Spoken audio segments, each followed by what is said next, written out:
the idea that Dipinder Goyal's continued research is propounding is that if your head is lower than your heart for long periods of time, it defies aging, or it improves your age. So how many handstands have you practiced? I'm actually practicing being more like the Japanese. I bow a lot. You bow so much that your head is below your heart. That's quite something, really. Yeah, but lots, right? I mean, lots. And this week is exciting too. PMI data, maybe the possibilities of a trade deal or some murmurs around it. NVIDIA results, FOMC comments. Yeah. Packed week. A lot to look at, including why Japan and China are suddenly having this diplomatic standoff. Unpacking all of that for you on India Market Open. Here's what else you'll see on the show.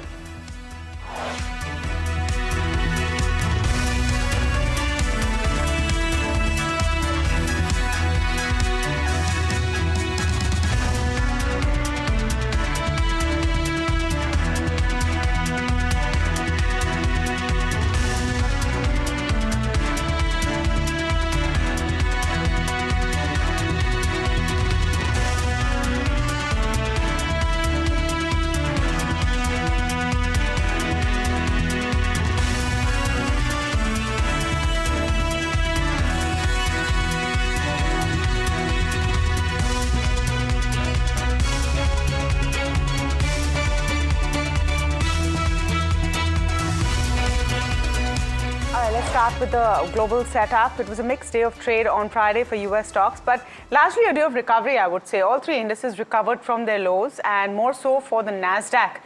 With the whole of last week seeing a lot of jitters around the valuation of AI stocks and tech stocks. So the fact that the NASDAQ is closed in the green is a relief, really. Even the Dow, though it's about 300 points down on Friday's close, saw a recovery. Futures are also showing some spot of green to start off the week. As you can see on your screens. Bond yields have risen as the street is factoring in less than a 50% chance of a rate cut. Now, that's the big story that you're going to hear for the next few days as far as US markets are concerned. Now that the US government shutdown has finally ended, all eyes on possible rate cuts, and the fact that the Fed chief last time said that do not take for granted that there will be another rate cut means that the street is now less than 50% chances of a rate cut. The 10-year was at 4.15%. Gold prices also slid as those expectations of a Fed rate cut decreased nearly 3% as of Sunday night, our time. Crude has spiked after a Ukrainian attack on a Russian port, and that particular port has actually stopped all supplies of crude. The Brent is now below the $64 mark. But I think what's going to be important as far as Asia is concerned, looking at what's happening to Japan. So a couple of things. The quarterly GDP data that came in for Japan has shrunk 1.8%. That's the first time in 6 quarters, but still less than expected. Not necessarily a bad thing, because the new Japanese Prime Minister has been pushing for a stimulus package, and this gives more support to that idea. But the escalation of diplomatic tensions between Japan and China is also going to be a thing of worry. It started with the Japanese Prime Minister making comments about Taiwan, saying that if there's an attack by China on Taiwan, Japan will come in. China has responded by its embassy in Tokyo telling all Chinese students to beware and telling travelers from China not to come in. And they account for a huge bulk of Japanese tourists. In fact, pull up all the Asian indices, and that's going to be one thing in the backdrop that you have to take care of. The Nikkei nearly 1% down. Implied open very quickly before we get on to our conversations, and at least that's showing a spot of green. Yeah, it is showing a spot of green, but Tamanna, you're right. There's one thing that we can do without is any kind of stress around Asia, and particularly leading to China and Taiwan, for sure. By the way, just one quick point on global assets and what they have done in the last 52 weeks. We speak about it, but this eye-popping data's caught my eye at least. So a few assets, if that which are trading below 52-week highs. So Apple is down 2% from 52-week highs. S&P 500 is about 3% lower. Gold is 7% lower now for an asset which could do no wrong in 2025. Gold is down 7%. Yes, you could argue it's rallied quite a bit, but it is lower than that. And Bitcoin is down around 25% below the 95,000 mark as we speak. So as people say, it's now entered the bear market. But the key is this. Trump media is down 75%. Trump coin is down 91%. And Melania coin is down 99%. So for all those frenzied buyers into some of these assets, they are licking their wounds. Are you surprised? I mean, but the data is eye-popping, yeah. I think it must be also down. I mean, all of these Epstein emails. Guys, it's not something that we usually cover on a business channel, but this whole thing about Trump and Baba and all of this, it's going to get tricky. So maybe that explains the slide in all of these Trump assets. Yeah, including Bitcoin down 25%, quite something really. Bitcoin is an extensive Trump asset with the kind of backing that he is given. But all right, Matt Orton, for more on the global markets as well as emerging markets, which he tracks very, very closely as well. Matt, always a pleasure to have you on. He's, of course, Head of Advisory Solutions and Market Strategy, Chief Market Strategist at Raymond James Investment Management. Do you think that the Fed possibly not cutting rates once again becomes a big talking point as far as US markets are concerned?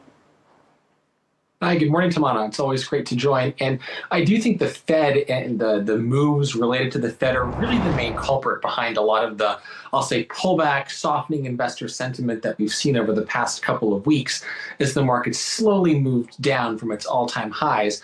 And in the absence of any firm economic data, everyone's been focused on Fed speak, and Fed speak has made a decidedly hawkish turn, with a number of Fed members either outright saying that they will not support a rate cut in December, or saying that we're not certain yet, which is very different from where we were 1-2 months ago. So the market's recalibrating to that. And frankly, I think the price action that we've had, especially a lot of money coming out of unprofitable assets, a lot of places where there was froth in the overall market, it's healthy. When you think about the rally that equities have had from those April 8th post-Liberation Day lows, we haven't had anywhere near a 5% pullback since April 8th. So it's healthy for markets to have a sort of correction, both through price and time. And what else is very encouraging is while the Fed is in the background, you're seeing some healthy rotation beneath the surface. Healthcare, energy, financials, all have been quietly outperforming. So this idea that we've been telling clients to build balance in portfolios, I think remains very, very valid, while still leaning into and perhaps using this downside opportunistically for high quality assets that might be levered towards the AI trade. Matt, good morning, and good points that you're making. I just wonder, and you pointed out the Fed in the background there, but then there's now increasing consensus that you might just have to do with no cut in the next policy. How much of a drag will that be in the near term? And is that, or for example, is that going to be taken as par for the course and you look forward to the next policy where there could well be a cut? So Alex, I think the markets are great at looking forward. So a decent amount of recalibration is already baked into the market. So we're about 40% looking for a December rate cut. I suspect a little bit more probably gets taken out after we get a jobs release on Thursday, as stale as that might be. And I also think the market's going to be disappointed that we don't really get any usable economic data up until very close to the FOMC, if not after that, just because of delays and difficulties in calculating numbers because the government has been shut down. So there is the risk that you could see volatility pick up. And I think that could infect some of the systematic flows that are, risk parity funds, CTAs, vol arbs that tend to sell equities as volatility increases. But again, a lot of that price action has happened over the past 2 weeks. Positioning to me looks fairly healthy. And also we've seen a lot of retail interest continue in the overall markets. We had one of the strongest weeks of the year last week. I think some odd $13 billion US flowed into US based ETFs. So that's very, very strong. And I do think high quality assets, investors will be willing to buy the dip because earnings have been so strong. And regardless of what the Fed does, that's not going to change the path of earnings for a lot of companies that are levered to very long-term durable growth themes. Matt, good evening, Neeraj here. And I read your note very interestingly. You have trimmed exposure to what I would call AI plays as well, South Korea, for example, and you've upped the overweight or upped the weight on India and your exposure to India as well. Why that call? So emerging markets, Neeraj, have been very, very strong this year. And there's been a huge run in Korean assets, Taiwanese assets, anything levered to semiconductors and artificial intelligence. So it's not to say that those trades don't continue to perform, but I would argue there is probably more valuation concerns there. And as I look to the future of the AI trade, I think it's going to be less in semiconductors and more towards the bottlenecks, the actual providers of compute, your data centers, your power companies that enable the compute to actually happen. So that's where I'm looking for more opportunities.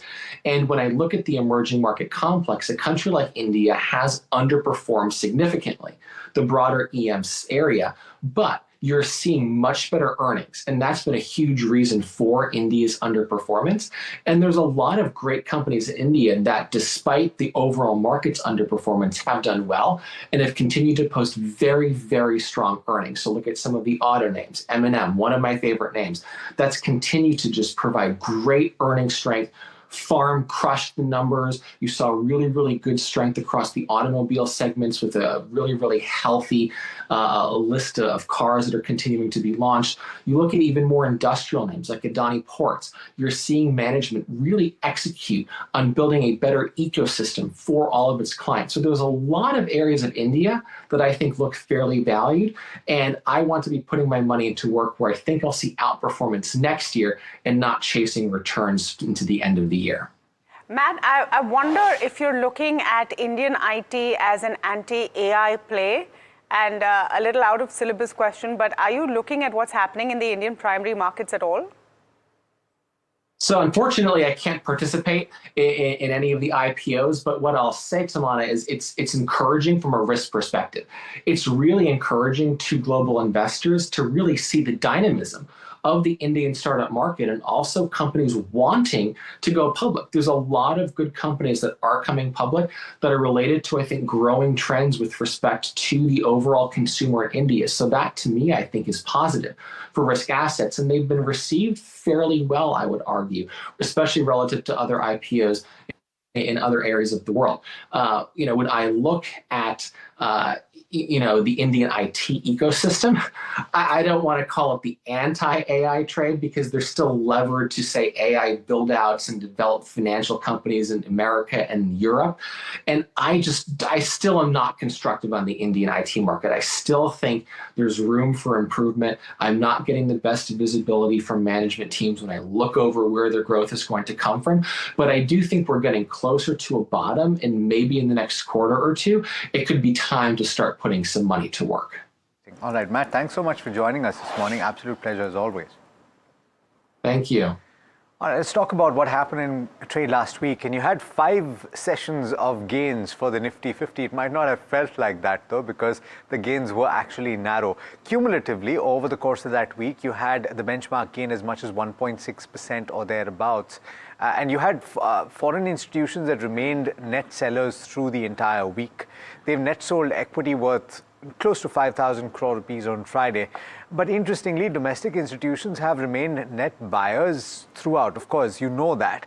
But take a look at this. I went as far back as July 1st, and that's quite a while. DIIs have net bought equity in all but 3 sessions in that time frame. So that should tell you something about the kind of support that the flows are getting you. In terms of the weekly gains, you had, as I pointed out, gains for the Nifty 50, but the broader markets underperformed a tad bit. In fact, the small cap index ending with gains of just about 0.4% or thereabouts. The Nifty IT, of course, was a standout performer last week, gaining about 3.4%, and that is despite the correction that you saw towards the end of the week. Or the selling that you saw on account of profit taking in all probability. Nifty Bank about 1% higher. It currently trades just about 0.2% away from all-time highs, the Nifty Bank. It hit that all-time high on the 13th of November. On Friday, the market staged a pretty late comeback to end in positive territory. Of course, the Bihar election result had a bearing on that market mood.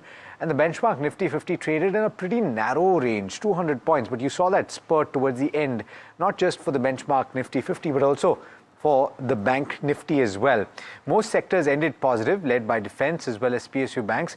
And the Nifty IT, as I pointed out, saw profit taking on Friday. The India VIX, interestingly, remains pretty benign at sub-12 levels.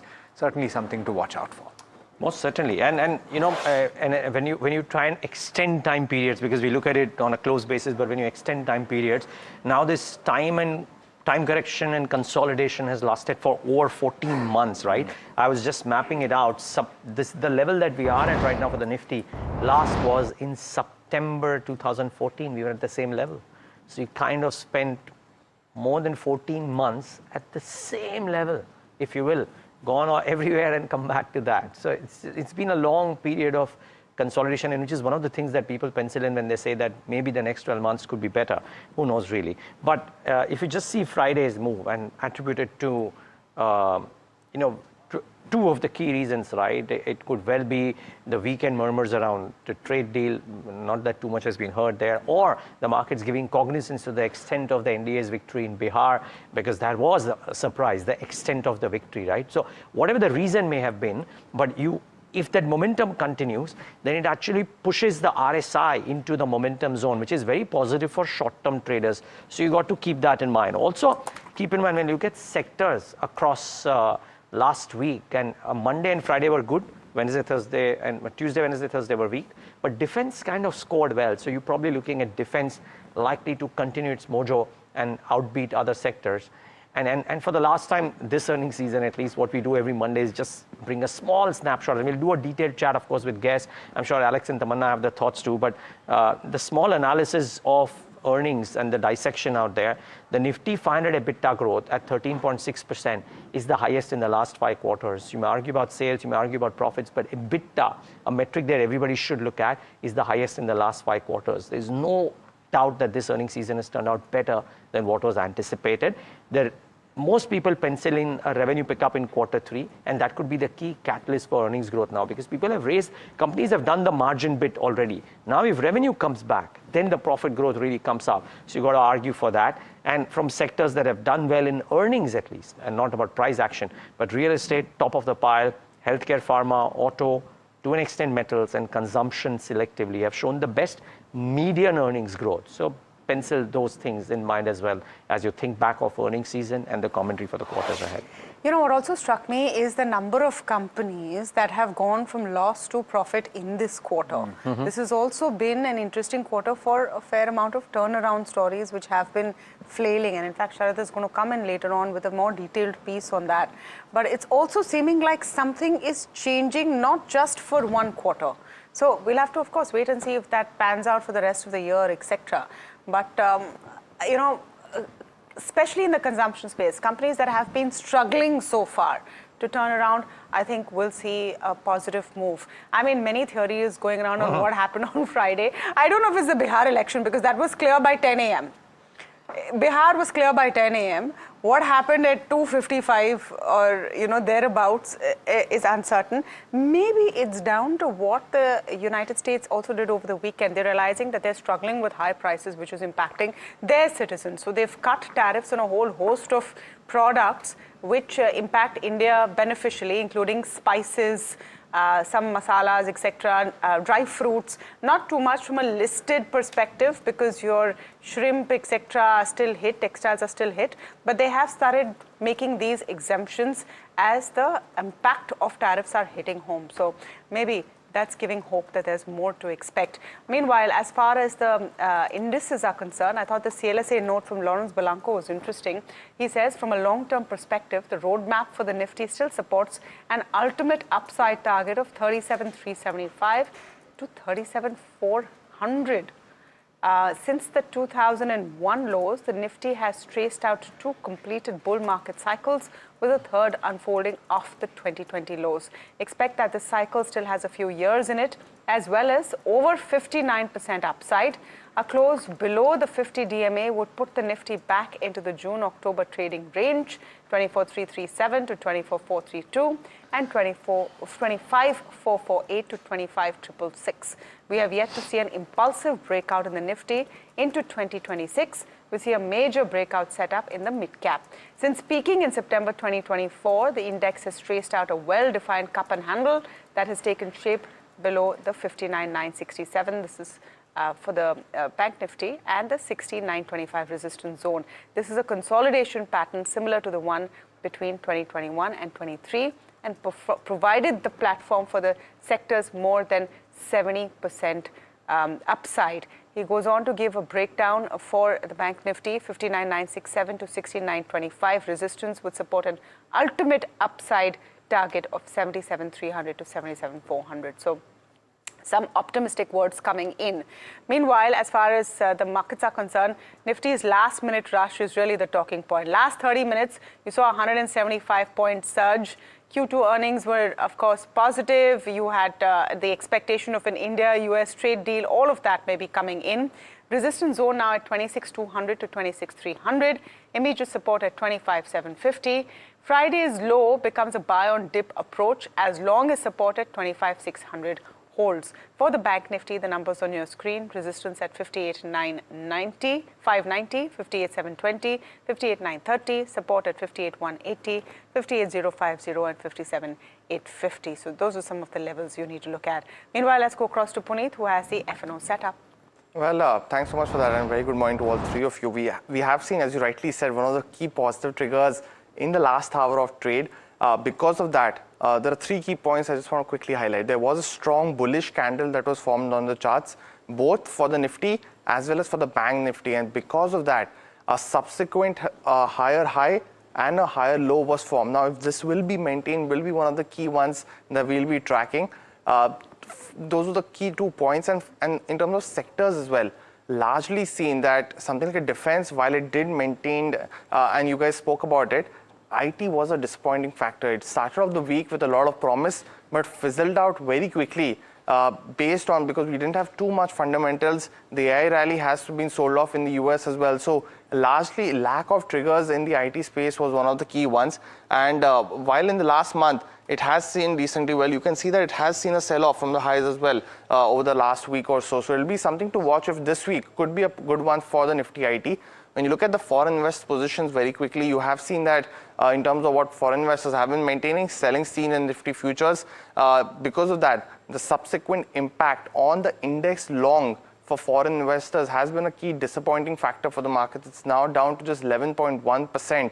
Started off with a lot of promise at the start of November with a very strong position of longs being built up into a system from October.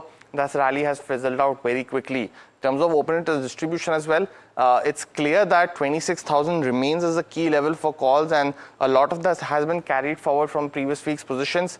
But we have seen a reduction in positions between 25,600 as well as 25,800 for the puts and the shorts, essentially indicating that this key level of 25,900 will be a key one to watch, and likely will be the one which we can sustain in the near term. Open interest gainers and losers very quickly, very limited trends for open interest gainers as well as losers. So a lot of stocks will be in focus on the final leg of earnings. Something like an Eicher, something like a Tata Motors will be in focus on the back of brokerages, but largely a 43-point implied open, but 25,900, a key one to watch in today's trading session. Okay. All right, let's take a look at some of the stocks on our watch list, and a lot to break down. Remember, we're getting to the fag end of the earnings season, but enough stories even as we have an end to that whole section. And Tata Motors passenger vehicle definitely tops that list as a disappointment. I mean, we knew it was going to be rough, but this is rougher than what was expected, and largely because of JLR, Jaguar Land Rover. Now, the revenues are down 13.5%, EBITDA loss at 1,043 crores versus a profit of 9,478 crores.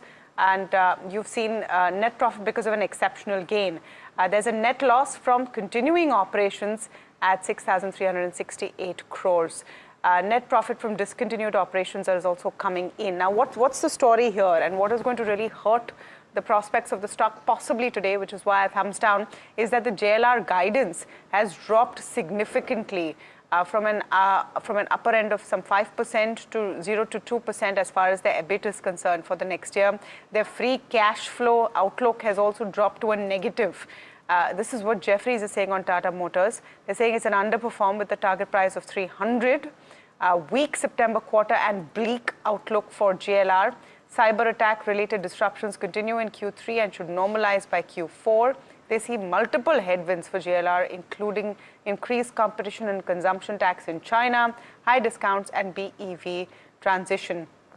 The only silver lining, I suppose, the India passenger vehicle is better placed, but unlikely to offset the JLR drag. In fact, the India passenger vehicle business, if you look at it standalone, has actually shown a bit of a growth. This is what JP Morgan is saying. They've maintained a neutral with a target price of 385. They say Q2 is weaker than expected. Guidance cut is realistic. Margin delivery in the India PV business was better than expected. Extent of margin decline in JLR was a negative. So expect some pain there on that stock. The second one on my list is Brainbees Solution. This is a thumbs up because earnings are better than estimates. Losses have narrowed and a recovery is expected in the second half. So here are the numbers. Revenue up 10.2% at 2,099 crores. EBITDA up 8.7%. Margin at 3% versus 2.9%. And net loss at 35 crores versus loss of 50.2 crores. So the losses have narrowed as well. Morgan Stanley has maintained an overweight but cut the target price to 417. Anyway, that's way above where the current market price is. The earlier target price they had was 574, so steep cut there. They say Q2 earnings were ahead of estimates in terms of margins across businesses. A miss on top line largely led by Global Bees business. Management expects sequential growth recovery in second half. Growth disappointments have continued for the last 4 quarters. Any recovery of growth to high teens in both India and multi-channel business could support the stock price performance going forward. So, all in all, it's let's wait and see what happens in second half before we re-rate is where Morgan Stanley seems to be coming from. Indian Hotels is the third one, and this is on news. They have forayed into integrated wellness and will be acquiring 51% of a company called Sparsh Infratech Private Limited. The investment from IHCL is expected to be 240 crores. And enterprise value of the target company is about 415 crores. So what is this company? It owns and operates a health and wellness resort by the name of Atmantan at Mulshi, Maharashtra. So this is what that company's financials are looking like. Their turnover has actually increased from 49.7 crores in FY 2023 to about 76.7 crores. So we've seen healthy growth. Here's Morgan Stanley's take on this acquisition. They've maintained an overweight with a target price of 811, saying that they're quite positive about the company tapping into the holistic health market and the kind of revenues that Atmantan, which is the company they're acquiring, has shown. It's a revenue CAGR of 25% between FY19 to 25, and we showed you those numbers, the growth that they're seeing, with an EBITDA margin of 50%. The acquisition is implying an enterprise value of 420 crores, which translates to an EV/EBITDA multiple of 10x. They should see synergies from cross-selling opportunities with J Wellness Circle, loyalty program, integration and expanding presence in Maharashtra. Overall, it's a small transaction. I thought this part was important. We view it as an interesting foray into the holistic wellness space. Seems like a no-brainer. I don't know if any of you have been to this property in Mulshi. I've heard a lot about it. Not been yet, but it's supposed to be quite something. I guess it also it displays their intention to perhaps move beyond that traditional hospitality space and what that That's what I'm saying. It's a no-brainer. Anyone who's looking at those luxury properties then wants these wellness sort of retreats. So yeah, it would be interesting to see what happens with the stock. Let's see what the stock does.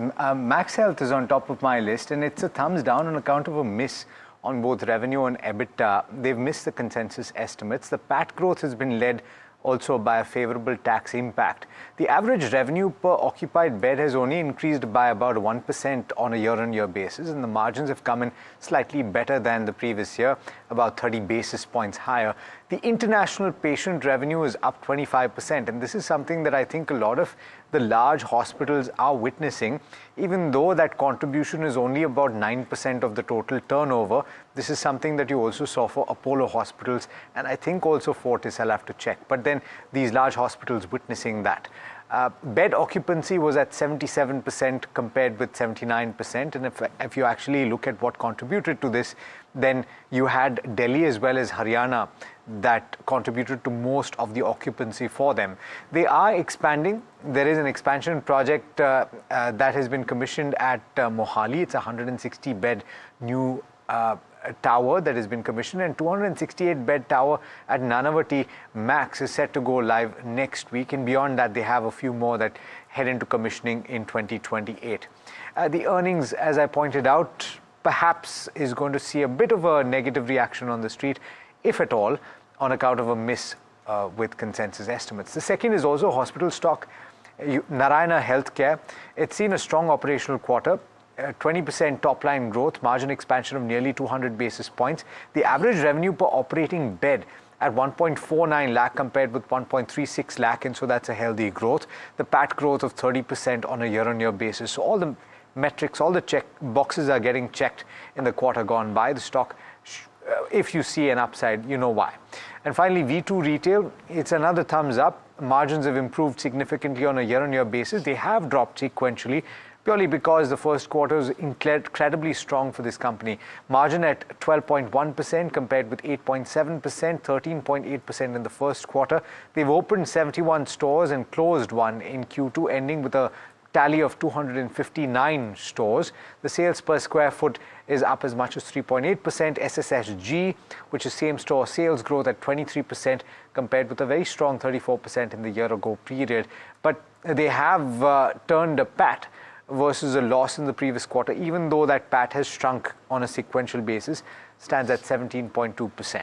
So all told, strong growth, and it's continuing with a pretty high trajectory. May not be as high as it has been in past quarters, but it's pretty good. Yeah. Interesting. There are a lot of pharma announcements around the US FDA as well, which will impact some of these stocks. But I've chosen two results simply because optically the numbers look good, but there are chinks in the armor. So first one of the block is Glenmark Pharma. Now revenues were up 76%. You can argue how can anything go wrong after a 76% uptick in revenue? And yes, maybe you're right, but this revenue includes the one-time revenue from the AbbVie deal as well. EBITDA margin at 39% versus 17.5%, and net profit up 72% at 610 versus 354 crores. Now optically, blockbuster quarter, but peel the layers a little bit. The net profit was aided by a one-time payment from AbbVie as a part of the licensing agreement.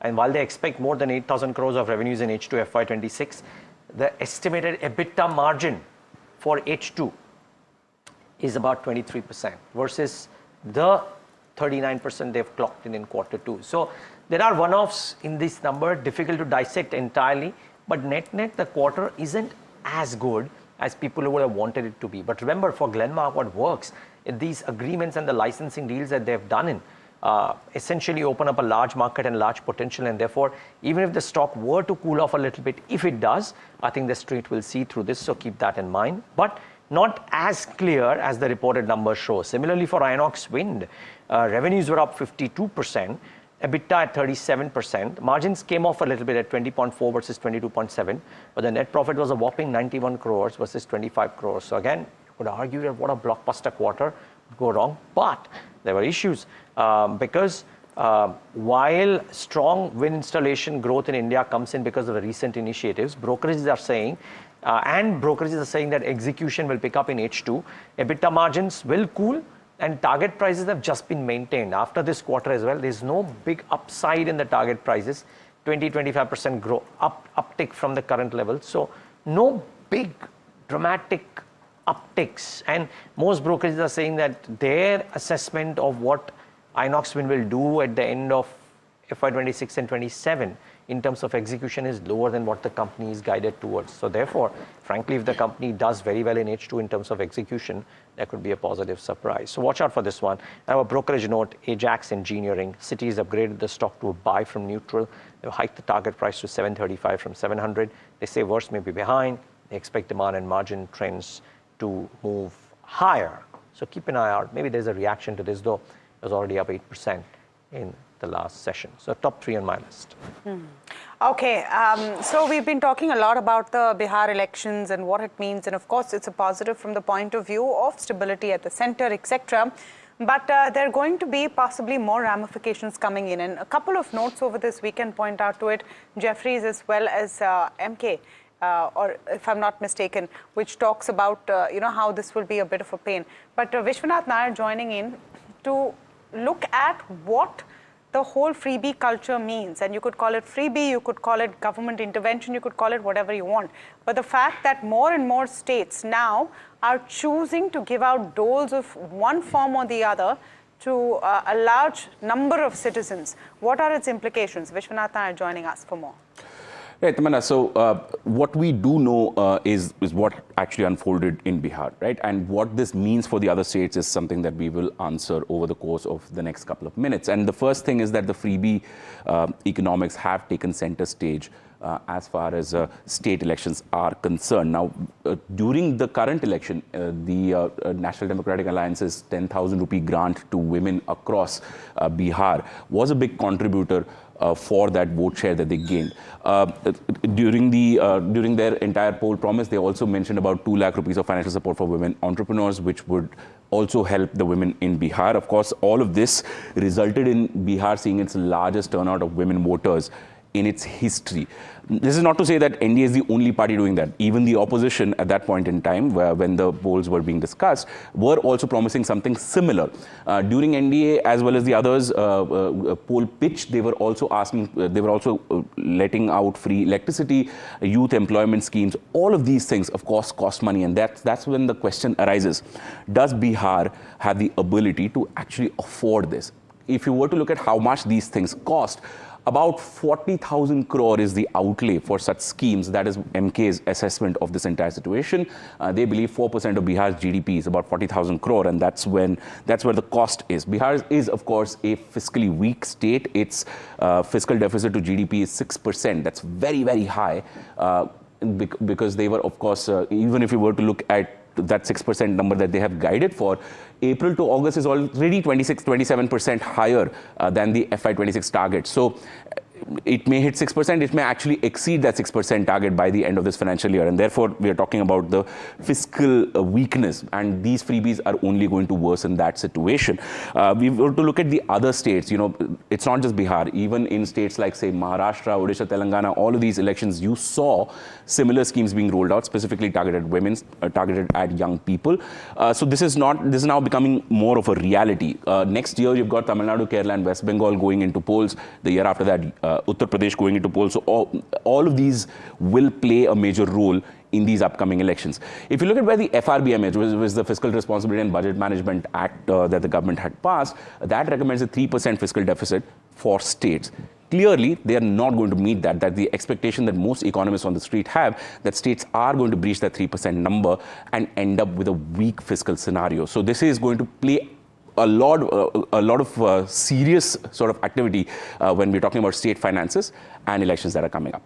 And be very clear about it. This is not about only one party. Every party, every state government is going to utilize this. The elections that Vishwanath spoke about, Tamil Nadu, Kerala, West Bengal, are all opposition-run states right now. And there is going to be hardly any state government who will not give in to the temptation of maybe, racking up better outcomes in an election with some schemes. Some schemes could be needed, but the fact is you have to ask, can the states afford it? Well, we'll take a very short break, but before we go into the break, a quick ground report. Monday blues for office goers, at least in Mumbai. Travel will get affected, so if you haven't left home yet and you're watching this, please check how you're going to get to your workplace and what your travel time is. Auto, taxi, buses are all standing still as CNG stations. A lot of long queues of vehicles standing as they wait for their chance to come. This is because a primary pipeline has been disturbed and the CNG supply has stopped in Mumbai from Sunday afternoon by Mahanagar Gas. This is a GAIL and Mahanagar Gas issue. My colleague from NDTV, Joy Jadhav, joins in with more details. CNG supply to the financial capital of the state was suddenly stopped on Sunday afternoon due to a major fault in the main pipeline. The information given according to the MGL was that operations at all 486 CNG refueling stations in MMR came to a sudden halt on Sunday afternoon after the main gas pipeline at Rashtriya Chemicals and Fertilizers Chamber plant was damaged and the supply on Mahanagar Gas Limited, that is the MGL that provides a CNG to most of the CNG stations, was disconnected in Varala station. Autos, taxis, buses and also cabs like Ola and Uber were hit as over 5 lakh private cars that run on CNG were disturbed. Sources said that the supply could remain suspended till Monday morning as repair and restoration work could take time. Right now I'm standing at BKC And here the line at this CNG station is almost up to 2 to 3 kilometers. This is the first day of work week and people are likely to get late for their work because the auto rickshaws, the cabs, the bus, the major of the public transport that is used by the people to go from station up to their workplaces is disturbed because there is no CNG supply, and most of these public transports run on CNG. Now, we are waiting that when the CNG supply will be started again.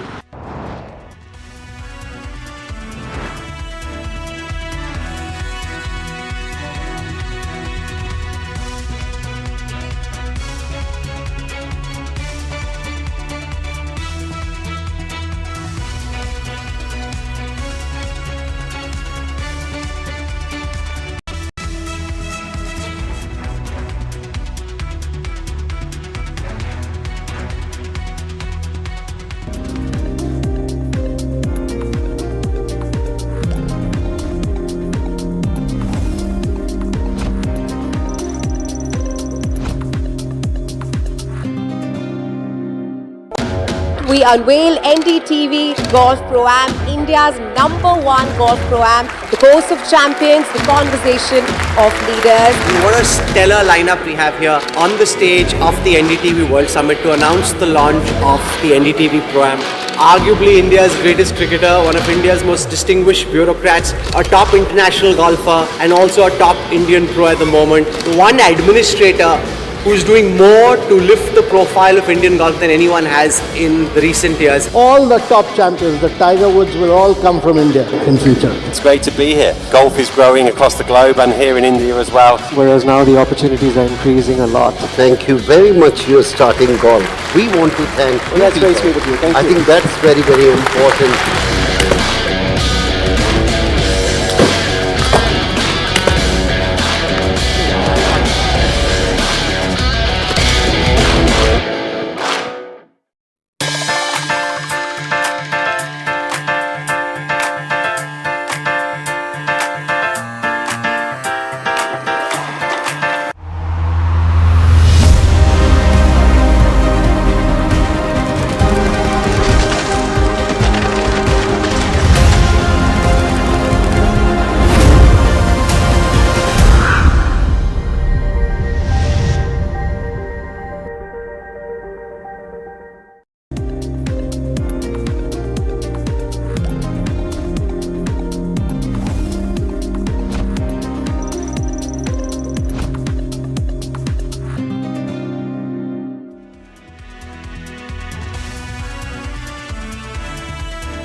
Welcome back. You're watching India Market Open. A whole host of very interesting conversations lined up for you on the show. As things stand right now, we're looking at a positive start to the trading week.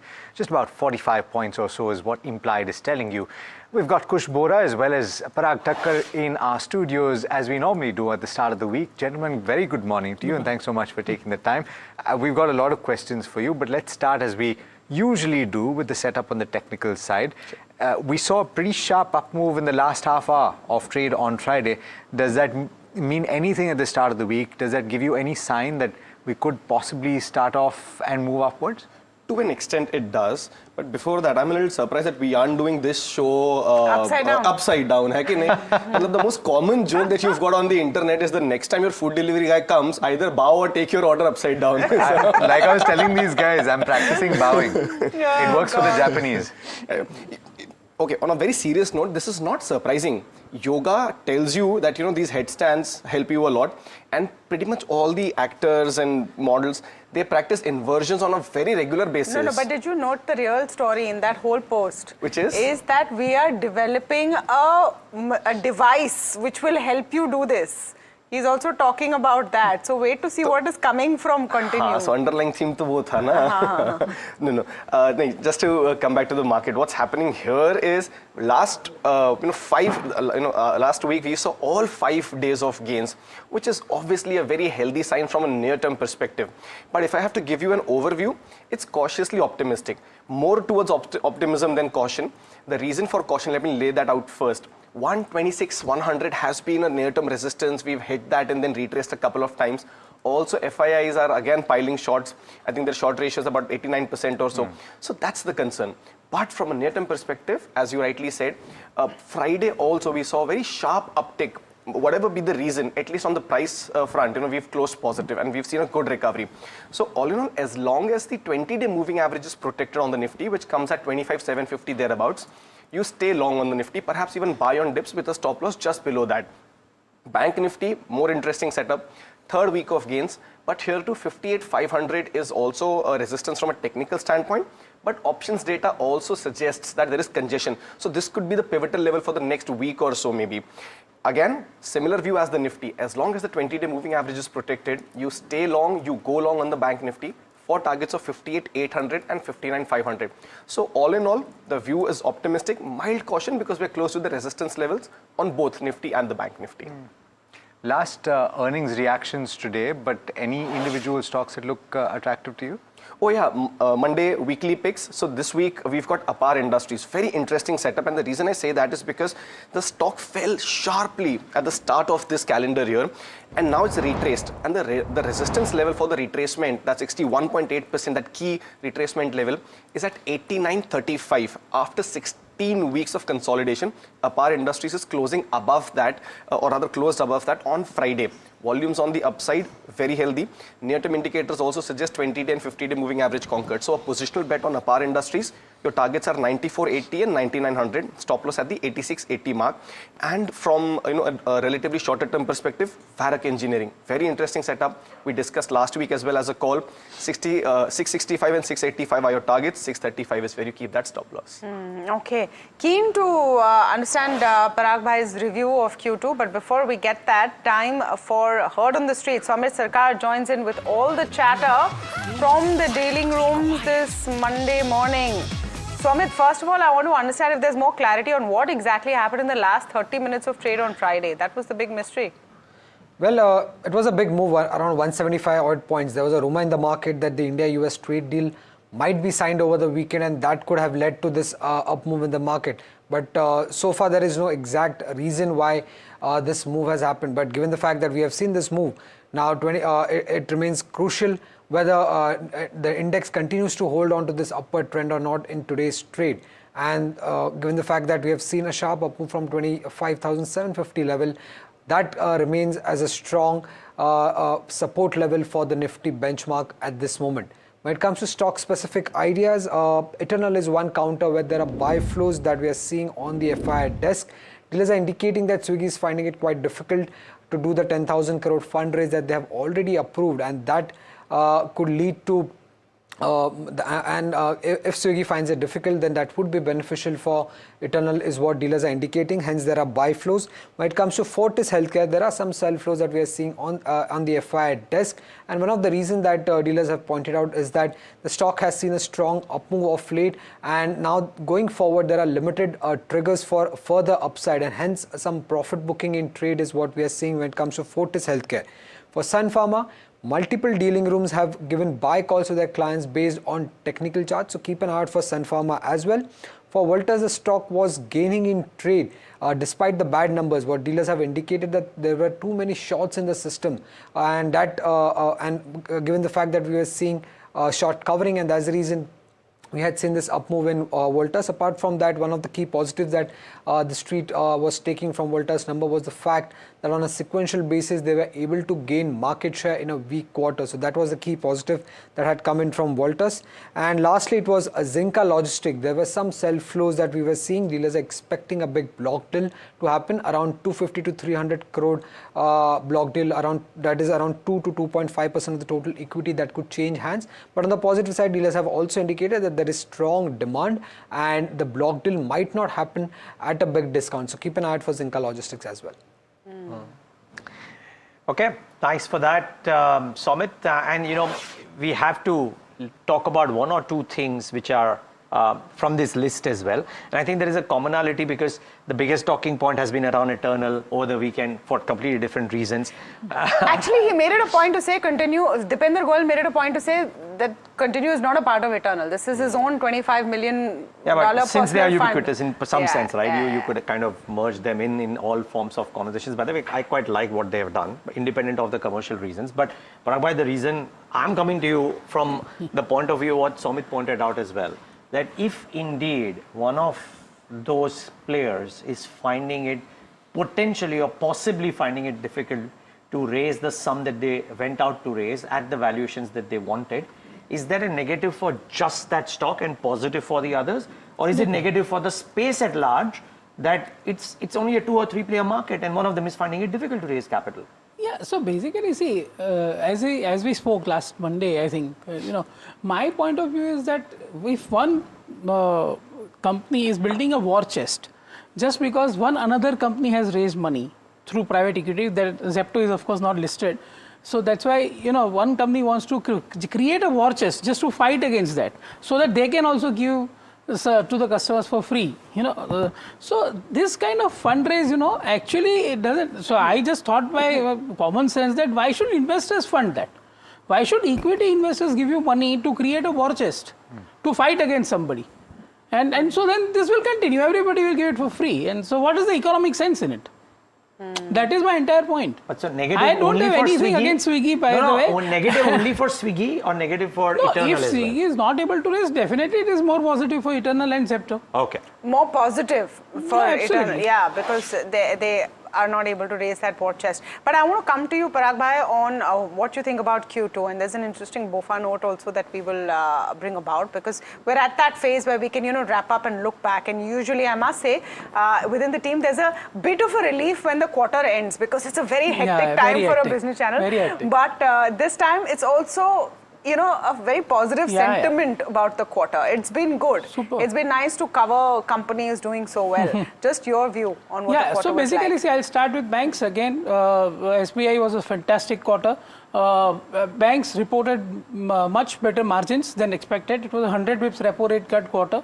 So banks did very well because of improved liquidity and because of their course correction which they took on the deposit repricing side.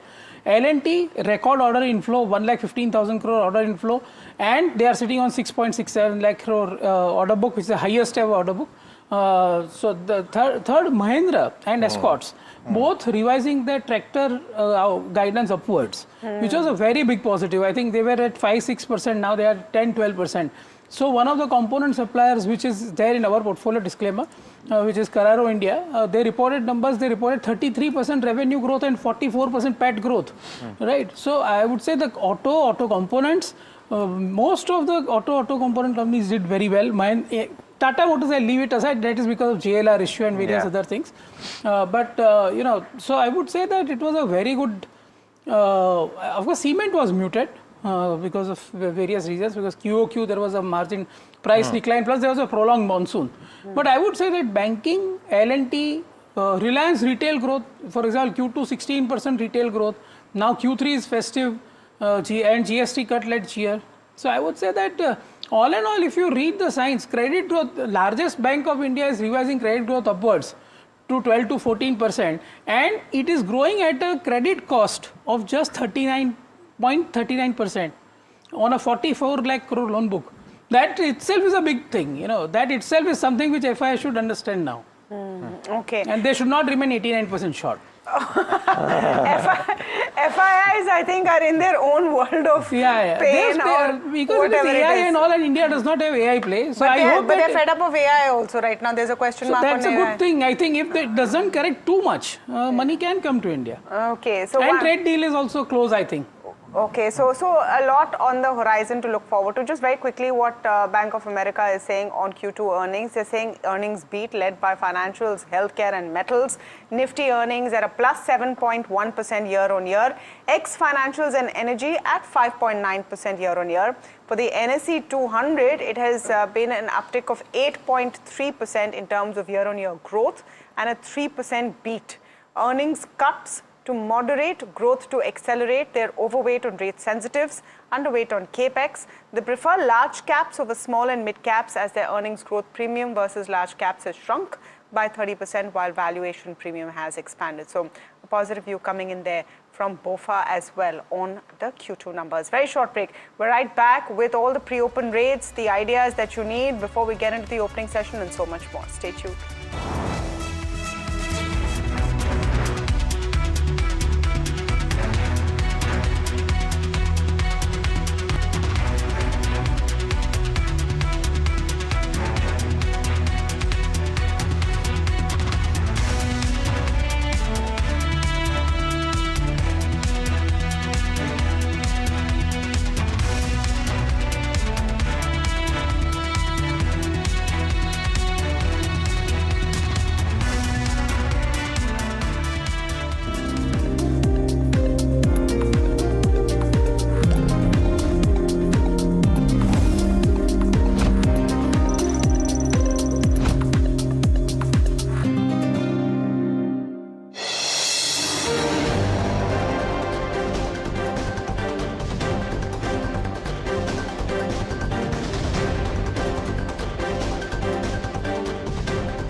We unveil NDTV Golf Pro-Am, India's #1 Golf Pro-Am, the course of champions, the conversation of leaders. What a stellar lineup we have here on the stage of the NDTV World Summit to announce the launch of the NDTV Pro-Am.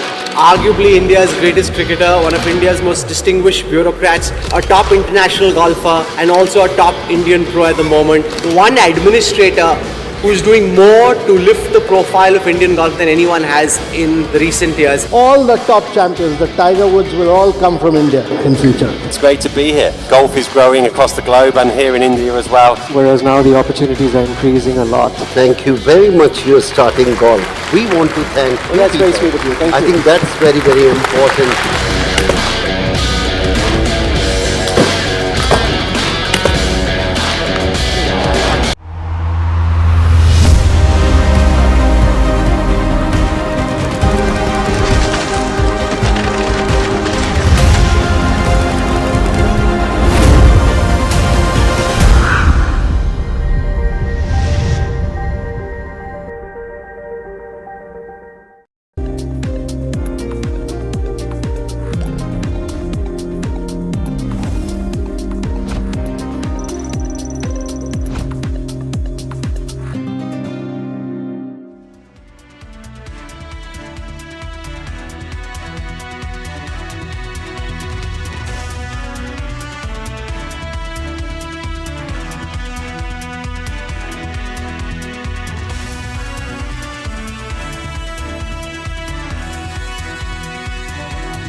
All right, welcome back. You're looking at a positive start, a mild positive start, but that's nothing to complain considering where we closed on Friday and that sharp 175 points upswing that you saw in Friday's trade in the last 30 minutes. And if we're going to continue on that trajectory, there's nothing really to complain about. Coach Bora and Parag Thakkar with us this morning as we're talking markets and what to look out for. Parag, I just want to come to, talk about Tata Motors, PV, just for a second.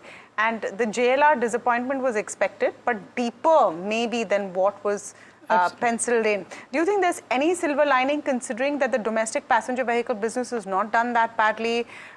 There are also tax implications because that stock is now, separated into two commercial vehicles and passenger vehicles. What's the advice for people who have been holding Tata Motors before that split? So I think so we don't hold it in our PMS. We have, as we always said, from last so many shows, Like in auto, we prefer Mahindra and Mahindra, TVS Motors kind of place, auto OEMs I would say, and of course Maruti at some point, definitely. Right now I don't own Maruti, but we would definitely like to have Maruti. Tata Motors is a very, very complex play, very, very complex play. So I think JLR, you know, if you see the numbers also, apart from the fact that there are tariff-related uncertainties and sentiments are down globally, so people are not buying luxury cars too much. But if you compare them with their peers also, BMWs of the world, and JLR is actually struggling. So I would hate to see this, say this bit, but it's because it's a Tata Group company, and I have always made, you know, luckily huge alpha in Tata Group stocks.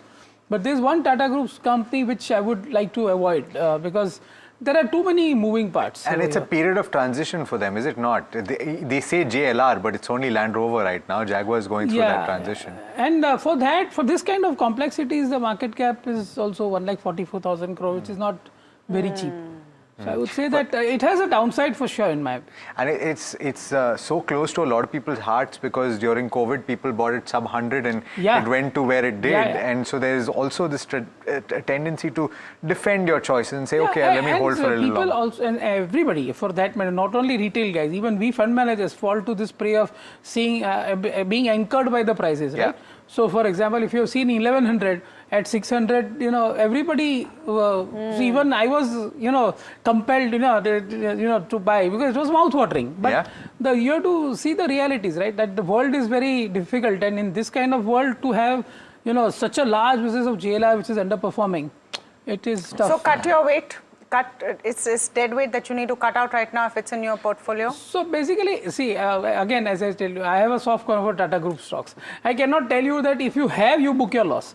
But at least as a new buyer, I will not buy. But let me ask you this, there's potential for further downside because I don't see when the turnaround will happen, Parag bhai. Yeah, that's difficult. That's it. I mean, JLR, though, it is clearly and it's accounting for most of the entire first of all, the entire industry has to have a tailwind, and then JLR will hopefully come back. So yeah, okay. So it's a both problem, business cycle problem and company specific, not company product specific, I would say. So bottom line is, if you are holding, then be prepared for further downside. Unfortunately. And don't get in if you haven't. Unfortunately. Okay. Wow. That's Tata Motors and a complete dissection of what that stock could do. You heard all the arguments. The pre-open rates are just kicking in. So quickly just mark them before we get to yet another set of counters, by the way. And then Nifty 50, remember, the implied open was suggesting a start in the green, and we are likely seeing that. But the likes of Tata Motors, some of the other auto names, a lot of pharmaceutical names, and some result reactions. So watch out for Dr. Reddy's, watch out for Glenmark Pharma, watch out for Brainbees, V2 Retail, a clutch of names will be in focus. But while we wait for those rates to settle in, a slew of counters will be in focus on the back of Q2 earnings as well. We marked a few.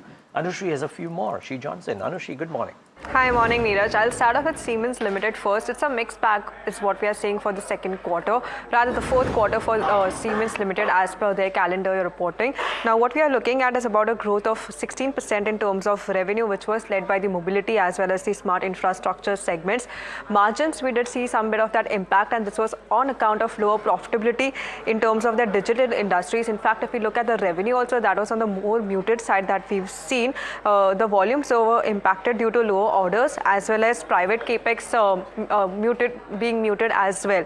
Coming to the profit also, we are looking at a dip of around 42%, but this was on account of a one-time high gain of 69 crore last year on account of them selling some properties. So an exceptional gain last year has impacted that profitability figure that we are seeing. Orders on the other hand has seen about a 10% of a pickup this quarter, while order backlog stood at about 42,000 crore, representing about 6% growth. Coming to Ahluwalia contracts now, a strong set of results is what we are seeing. 16% of a revenue growth, margins at 11% versus 7.3%, and net profit also standing at about 78.6 crore.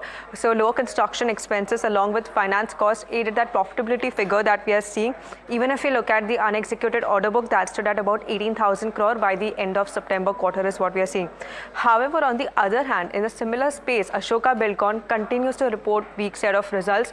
In fact, they have been reporting a revenue decline for the fourth straight quarter with about downtick of around 26% or odd. So total order book stood at about 14,888 crore. while toll collections, if we see, saw about a 13% of a growth.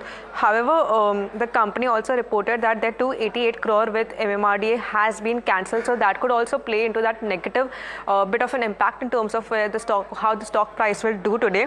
Net profit also seeing about a 83% of a dip or so. So this one seems a miss on all ends. So these are a couple of results that you should be watching out in trade.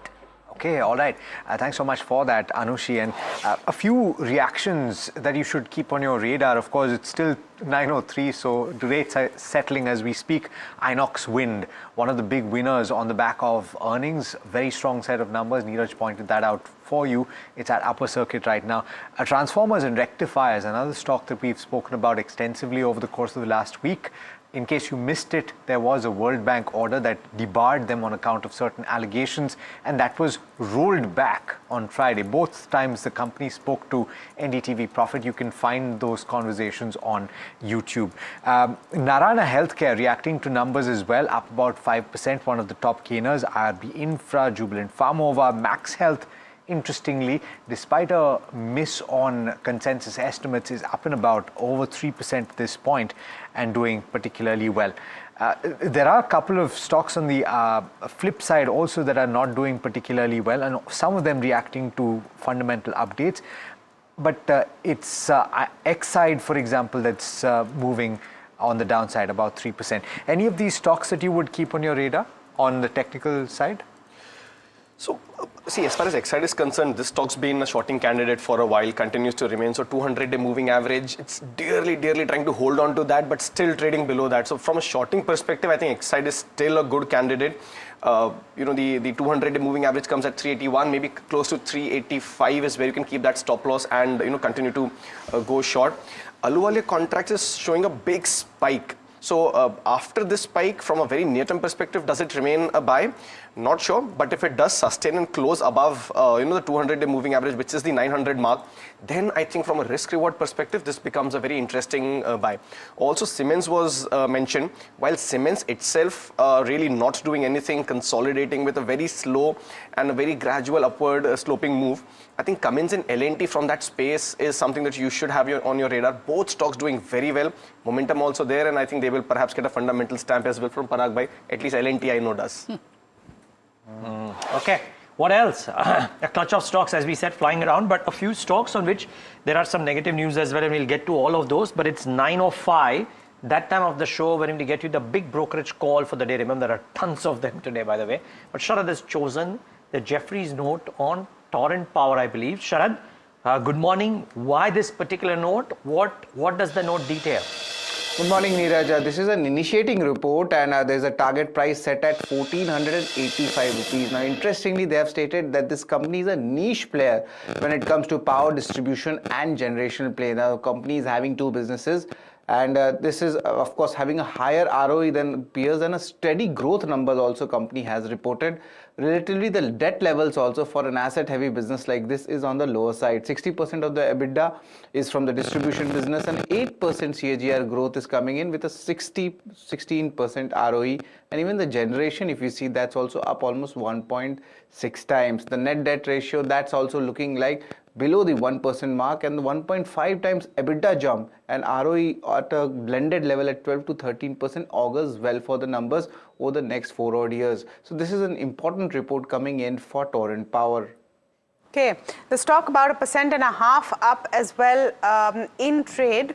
As Torrent Power is in focus. A few others, let's just look at what's happening to them. I want to see if the GAIL MGL duo is facing any issues, because this huge interruption which is happening in Mumbai, at least for MGL, not much, a 0.25% down right now in trade. Brainbees, let's look at what FirstCry is doing. Better than expected quarter for Brainbees that has been reported. Muted on the stock. What's really buzzing is an IRB Infra, even a GMR Airports, decent set of numbers. Anant Raj in focus. So the Andhra Pradesh government has announced a slew of orders, and Anant Raj has some of them as well. Good notes coming in on Marico, and I think Marico, which is the reason you're seeing Marico in focus as well at about 2% up. If there was, and Parag, I'm coming to you with this question, if there was a consumption play that you wanted to continue as a GST cut theme and consumption improving theme, and if you look at Q2, that's the overarching sort of story there. It will further strengthen only. It will further strengthen. What are the candidates if you want to see a further strengthening and want to, be on that ride? So basically, as I discussed earlier, on the consumption side, we have HUL in our portfolio. Marico is also one of them. Marico, Dabur. On the FMCG side, these three names. Of course, Nestle is also good, but we don't have it in our portfolio. And LG Electronics reported bad numbers, but I think it was expected. Stock had reacted a little bit, but I think any dip in that stock is a buying opportunity as a structural play. Okay. I wonder if Aurobindo Pharma as well as Dr. Reddy's and Divi's are reacting to the news flow surrounding them. Well, maybe not too much, but here's the news flow around them, right? So in Aurobindo's case, the arm has received 9 observations from the US FDA for its Rajasthan manufacturing unit. Divi's, though, the company's Telangana unit underwent a US FDA inspection from November 10 to 14th, concluded with no Form 483 observations. Dr. Reddy's 2 AP unit completed the US FDA inspection, ending with 0 observations. So in some cases, actually the news flow is rather positive. Alembic has received the US FDA approval for a blood pressure drug as well. So 3 or 4 names out there. Alembic seems to be the one that is flying off the charts immediately. Kushbora, from a trade perspective, Alembic, Reddy's, Aurobindo, any of them on the charts? So incidentally, Aurobindo is something that I have on my radar still. It was a call last week, target 1, target 2, both hit solid momentum, solid volumes. Now, if on this news, perhaps, if there is a profit booking, I think that will be a very interesting entry point, close to the 1175, 1180 zone. If there is a dip, the risk reward ratio becomes extremely favorable, and from there on, the momentum could well continue. So that's Aurobindo Pharma. But as a continued momentum trade, Dr. Reddy's 200-day moving average conquered, 20-day moving average also conquered. You're seeing a bit of a gap up start. I think if this continues, I think on the upside, you've got resistances at 1285 and 1315. Those should be your targets. And on the downside, you've got support at about 1225. That should be your stop loss. So Dr. Reddy's has a momentum trade, or Aurobindo Pharma has a buy on declines setup. We haven't spoken about, and so important points that you're making on those stocks, but we haven't spoken about, Parag bhai, the travel and tourism space in a bit. And interestingly, today you have an update for Indian hotels. It's not moving too much, about 0.6% acquisition in that holistic wellness space. Did you like that update? Do you like any other stocks in this space? So if there's any one stock which I'll buy in hospitality or travel and tourism space is Indian hotels. Okay. I don't have it right in my portfolio. As you were saying, Tata Motors was available below 100 rupees during COVID. Indian hotel was also available at 75 rupees during COVID. That time I bought it, luckily. But as of now, I'm evaluating it for sure. Okay. None of the others though. Travel, for example? No, so basically I would stick to, as I said, I have a very soft corner for Tata Group. So if I cannot buy Tata Motors, I'll surely buy Indian hotels. So it's a simple story. It's a simple and straight story. IRB Infra, the numbers were not as good as, say, Chalet. Just in that. IRB Infra, just want to pull up IRB Infra very quickly in focus. They bagged a 9,000 crore order, 9,270 crore order from National Highways Authority. That stock is one of the top gainers in the pre-open session at least. Pre-open session is now closed. About nearly 5% in trade. We were talking a little while ago about Marico. I just want to quickly take you through what Goldman Sachs is saying on Marico. They've maintained a buy and hiked the target price with an 830 rupee TP target price actually. They're saying it's a consistent performer poised for acceleration in second half. Strong broad-based volume growth significantly ahead of sector average. Moderation in foods growth is likely transient and should recover by Q4. They see an acceleration in EBITDA growth in the second half, which should further improve in FY27. Kush, Marico, Indian Hotels, IRB Infra. Let's talk about some of the movers this morning. So Marico, I think, had a good move. In the sense the opening itself is suggesting a good move, but it's placing it at the resistance mark. I would prefer Dabur over Marico given the current setup and the kind of up move that Dabur is showing. Indian hotels, not as excited technically, at least from a near-term perspective. There's definitely recovery underway, but I would prefer it on slightly more elevated levels, which is 730, because that's where the 20-day moving average comes in. Then you've got the first litmus test that gets cleared. So above 730, maybe Indian hotels make sense. Right now, I would hold my horses. So yes, Dabur over Marico and Indian hotels above the 730 mark. And IRB Infra was the third. IRB Infra has had a big, spike. So I would again wait up because 45 is a resistance level that the stocks faced for the last 3.5 months. So if it sustains above 45 for the initial half an hour or so, and you don't see that supply pressure coming in, then yes, then the next levels is next levels are 46.50 and about 47.50. So that momentum could well continue, but I wanted to sustain above the 45 mark, which has been a resistance for about 15 to 30 minutes. Parag bhai, you spoke about financials, and I don't want to ask you because investors tend to also gravitate to the smaller lenders, where you've seen a few pockets of pain, right? Utkarsh Small Finance Bank is a company that has over 5% GNP at this point. You have a few others in the space, and I wonder how it's down about 1.8%. Would you stay away? Because you talked about the largest bank. So basically in small financials, City Union Bank, Federal Bank and DCB are the stocks which we own in the portfolio, and we continue to like them. They are doing extremely well. Some of them are, people don't realize. People just, when it comes to gold loans, people just feel that Muthoot and Manappuram only do that business.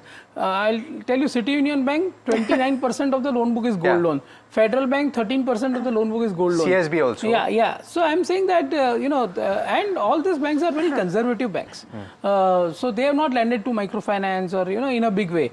So they don't have this kind of stress. So for you, low credit cost, high credit growth, good NIMs. So So let me tell you, SBI, HDFC Bank, ICICI in the large cap, Axis of course, in four large caps, and then these three regional banks. Glenmark Pharma showing signs of pain. And we talked about how the numbers were optically good, but not really. Is there a buy on Glenmark Pharma push on the charts, if at all you have lower levels coming in, or you'll avoid? No, I'll avoid. Multiple attempts at a breakout have failed and fizzled out, so I would avoid Glenmark Pharma for now. Okay, avoid Glenmark Pharma, and remember the numbers, as we said, optically look very strong, but otherwise a bit of a miss, and which is why the stock is doing what it is doing. But remember, we'll start off okay. The question only is, can we actually build on the late momentum that we saw on Friday through the day today? I think that will be interesting. It's a week wherein the domestic triggers are not as many as the international triggers, except for the PMI data that comes out. So that will be interesting. But here come the first trades this Monday morning, right here on NDTV Profit. Well, flattish start, 30 odd points in the green. Banks doing well. IT not doing all that bad, just that it's very flat. So some other stocks naturally have taken a bit of a hit. We'll get to them. Mid caps about 1/4%. Small caps 1/3%. Let's get the heat map up on the screen. See what's on the losing side. Okay, Adani Enterprises 2.5%. Eternal 0.75%. The problem is with Infi, the heavyweight 0.36%. There's some weakness in Ultratech and HDFC Bank. So that's the list of names which is actually putting a bit of pressure on the markets. Very little red though, more green. But even the greens are not quite pronounced. Kotak Bank 0.78%, Bajaj Auto 0.76%, Tata Consumer, NTPC, Shriram Finance, Airtel amongst the heavyweights in the green. So, well, that's it. There are not too many movers except for one standout move in Adani Enterprises, which is down 2.5%. Everything else is either less than 1% or on the gaining side or the losing side. But yes, Kotak Bank, because of that stock split, looking interesting at the start. Let's see if it holds off. It's not a half bad Monday morning after that kind of a move up, but yeah, the implied was deceptive. Not that much green on the screen as one would have hoped for. India VIX also elevated about 2.5 points up, but a 50-50 on the Nifty heat map at least. Contributors, let's just pull up contributors very quickly before we get into the rest of what's happening in the markets. Kotak Mahindra Bank and ICICI Bank, they're pulling up. HDFC Bank and RIL showing a bit of weakness there. Let's pull up the broader indices, the small cap and the mid cap very quickly. The mid cap about 0.25% up, which is good. Everything is at least in the green. The bank Nifty not doing too badly either. The small cap 250, nearly 0.5% up. So you have the broader markets which are doing well, and key levels on the bank Nifty also getting crossed with that 0.25% uptick. Let's pull up the sectoral heat map for you very quickly. Nifty Realty looking good. So interest rate sensitives have done well this quarter. There are a lot of notes this morning which are saying that these are in positive territory, and maybe you're seeing a bit of that play out. Heartening to see the small cap 250 about 0.5% up. Mostly green on the screen. Auto, I presume being pulled down by Tata Motors PV. Healthcare, a little mildly in the red over there, and Nifty Pharma, for a slew of reasons that we talked about, maybe Glenmark them heavy on that index is one reason you're seeing. Specific stocks that we want to talk about this morning, and we're looking at results impacts as the first set of stocks that we are tracking. Glenmark Pharma, a bit of a disappointment. Brainbees seemed better than expected, but remember, it's fourth quarter of disappointing top line. V2 Retail, good set of numbers, and that's showing up. Tata Motors PV is the other one. That's really the pain point of the day, and that was on our watch list as well. We talked about how there was expected to be a weak quarter because of the cyber security breach in JLR and all of that, but this is even worse than what was expected. Inox looked good, but clearly the pre-open rate of a 10% circuit is not what's happening here. IHC, let's look at Narayana Healthcare, Max Healthcare, the two hospital stocks. Narayana Healthcare zooming 6.5% up. Max Healthcare, good set of numbers, but not as much as what was expected by the street, so 0.25% down. Narayana Healthcare could well be the stock of the morning. IHCL, Wellness Foray, small baby steps, but has been marked for a good direction, completely flat. TRIL, let me look at whether that stock in focus is seeing any action. It continues to see its up move, 5.5% up after the World Bank has taken them off a debarred list. Andhra Pradesh orders have been in focus, and Anant Raj, True All Bio, Websol, Premier Explosives, all of them zooming as a result. We're going to be speaking to one of those companies in just a short while from now. Websol, though, about 3.5% down. There's been a gas pipeline interruption in a major part of Mumbai that's impacted a fair bit. MGL seeing a bit of a downtick because of it. And IRB Infra is the other one that I want to talk about. Plus 9,000 crore order, quite a big one, about 5% up in trade. So a fair set of winners there. No takeaway or runaway gains in early trade, but the direction looks good, Alex. Absolutely. And Tamanna, you've covered most of the ground. There are a few more stocks that we will talk about in just a bit, but that issue that we've highlighted to you that is causing disruption in various walks of life in Mumbai, that CNG supply, which was disrupted in Mumbai yesterday evening on account of damage to a major pipeline. According to a company statement, the disruption occurred after third-party damage to GAIL's main gas supply pipeline within the RCF, which is the Rashtriya Chemical Fertilizers compound, and that affected supply to MGL's City Gate station in Wadala. To talk about where things stand right now and how quickly this issue will be resolved, we've got Deepak Gupta, who's the Director of Projects at GAIL, joining us. Mr. Gupta, thanks so much for taking the time. What can you tell us about the extent of the damage and how long this will take to resolve? Yeah, good morning. Good morning. I think this damage has occurred in a pipeline which was traveling through the RCF premises, and there is a third-party damage. The damage is being restored now, and I think in the next 24 to 30 hours, we are confident of restoring the gas supplies through this pipeline. There's no possibility of a quicker resolution, sir? Yeah, we are working 24/7. Now the entire pipeline has been exposed, and the entire team, both from GAIL as well as MGL, they are already at site. The work is in progress, and we are hoping to restore this at the earliest. But looking at the extent of damage and the rectifications required, we are expecting restoration within 24 to 30 hours. So one last question. What is the extent of damage or in terms of supply? What areas are impacted at this point? There are some areas impacted of MGL, which is the Wadala region mainly.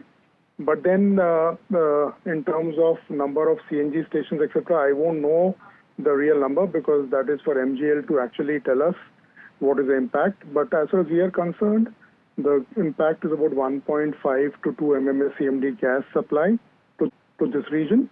And our focus is right now to restore the supply at the earliest. Mr. Gupta, you said this is third-party damage and the line is exposed. What does that mean?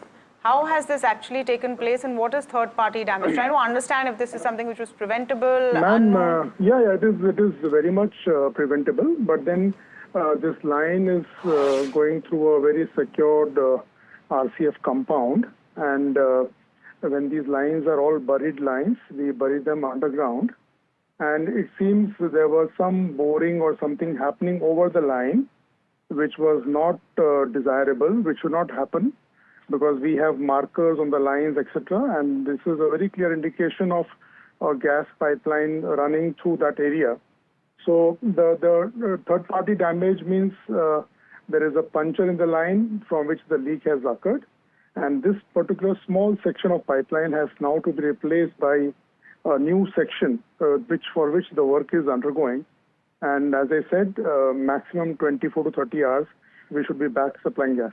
Okay. And what is the extent of liabilities that will have to be covered over there? And, how is that whole process coming in? Ma'am, that is something we will discuss as we go along. Right now, the focus is to restore the supply. One last question. Is this a health hazard? Because, you have this pipeline damaged. Ma'am, there is no health hazard as of now. The gas has been vented out very safely. So there is no health hazard. The gas has been vented out. And as you know, this is a very lighter gas. So the moment it is vented, it just simply goes in the atmosphere. So there is no health hazard as of now, ma'am. Thank you so much, sir. Deepak Gupta there from GAIL explaining what's happening. And I think more than any stock impact, this is people in Mumbai are going to be stuck, in terms of transportation. I heard of someone whose wood-fired pizza could not be made as a result. Who is this someone? This is something I just heard in passing. So, you have all kinds of impact. First world problems, I tell you. You shake your head at these things, don't you? Let's get back to markets. So GAIL and MGL, not really in focus because of the gas shortage, but as far as markets are concerned, what I'm finding surprising is the kind of weakness we're seeing in HDFC Bank. I'm just wondering if you have any of these major, large private banks which show some buying opportunities, what would be on your list right now? Tamanna, I'm so glad you brought this question up, because typically what happens is when the FIIs are selling, one of the sectors that gets depressed, so to speak, is the banking space, right? And that could limit the upsides on the bank nifty. Now, that is the traditional theory, but that's been turned on its head with the kind of buying that the PSU pack has seen, and, with the kind of buying that DIIs have been doing just to outpace the FIIs. So I think I would still hold my horses from a momentum trade perspective on the large caps, for large cap private banks, which is HDFC and ICICI alike. If you have a medium to a long-term outlook, this is a good consolidation zone, and you should accumulate these stocks at these levels. But if you want a pure, momentum play in the banking space, I would suggest you still stick to the PSU pack, where SBI obviously leads the way. But then you've got the likes of Canara Bank and PNB, which still continue to, perform well. So any kind of declines in some of these names should be taken as a buying opportunity. So momentum trade, the PSU pack, from a medium to a long-term perspective, positional play, HDFC, ICICI, still look good. It's just that, you perhaps won't get an immediate uptick on some of these. On the earnings, stock from the broader markets doing particularly well. SKF, it may not have moved in the early few ticks, but it's now one of the top gainers on the Nifty 500, 9% up, and EBITDA growth of 34% on a year-on-year basis in the second quarter. Certainly doing a favor to the stock price at this moment. Apollo Tyre is another stock that was up and about. No major trigger really, but it was up about 3%. It's now 2.8%. The question that I have for Kush is this a durable upside that you're seeing? Would you buy into it? In fact, the entire tire space has had a terrific run in the last month and a half. JK Tyre is something that we identified, discussed on the channel as well multiple times, and the first time we discussed it was close to the 395-400 mark. Look at the run on that, right? So Apollo, JK, all of them are in a near-term, bullish uptrend. Any kind of decline should be taken as an opportunity. The reason I say declines is because now both of them are starting to hit those resistance levels. Look at Apollo. Last 3 sessions, including today so far, 540 has been that resistance mark from where it's seen some profit booking. Even JK Tyre for that matter, 480, 475, some profit booking coming in. So perhaps there will be some profit booking after this massive run, but any drop of about 3 to 5% should be taken as an opportunity to go long on the tire space, JK and Apollo in particular. Okay. By the way, the PSU banking pack doing particularly well in trade today, up over 1%. On that note, gentlemen, thank you so much for taking the time, and pleasure speaking with you as always. Let's talk about Q2, and it's been much better than a lot of people had anticipated, particularly on the PAT growth front, on the earnings growth front. And let's bring you a summation of how things went. Who are the big winners from the Nifty 50 that delivered a resilient performance and who didn't really put up a number that was up to scratch. We've got Sharad joining in to tell you about the full breakdown. Sharad? Alex, is a very interesting list, and this time it's not 50 stocks, it's 51 stocks. Because Tata Motors PV and CV, both of them are actually existing in the Nifty index. Let's pull up the numbers. The earnings beat, that's the number we're looking at, 21 of them. And earnings which are in line, that was roughly 20. Earnings miss, 10. Net, what we had expected that it would be somewhat a weaker quarter has actually been a good surprise coming in. But let's look at the numbers, what it stands. Asian Paints, that has been one of the top earnings which we have seen, a very strong turnaround quarter coming in, volume recovery in the decorative paint segment, and also margin improvement. Bharti Airtel, strong set of numbers, ARPU addition was good, subscriber addition was also good, and overall the numbers beat estimates as well. Hindalco EBITDA was aided by aluminium upstream numbers, which was helping the operational numbers. M&M, strong performance by volume coming in from both cars and tractors, and Sun Pharma, despite having issues from the US tariff, they have kept their growth drivers intact. These are the top earning beats and the top earning misses. Interestingly, the first one comes from the banking space. Axis Bank had a one-time provision of 1231 crore, which impacted the numbers. If you look at Coal India, because of lower power demand, the volume growth was impacted. ITC top line was impacted because of the agri-business. And Trent revenue growth just came at 17%. Their guided range was 20 to 25%. So there was a big miss there. And lastly, Eternal. Food delivery was marginal below estimates, and the quick commerce inventory change was there in the middle, which impacted the numbers. So these are the total top earnings hits and misses for Q2. Fabulous. Let's get in Gurmeet Chadda with his sense as he manages money and advises people, managing partner and CEO of Complete Circle. Gurmeet, give us a sense of what you felt was the standout part of quarter two. One, the headline numbers, and two, sectorally or bottom up, what stood out for you? Hi, Neeraj. I think what if you see the broader universe, and I'm talking about like almost 2,500 odd companies which have reported numbers, the earning was double digit, almost 14-15%. But you can take that because the base was low last year, YOY. I think the revenue growth stood out to me in a lot of pockets. I think the broader revenue growth was about 8.2, 8.3%. I think, and there were a lot of disruptions needed last quarter. One, because of GST. Second, on execution side, if you see the commentary of L&T, Coal India, a lot of the infra players, EPC players, because of monsoon, flooding, the execution was that. Had that not been it, probably the revenue growth would have been even better. I think auto stood out. I think probably we'll have another strong season ahead with a wedding season coming up. Capital goods in pockets stood out. Metals did well, and I think a lot of us have been talking of metals now being in a longer cycle. I think some of the banks actually reported flat NIMs despite all the pressure. And I think that to me is very, very, heartening. I love the commentary SBI gave that they are sitting on a 7 lakh crore corporate loan book. Opportunity of which 3.5 lakh crore is already sanctioned.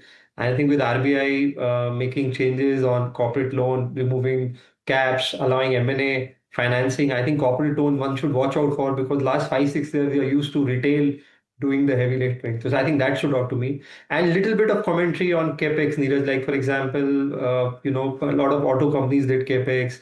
Force Motors talked about capex, 2,000 crore. That's largely a travel tourism play more. You talked about some of the CDMO names doing very focused capex, whether it is Laurus, DVs, etc. So I think look augurs well. Hopefully we'll have a full quarter this time with festive season, full GST impact, no monsoon. I think we'll have a much better quarter ahead. Gurmeet, hi, morning, Tamanna here. This sounds like Q2 was better than expectations, and you're expecting Q3 to even top that. So every second quarter, companies come and say my second half will be better. This time, it sounds like you're believing them. Looks like in a lot of pockets, and I think also what was good, Tamanna, was that IT companies had no shocks. Right, they actually either in line or actually delivered a little better. So I think HCL did much better. Midcap IT, Persistent, Coforge, even KPIT, despite all the issues with auto, especially in Europe and some of the key accounts they manage, actually delivered a very steady set. So my sense is even IT could be a bit of a dark horse selectively, as it's completely under-owned. And I think banks can come back. I think with inflation being what it is, you will possibly see a rate cut. I think we missed out in October, in my view, personal view, humble view. I think in December you'll see another rate cut. And I think even banks, which are a large part of the Nifty, should start pitching in. HDFC has already now spoken of growing faster than industry. SBI has spoken about 12-13% credit growth. Now that's auguring well for me with whatever little I'm seeing. Gurmeet, hi, morning, Alex here. And so therefore, I want to ask you about those financials, right? You've spoken about the banks, but would you extend that positive view to the NBFCs as well? How would you personally be playing that? So, Alex, we like HFCs, gold-based NBFCs. I've already discussed with you a few quarters back. It's I think continues to do well.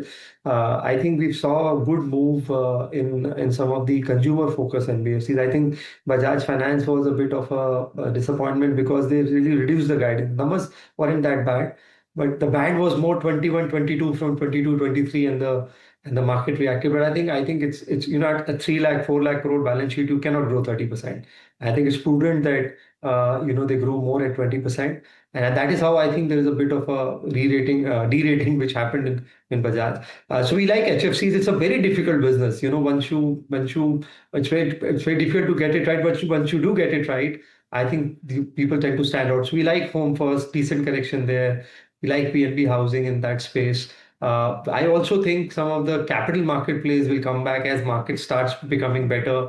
Breadth of the market improves, the overall activity picks up. There's been a bit of a lackluster performance from depositories, from AMCs because of the SEBI proposed reduction in TR. So I think some of the capital market plays will also make a comeback. And I think large banks, in my view, will get re-rated more. I think there's been a very long consolidation in likes of HDFC, ICICI. SBI has picked up a little bit. I think larger banks will see a clear edge with virtual, because of better liability mix than CASA. Okay, thank you so much for that, Gurmeet. I wanted to quickly ask you your top hits and misses, but I don't know if we have time. Very quickly, do you have a top hit and top miss from this quarter? I think the top hit was M&M and Bharti. I think looking very, very strong. I think miss was chemicals. I was expecting some of the chemical stocks now to bottom out, but I think that's another one pocket, as I said, is completely underwhelmed. Very, very, very good valuations. So we like selected plays, like we like JG Chemical, which is a zinc dioxide play. So I think that's another pocket we are extremely positive on. Okay. Thank you so much, Gurmeet. Always a pleasure having you on. Thank you for the time this morning. All right, we're talking to Trueall Bioenergy in just a bit. They've partnered with the Andhra Pradesh government to develop the world's largest SAF facility, investing nearly 2,250 crores. But it's not just Trueall Bioenergy. As we've been telling you, there have been a slew of orders that the Andhra Pradesh government has announced. In fact, Sharad Dubey joining us with all of that pitara of orders this morning. Sharad. Well, it's a very interesting pitara, and you can say that, Akka BSC announcements एक तरफ और Akka दूसरा side में only Andhra Pradesh announcements, and that made us very busy in the entire weekend for the research team. Anant Raj, the first one, they are announcing a 4,500 crore investment in the data center part. TrueAlt, they will be signing a non-binding MOU with Andhra Pradesh government for the aviation fuel plant. Looking at Raymond, they're setting up 3 manufacturing units, and the amount is huge. 1,201 crore of capex has been committed. EPAC Durable, that's a 1,000 crore expansion. Websol, there is a 4 gigawatt solar cell commitment coming in. Premier Explosives, roughly 500 crore capex coming in. And GRAC, they have also signed an MOU with the Maritime Board as well. The list keeps on going up. Coromandel International, 2,000 crore expansion for the green ammonia and manufacturing. PG Electroplast, 1,000 crore manufacturing. And Sirma SGS, almost a 1,600 crore PCB manufacturing coming up. And maybe the list might be going up more as we progress in the day as well. Interesting, very interesting. Sharad, thanks so much for that. Let's talk about TrueAlt Bioenergy, though. There are a couple of announcements that they've made. One of them we've already told you about, that has to do with the MOU for that 2,250 crore plant that will help them produce aviation turbine fuel, which has a blended element to it. Vijay Nirani joining in, Managing Director of TrueAlt. Vijay, thanks so much for taking the time, and pleasure speaking with you again. Could you tell us about the timelines and what the scope of something like this is? Because a lot of MOUs are announced, let's face it, and we tend to have to wait a little bit for those to actually see the light of day. Thank you so much, Alex, for having me again. It's always a pleasure. And connecting on this subject of sustainable aviation fuel, which is a very dear project of ours. True Earth Bioenergy currently is one of the largest ethanol manufacturers in India, and we intend to forward integrate the ethanol and convert the ethanol molecules into sustainable aviation fuel. It is an approved mechanism by the ASTM and Corsia. We are now planning to set up close to 10 crore liters per annum sort of a capacity in the district of Srikakulam in Andhra Pradesh. Mr. Nirani, good morning. Tamanna here, and this sounds like a very interesting and important order. Now it's an MOU. So what is the timeline of this actually being executed? So the intended timeline currently is to have the plant commissioned by hopefully the third quarter of 2027. We are now, we've already started the technical discussions. That is, we've engaged onto a technology partner, a company called Honeywell UOP. And along with them, we are now doing our basic engineering and design work. And we should start the civil works and the ground construction hopefully by April or May 2026 and have the plant commissioned by July 2027, I guess. Use case of the sustainable aviation fuel, where is it being used right now, if anywhere, and is this a long-term perspective? Just give us some idea of where will this SAF be used? So very interesting aspect is there is a mandate according to the Paris Accord wherein all sectors must demonstrate the reduction in their carbon emissions. And for the aviation sector, most of the carbon that they emit is through burning of the air turbine fuel. Close to 65 to 70% of their carbon emissions is coming from the burning of fuel. So there is a mandate already for all the global countries given by Corsia to start using sustainable aviation fuel in the fuel mix. So the current use case would be, for example, India also has taken such mandate wherein 1% of sustainable aviation fuel will be blended with air turbine fuel from 2027 onwards, 2% by 2028 and up to 5% by 2030.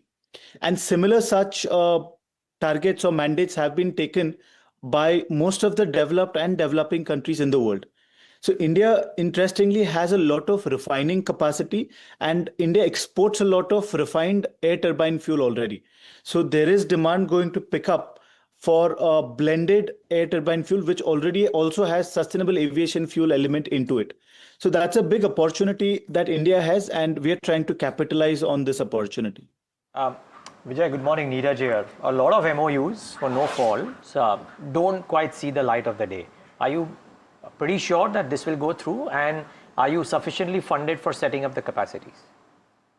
Absolutely. So we are doing this project with JVs. In fact, our board in the last board meeting, we got a clearance to sign another MOU with a large public sector undertaking, which is in the oil and gas space. I'm unable to name the entity just yet, but it will be out soon. So there is going to the plan that we're setting up is going to be under a joint venture. We will have big wigs like an oil marketing, OMC, and hopefully a airline manufacturer also could be into the foray. We are discussing with multiple partners to set up this plant. As of now, TrueAlt is well funded. We will have the growth capital coming from the company's operations itself, and that is how the project is estimated to see the day of the light. Okay. Sorry, please finish your point. Yeah. Also, ethanol to SAF is a very, very important aspect because there is already a substantial increase in the production of ethanol or availability of ethanol in the country. Now, we will have to have meaningful opportunities to use this ethanol, and sustainable aviation fuel is one such opportunity. Okay, and Vijay, what are the numbers for this? So, what does it do to your quarterly or annual run rate when it's fully operational? I heard you say mid 2027. So, second half FY28, what does it add to your numbers? This particular project. So, there are still a lot of moving pieces to it, and ballpark. Currently. Yeah, so ballpark, we should get an asset turn of almost 1 times the total investment. And so we should get an EBIT of pretty much about 20 to 25% is what. No, 22 to Vijay, I'm pushing you, but what's that number? 1 times asset investment, but what's that number? Should be about between 2,000 to 2,200 crores is the expectation. Of revenue? Yes, from this plant alone? That's right. And you are about what, 50% partner in this? We will be about at least 55% partner into this company. I don't want to ask about utilization of your capacity, and Vijay, you've got, and I'm looking at the mix, the revenue mix currently, compressed biogas, very small percentage of the total. You have ethanol that accounts for nearly 3/4 of it. And I'm just wondering, why is it that you had those 2 facilities that were not operational? You had 3 out of 5, and that seemingly led to that EBITDA loss in the second quarter. Has that changed in the third quarter? Yes, definitely. So a quick update on us. We now have 5 plants. It's only been 2.5 years, this is our 3rd year in business. And in a very short span of 3 years, we have scaled up to being or setting up 5 ethanol plants.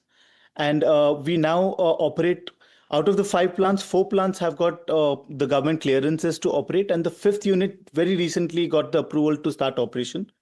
Now, out of the 4 operational plants, 3 of them we were converting into dual feed, meaning earlier we only used to consume the derivatives of sugarcane, that is syrup or molasses. Now 3 of the 4 plants which were in operation can consume different kinds of grains also, giving us the flexibility to be a 4-quarter operating cycle. Earlier, if I was a mono feed and I could only operate on the H2. So my Q3 and Q4 always used to be on the higher side, and Q1 on a little lower side, and Q2 was always muted. So it was an intentional decision. It was very well thought through to have the plant shut down and do the integration. But Vijay, to the point that you've had an EBITDA loss, does that swing back into profit in the Q3 based on what you've seen? Absolutely. Okay. And we should see a very high growing trend from here on. Okay. And the last question has to do with the tie-up that you've done on the biogas front with Sumitomo. What is the revenue potential of that? So with Sumitomo, we have an engagement to set up close to 16 CBG plants, of which 4 of them have begun construction as we speak. So the first 4 plants will be commissioned hopefully by June of 2026. And we're going to start operations onto the 4 plants. And an additional 12 plants is being considered by the working group. And we will soon start construction of the additional 12 plants also. So in terms of the revenue mix, we should expect somewhere close to, at peak levels, I'm saying, let's say at a 90% capacity utilization, we should get a revenue of somewhere about 360 to 370 crores per annum. And this is by when, Vijay? This is the 4 out of the 16 projects will start operating by June of 2026. Sure. And also, interestingly, the JV, the joint venture agreement with Sumitomo Corporation, also speaks about us having an exploration into the sustainable aviation fuel business also, the one that we just signed an MOU with Andhra Pradesh government to set up. So Sumitomo also has a keen interest to look into this business of sustainable aviation fuel. Okay. Vijay, on that note, thanks so much for taking the time. A pleasure speaking with you, and wish you all the best for the second half.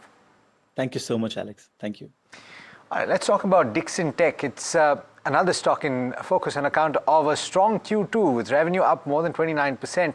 We're going to speak with the management to talk about the quarter gone by and the path ahead in the second half. But before we do, let's bring in Puneet to tell you about the things that worked in the second quarter and what the trends are possibly heading into the third and the second half.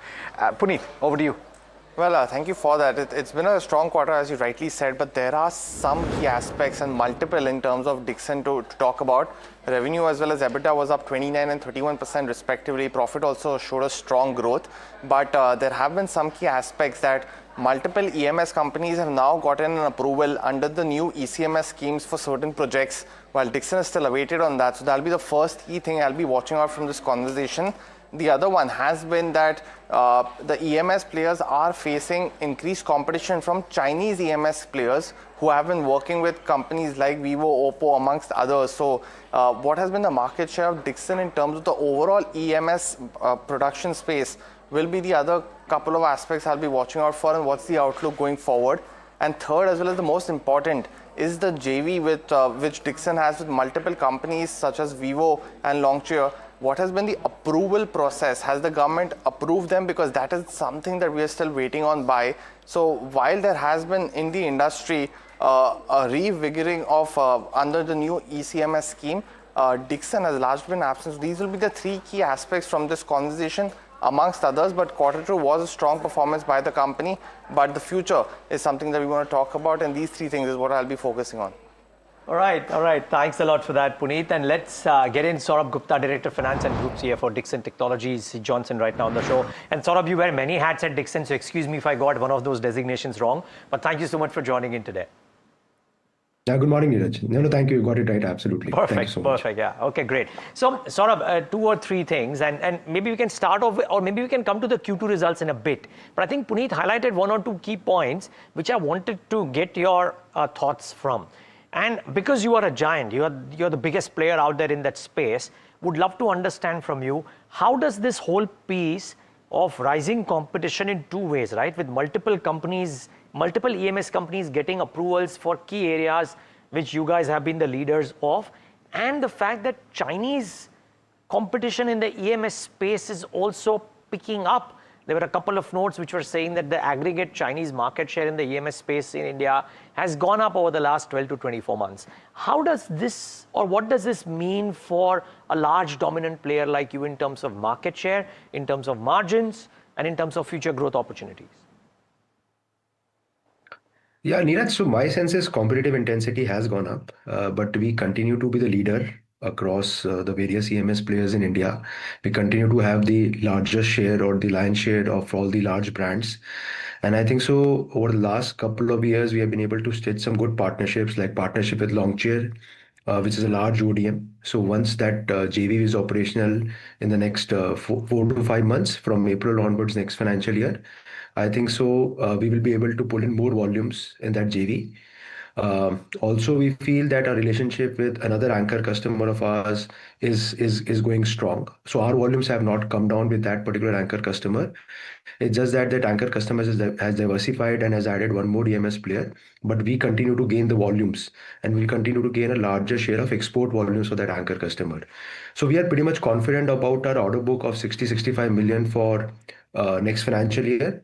And the addressable opportunity is, of course, 100 odd million on the outsourcing side. So yes, there will be some more EMS players which will be having some market share, but we will have the largest portion of the market share. And gradually with all these brands and also these ODM partners, we feel that our export volumes will continue to go up. So Saurabh, again, no doubts around that, right? Just the size that you guys have, you will have the largest market share.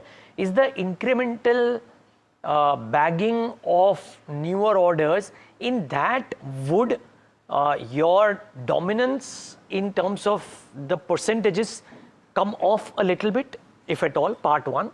And part two, could it have an impact on your pricing, your margins, let's say over a 5-year period? Yeah, so one, I think so we are working on the margin expansion, Neeraj. One, that will happen largely on account of the backward integration strategy.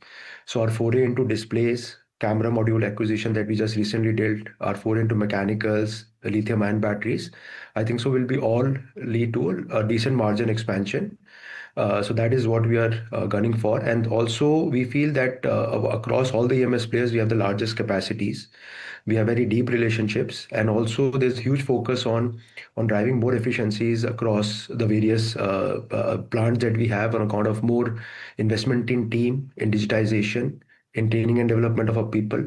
And we feel that not only the margins will expand over the next couple of years, largely on account of this backward integration strategy, we feel that incrementally we will be able to take some large export volumes, so which we are working on with some of our anchor customers. So we feel pretty much confident about the growth outlook in this. And also we realize that yes, there is competitive intensity. So yes, the other verticals for us, IT, hardware, telecom, will also continue to show a large growth. We are looking for some more growth opportunities. We are evaluating some acquisitions. So clearly we'll be working on some more growth opportunities as well. Hi, good morning. Tamanna here. You've spoken about the export volume increasing and how you expect that to come in. Any guidance that you've penciled in or any outlook that you've penciled in terms of numbers? Yeah, so Tamanna, last year that number was $150 million for us, broadly 1600, 1700 odd crores. Already this financial year, we're looking at a number of closer to 7 to 8,000 odd crores. And yes, we are looking for a significant growth in next year numbers as well. So we are clearly working with our anchor customers to grow that piece. And we feel that that export as a percentage of revenues and also in terms of absolute volumes will continue to go up for us. Another factor for the company, and which has also had a lot of interest from the markets in that sense, is all of these joint ventures with Chinese players that were announced, Saurabh, and I think government or nods are awaited for some of them. Anything on that status that you can share with us? Have those permissions come through? At what stage are those permissions and those joint ventures, are they underway? Yeah, so two of our JVs, one with HKC on the display side and one with Vivo on smartphone manufacturing is progressing well with the government. It's advancing very well with the government. And we feel confident that we should get those approvals soon. And we are looking to, once we get the approvals, the next 40-45 days would be to close all the other conditions that we have laid down in the JVs agreements. And then hopefully we should start especially in case of Vivo, we should start some consolidation of those numbers from Q4. So this is what we are targeting for. So a large part of a growth also in mobiles would happen on account of that JV. When you say the approval process is going well, can you elaborate? What does that exactly mean? And when you say you hope for it soon, is there a timeline in place, or is it all unclear right now? Yeah, so Tamanna, there's a lot of back and forth between the various governments and us on the queries has been answered, and we understand that final set of queries have now been addressed. It's so basically it's an interministerial meeting which happens, and government calls for that. So my sense is we are pretty much in the last leg of that, and hopefully we are expecting. Of course, very difficult to give an exact timeline. Yeah, we are expecting it very soon in the next couple of weeks or maybe a month or so. Does this lend itself further? Saurabh, good morning. This is Alex here. And just to drive home that point that you were talking about in export volumes, right? You've said that you expect that to materially grow. All of these joint ventures and the capacities that you set up. I'm wondering what kind of volume mix will emerge, say, in FY28 or heading towards FY30? Because seemingly, and correct me if I'm wrong in my interpretation, there is increased competition in India. So you're looking increasingly to other markets to have partnerships and sell your product. And so there could be a material shift in the volumes that you produce. Very difficult to quantify an exact number, but clearly with some of our anchor customers, we are looking to grow that volume significantly. So that business case is being worked out.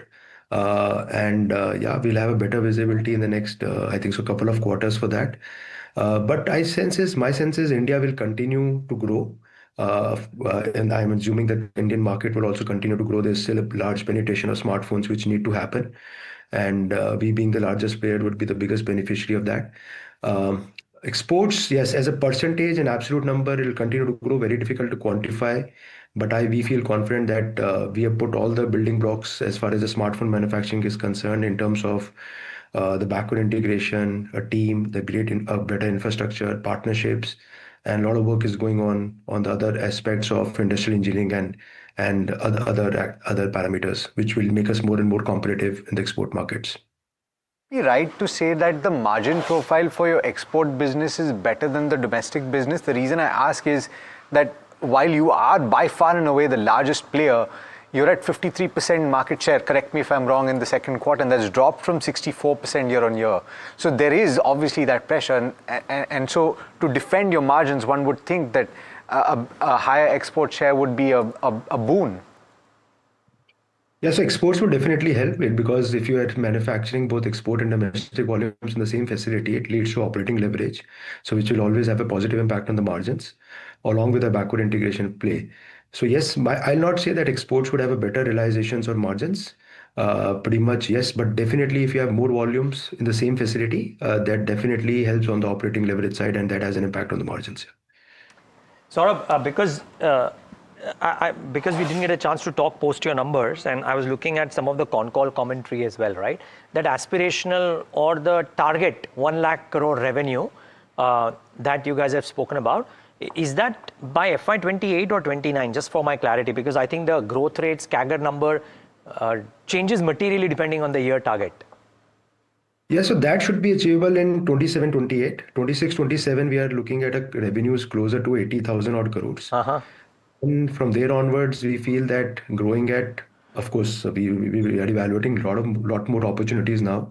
But I am assuming that even if growing at around 30-35% should not be a problem. So that we should be able to achieve those numbers in 27, 28. Got it. So, I mean, if you do it in FY28, that's about a 37% CAGR from FY25, which is commendable.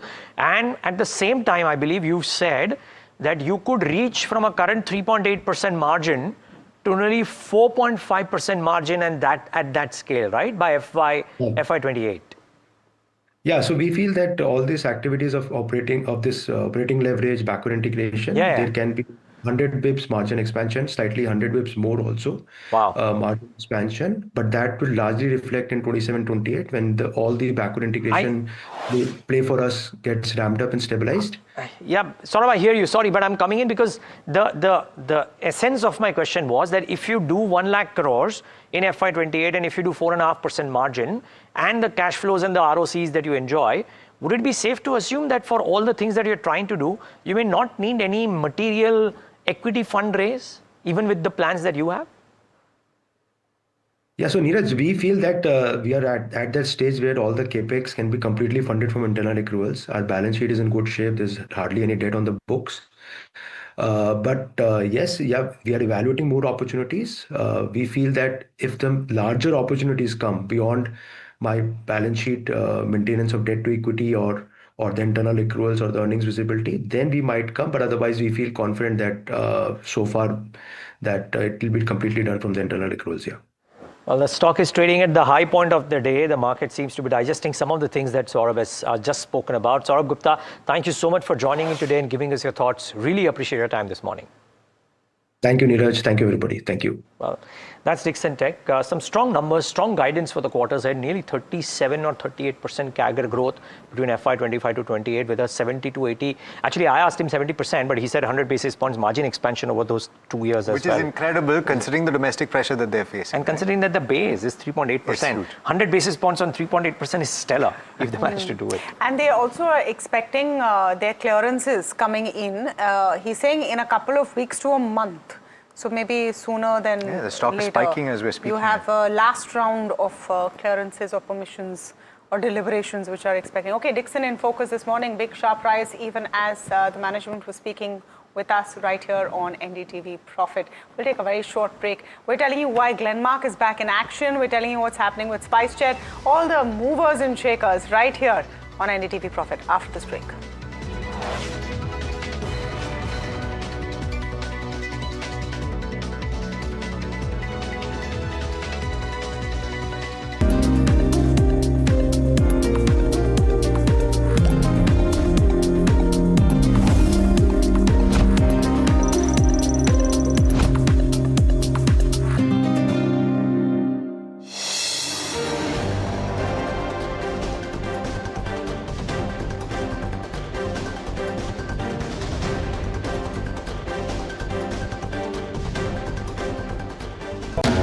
We unveil NDTV Golf Pro-Am, India's #1 Golf Pro-Am, the course of champions, the conversation of leaders. What a stellar lineup we have here on the stage of the NDTV World Summit to announce the launch of the NDTV Pro-Am. Arguably India's greatest cricketer, one of India's most distinguished bureaucrats, a top international golfer and also a top Indian pro at the moment. One administrator who's doing more to lift the profile of Indian golf than anyone has in the recent years. All the top champions, the Tiger Woods, will all come from India in future. It's great to be here. Golf is growing across the globe and here in India as well. Whereas now the opportunities are increasing a lot. Thank you very much, you're starting golf. We want to thank you. That's very sweet of you. Thank you. I think that's very, very important.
right, welcome back.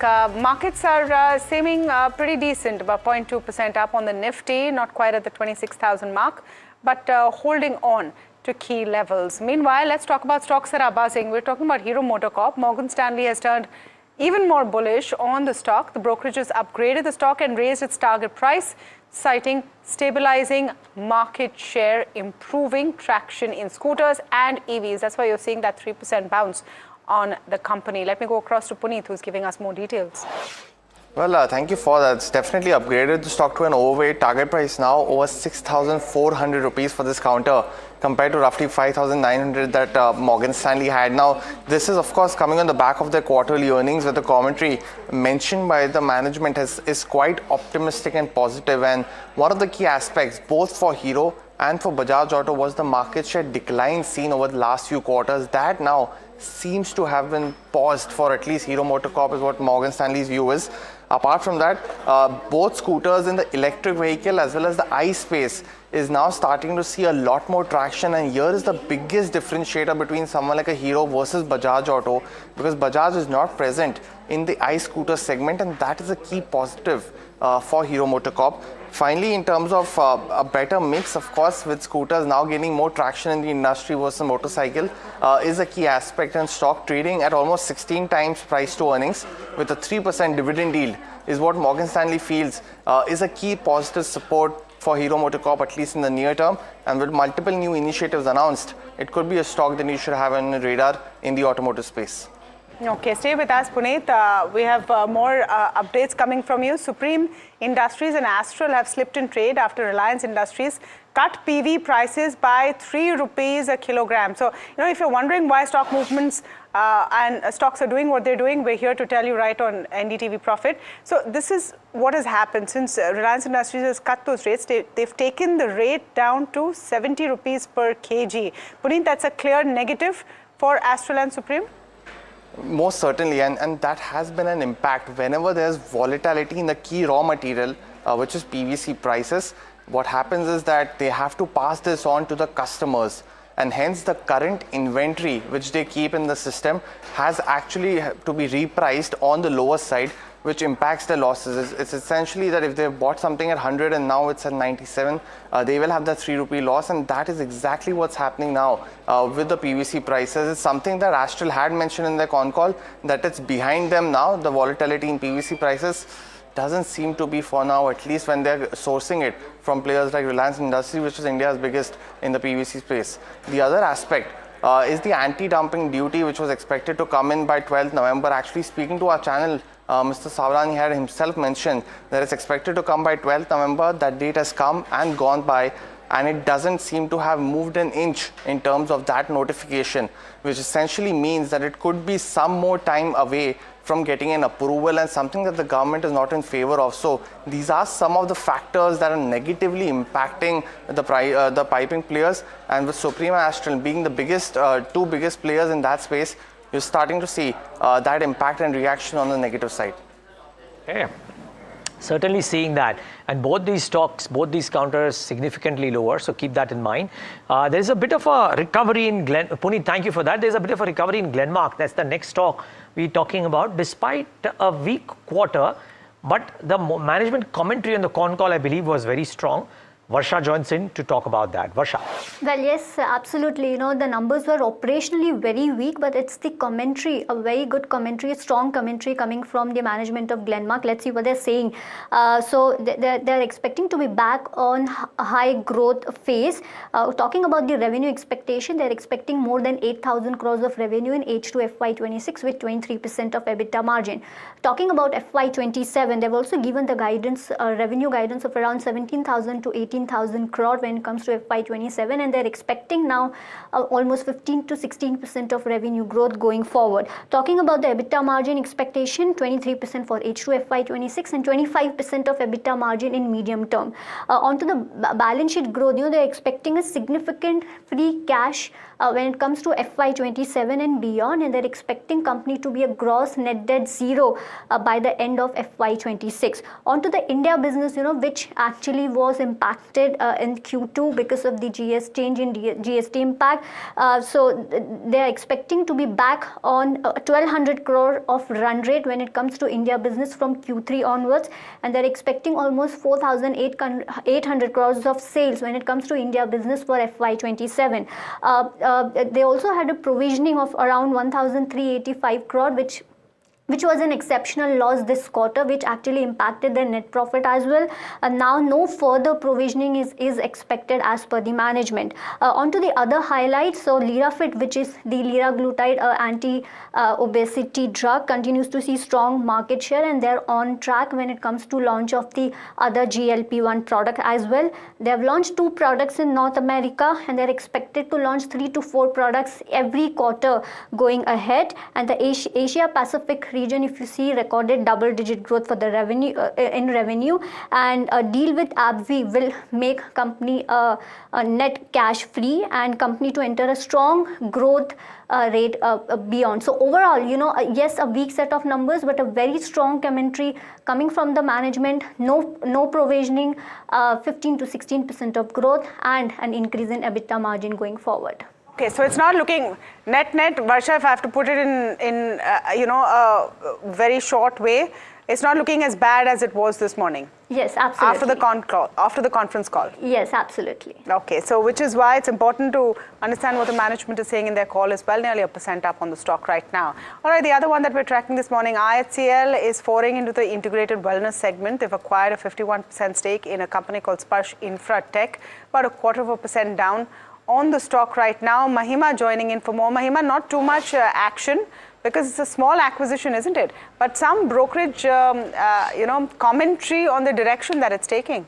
Right, absolutely. I think sentiment-wise, it's a big move for IHCL foraying into the integrated wellness space. So it's a new territory that they're chartering for sure. And as you rightly mentioned, they're set to acquire around 51% stake in Sparsh Infratech, which will be an acquisition of around 240 odd crores. The enterprise value is set at around 415 odd crores. Just to give you a brief about Sparsh Infratech, it basically owns and operates a health and wellness resort by the name of Atmantan in Mulshi, Maharashtra. If you take a look at the financials of the company for the past 3 odd years, FY23 did around 50 odd crores, then 64 odd crores, and then FY25 ended with around 76 odd crores in terms of top line. So a small acquisition indeed, but this marks IHCL foraying into the wellness territory. In terms of what brokerages are saying, Morgan Stanley has come out with a note.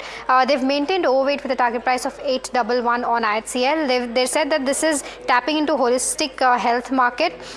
Plus they're liking this acquisition because Atmantan posted revenue CAGR of 25% over FY19 to 25 with EBITDA margin of 50%. So EBITDA margin of 50% is on a positive note when this acquisition has been considered. Plus, in terms of where EV to EBITDA stands, that's a multiple of around 10 times, so it's not a very expensive acquisition. They should see synergies from cross-selling opportunities with J Wellness Circle, loyalty program integration, as well as expanding presence in Maharashtra. And overall, although it's a small transaction, they are viewing this as an interesting foray into the holistic wellness space. So this is the overall view as to how this acquisition is being viewed by brokerages, and of course, what this means for IHCL. Wow. Thanks a lot for that. And Mahima, it's interesting as a piece, and I think we briefly spoke about this in the morning. I don't know how you think about it, but I was just trying to piece this together, that all of us are suckers for wellness. And if a trusted brand that you trust almost every time you're going for a holiday also gives you this option, would it be a shoe-in, or would it be almost a given that if the rates and the timings match for you, you will go and take that up? I was trying to think about it. I think not necessarily, and I'll tell you why. Because the thing with wellness has also become a very boutique experience, very tailored, and a lot of indie brands are gaining a huge amount niche of... brands, you mean, yeah, right? niche brands are gaining a huge amount of push over there. So not that it'll be a disadvantage of any sorts, but it's kind of what's happening with wellness if you look at the food category or the consumption category. You're not necessarily going to the biggest FMCG player to sell you a healthy drink or a bar. Agree. You will maybe look at the indie brands or the niche brands which do only this, which is their bread and butter. So I don't know if it's necessarily a huge advantage. For them, it makes sense.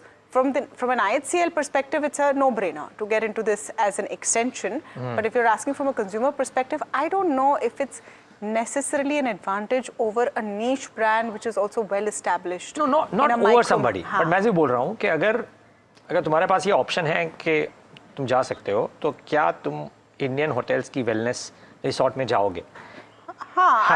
You would go, right? But that might not be the only reason I would choose that it is with a large brand. Dependable quality, etc. Yes. But a lot of these, like even what they've acquired, a lot of these brands now have, and because of social media, you know what works, what doesn't work. These work through word of mouth. So it's a bit of a tricky game. This is exactly what's happening with your FMCG majors as well, isn't it? So that's a bit difficult. It's not as mass a commodity yet to have that stamp. Well, that's not the case for consumer durables though, and Voltas is the other one that's seeing some pain this morning after brokerages have not been that positive. Some recovery in the stock though. Mahima joining us with more details. Right, so Tamanna, largely brokerages have kind of maintained their stance. Some of them have also cut their target prices slightly. I'll start with what Goldman Sachs has to say. They've maintained sell with a target price of 1100. They're saying that the overall Q2 earnings was driven by a weak unitary control product performance. However, demand is set to be better in second half, but it is more than priced in the counter. They're saying that the AMP segment seems to be returning to normalcy as execution was stable. Positive surprises come in on AC margins, and however they're saying that this is unlikely even though AC is on a structural growth path. So we'll have to keep an eye out on as to how these margins pan out in the second half of FY26. City on Voltas, they've maintained buy but cut the target price slightly to 1775 versus that of 1800 earlier. They're saying that it started to recoup market share, but they're saying that the non-perishable nature of demand can boost only in FY27 according to them, and that's the growth that they're penciling in their overall EPS calculation as well. Channel inventory is inching towards normalized level. That is something that they're liking. Pent-up demand from last summer season and GST transition period and is likely to see the growth levers going ahead. And lastly, they're saying that uptick in real estate completion is something that will augur growth for Voltas going forward. So this is the overall view of what brokerages are penciling in terms of what lies ahead for Voltas. Okay, that's excellent. Thank you so much for that, Mahima. All right, let's get to our big conversation of the morning. Harish Krishnan, co-CIO and head equity at ABSL AMC, joining us this morning. Harish, great to have you on and speak with you as always. I mean, the flavor of the season, and I think the talk point of the morning is how we've done in Q2. So a bit of a review mood still going on. What are your hits and misses when you look back at the second quarter, and were you as positively surprised as some in the street are saying? Right, so we'd kind of hoped that sequentially things would get better. Of course, this was a quarter marred by GST and its transitional impact. And in totality, therefore, when we look at it, now that almost all the Q2 results are out, I think there have been more beats than misses. The overall trajectory does seem to suggest that, as we go into the December quarter and to the March quarter, things will get even better than where they are. So in totality, I would say that, it fits into our broader thesis that we have had about 3 or 4 quarters of single-digit earnings growth leading up to the September quarter.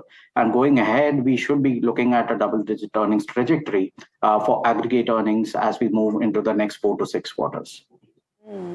Having said that, is there a base effect that you see playing out here, or an actual shift looking at the last 4 or 5 quarters in that perspective that can set the base for more growth? Because that's an important thing as well. If it's just base effect, then this is not something that you will see playing out, say, in the next couple of quarters. That's right. So obviously the comparable basis being where they are does provide for a tailwind. But even outside of that, we are specifically looking for 3 particular levers for acceleration of sequential growth. First came through in the budget of last year, wherein there was this tax deductions or the tax savings, which could be to the tune of about 1 lakh crore, especially to the top 10-15% of the consumer base. That was one. Secondly, we did have the GST cuts. That was a massive shot in the arm, specifically focused on the domestic side of the economy. So that's the second key, lever that we think of, which is likely to increase the demand for domestic-oriented consumer segments. And the third, and I think often overlooked segment, is rupee depreciation. I think during the phase of rupee depreciation, of course, companies would want to wait and watch out for. But what we have seen is that almost 55 to 60% of top line of corporate India is actually geared towards the dollar. They are in some shape or form, getting the revenues which are dollarized. Think about metals, oil and gas, auto ancillaries. Of course, you've got pharma, IT, etc. It's a very large base of revenue pool which is in effect dollarized, and a weaker rupee, in some sense, as and when it stabilizes, that's the key, does tend to provide a fillip to earnings growth. So I think a combination of all these three, apart from what you rightly called out, the base which is reasonably in a softer zone, does provide an impetus for us to have greater confidence in our double-digit earnings growth narrative for the next 3 to 4 quarters. Got it. Harish, from a fund manager's perspective, earnings are a necessary condition, never the sufficient one. But the others, which is this whole geopolitical conversation, and I think a Jeffrey's note pointed out that there's a fifth straight surprise or rather strong show on the election side. So therefore, there is that premium that we tend to get. At some point of time, the AI play will reverse. Maybe the trade deal will happen. Do all of these together now make you constructive to sit on as less cash as you possibly may have if you had the opportunity in the last 12 months? Yeah, so I think the point of maximum cash deployment for us happened in February, March of this year. That is when, valuations had eased off, and there were a whole range of indicators, including the breadth indicators, the number of companies, within the overall top 500, which were closer to 52-week lows compared to 52-week highs. If you were to look at the gap between, aggregate earnings and aggregate market cap, that was also the smallest gap. So at that point of time, obviously, while there still were a lot of moving parts of the picture, we were a lot more, constructive on equities, primarily from the fact that a lot has kind of come through. As we speak now, yes, the incremental earnings trajectory is definitely looking far better. India's macro stability was never in doubt to us, so I think it continues to hold its fort. Yes, incrementally, we do think that we will have the trade deal with United States sooner than later. That will be under catalyst or under milestone, which one can watch out for. But more importantly, there are times when we need to look at macro, and there are times when to look at micro. In our opinion, the time to look at macro is when newspapers constantly showcase the latest sugar stock or the latest textile stock as the newspaper headlines, which means that investors are going so down the curve to get their multi-baggers and winners that possibly they might be undermining the macro construct that is there. The time to look at micro is conversely when newspapers can only talk about macro, which is what has been the case in the last 6-12 months, wherein there has been nothing else other than geopolitics and tariffs and elections and all that. So I would think that this is the time to go significantly micro, look at some very well-run companies across various sectors. The macro construct is any which case positive. So therefore, this is the time to increase our risk within our portfolios to deliver for our unit holders. In that micro context and the focus on the micro, like you said, do you think that there are some baskets which are shining more than others? Are you liking consumption, BFSI, apart from banks, maybe NBFCs? What is catching your attention as a theme? Right. So we think that there are two baskets where we are far more constructive on. One is a basket of very low expectations, and one is a basket of mean reversion, wherein we think earnings fundamentals have historically been very good over the course of the last 5-10 years, but in the last 3-5 years has been a spate of disappointments. So starting with the second basket, I would say chemicals is right up there. This is a space which is historically over the course of the last 10-15 years has been the space wherein we've got almost 10 to 15% of the super growers. Super growers are defined as companies which grow their earnings by 30% over a 5-year kind of a time frame on a rolling basis over the course of the last 15-20 years. And chemicals have generally been found as one of the leading sectors having that. The current count is close to about 1.2%. That means that there is a significant potential for this space to get their act right. They've done a lot of capex. There has been a lot of consolidation in that industry. I would think that is an area where we are particularly interested. Similarly, if you look at consumer durables, this is a very large revenue pool segment, but very low profit pool segment.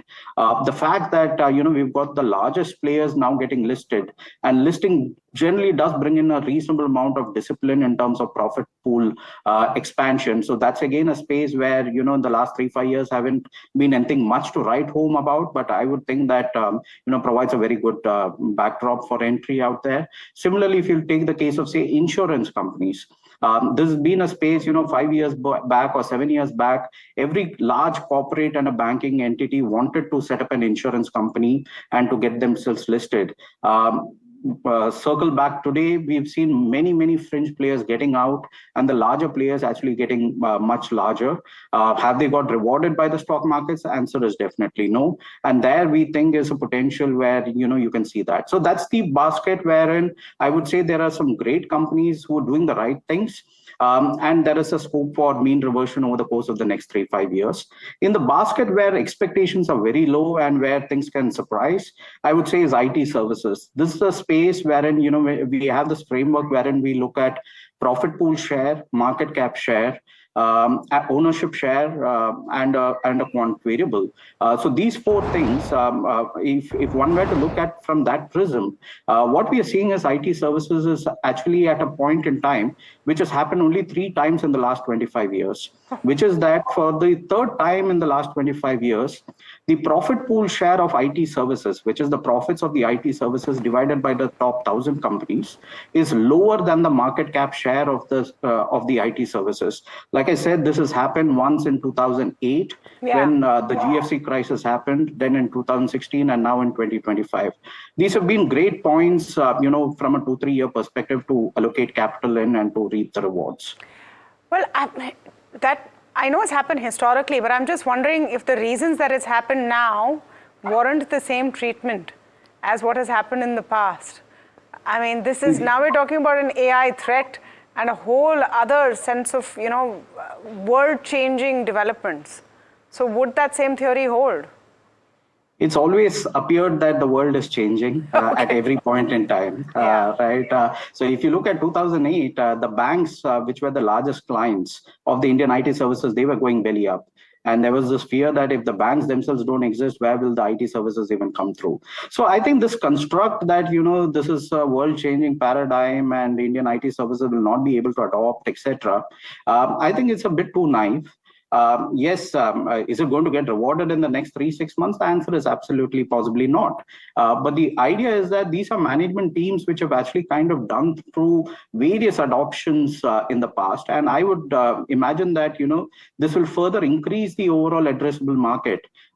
Technology will get even more mainstreamed. And they will have to get, some form of system integration that's going to happen. So, like I said, this is an area of low expectations.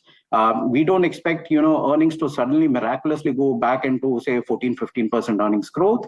But can they get back to an improving trajectory? And is that priced in?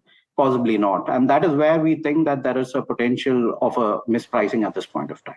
All right. We'll wait and see which view actually turns out, to play out in the next year or so. Thank you so much, Hari, for speaking with us. We always appreciate it. I mean, I don't know what you think. that just because in the past IT has bounced back, is this paradigm shifting, or is to think that AI is going to change the world like never before, is that a naive thought? Because that's the primary thought right now. Yeah, I mean, and one doesn't know which way it will shape up. So maybe you bank on history, and history says that since they've come back, maybe they will, because there's no other way to figure this out. Yeah, I suppose. All right. One thing that we can figure out, that it's going to be an action-packed day going forward as well. That's all the time from Neeraj, me and the team that put the show together. But stay tuned to Ask Profit up next.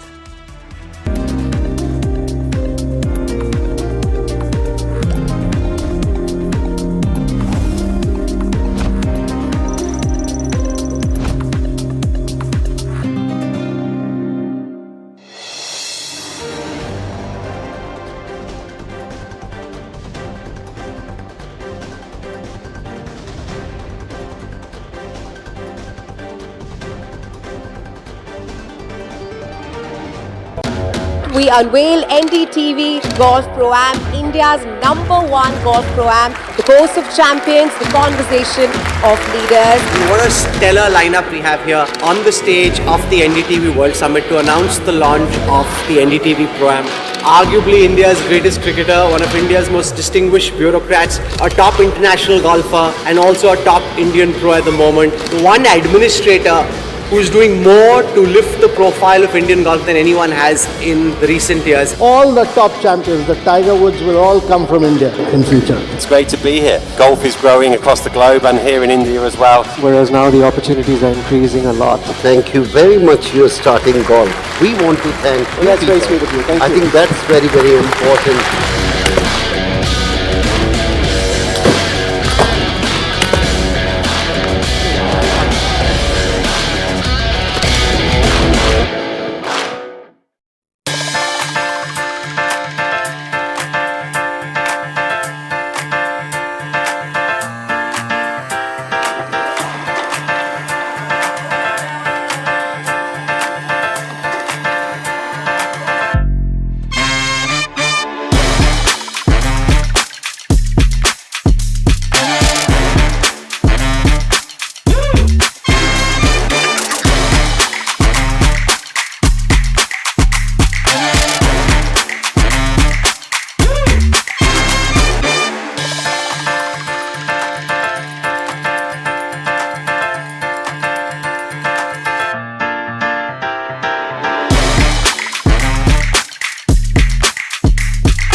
The NDTV Profit has come a long ways. You are the new schools and colleges which people are getting access to education from. ने बढ़िया आपके काम किया, आपके तो नाम में ही profit लगा हुआ भाई. In the world of money and markets, the real currency is clarity. So you guys have democratized information, and I think first you seeded the market, now